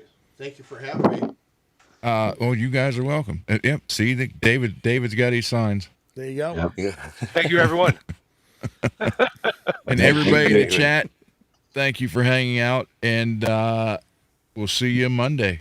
All right, man. Right. See you there. Good night, everybody. I'll go out and play with our intro, outro here, and we'll be done. Yep.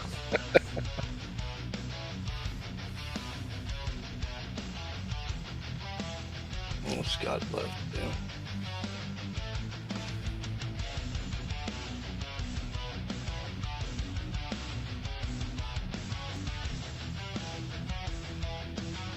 I enjoyed the good laughing. That was Will said, bye, Dad.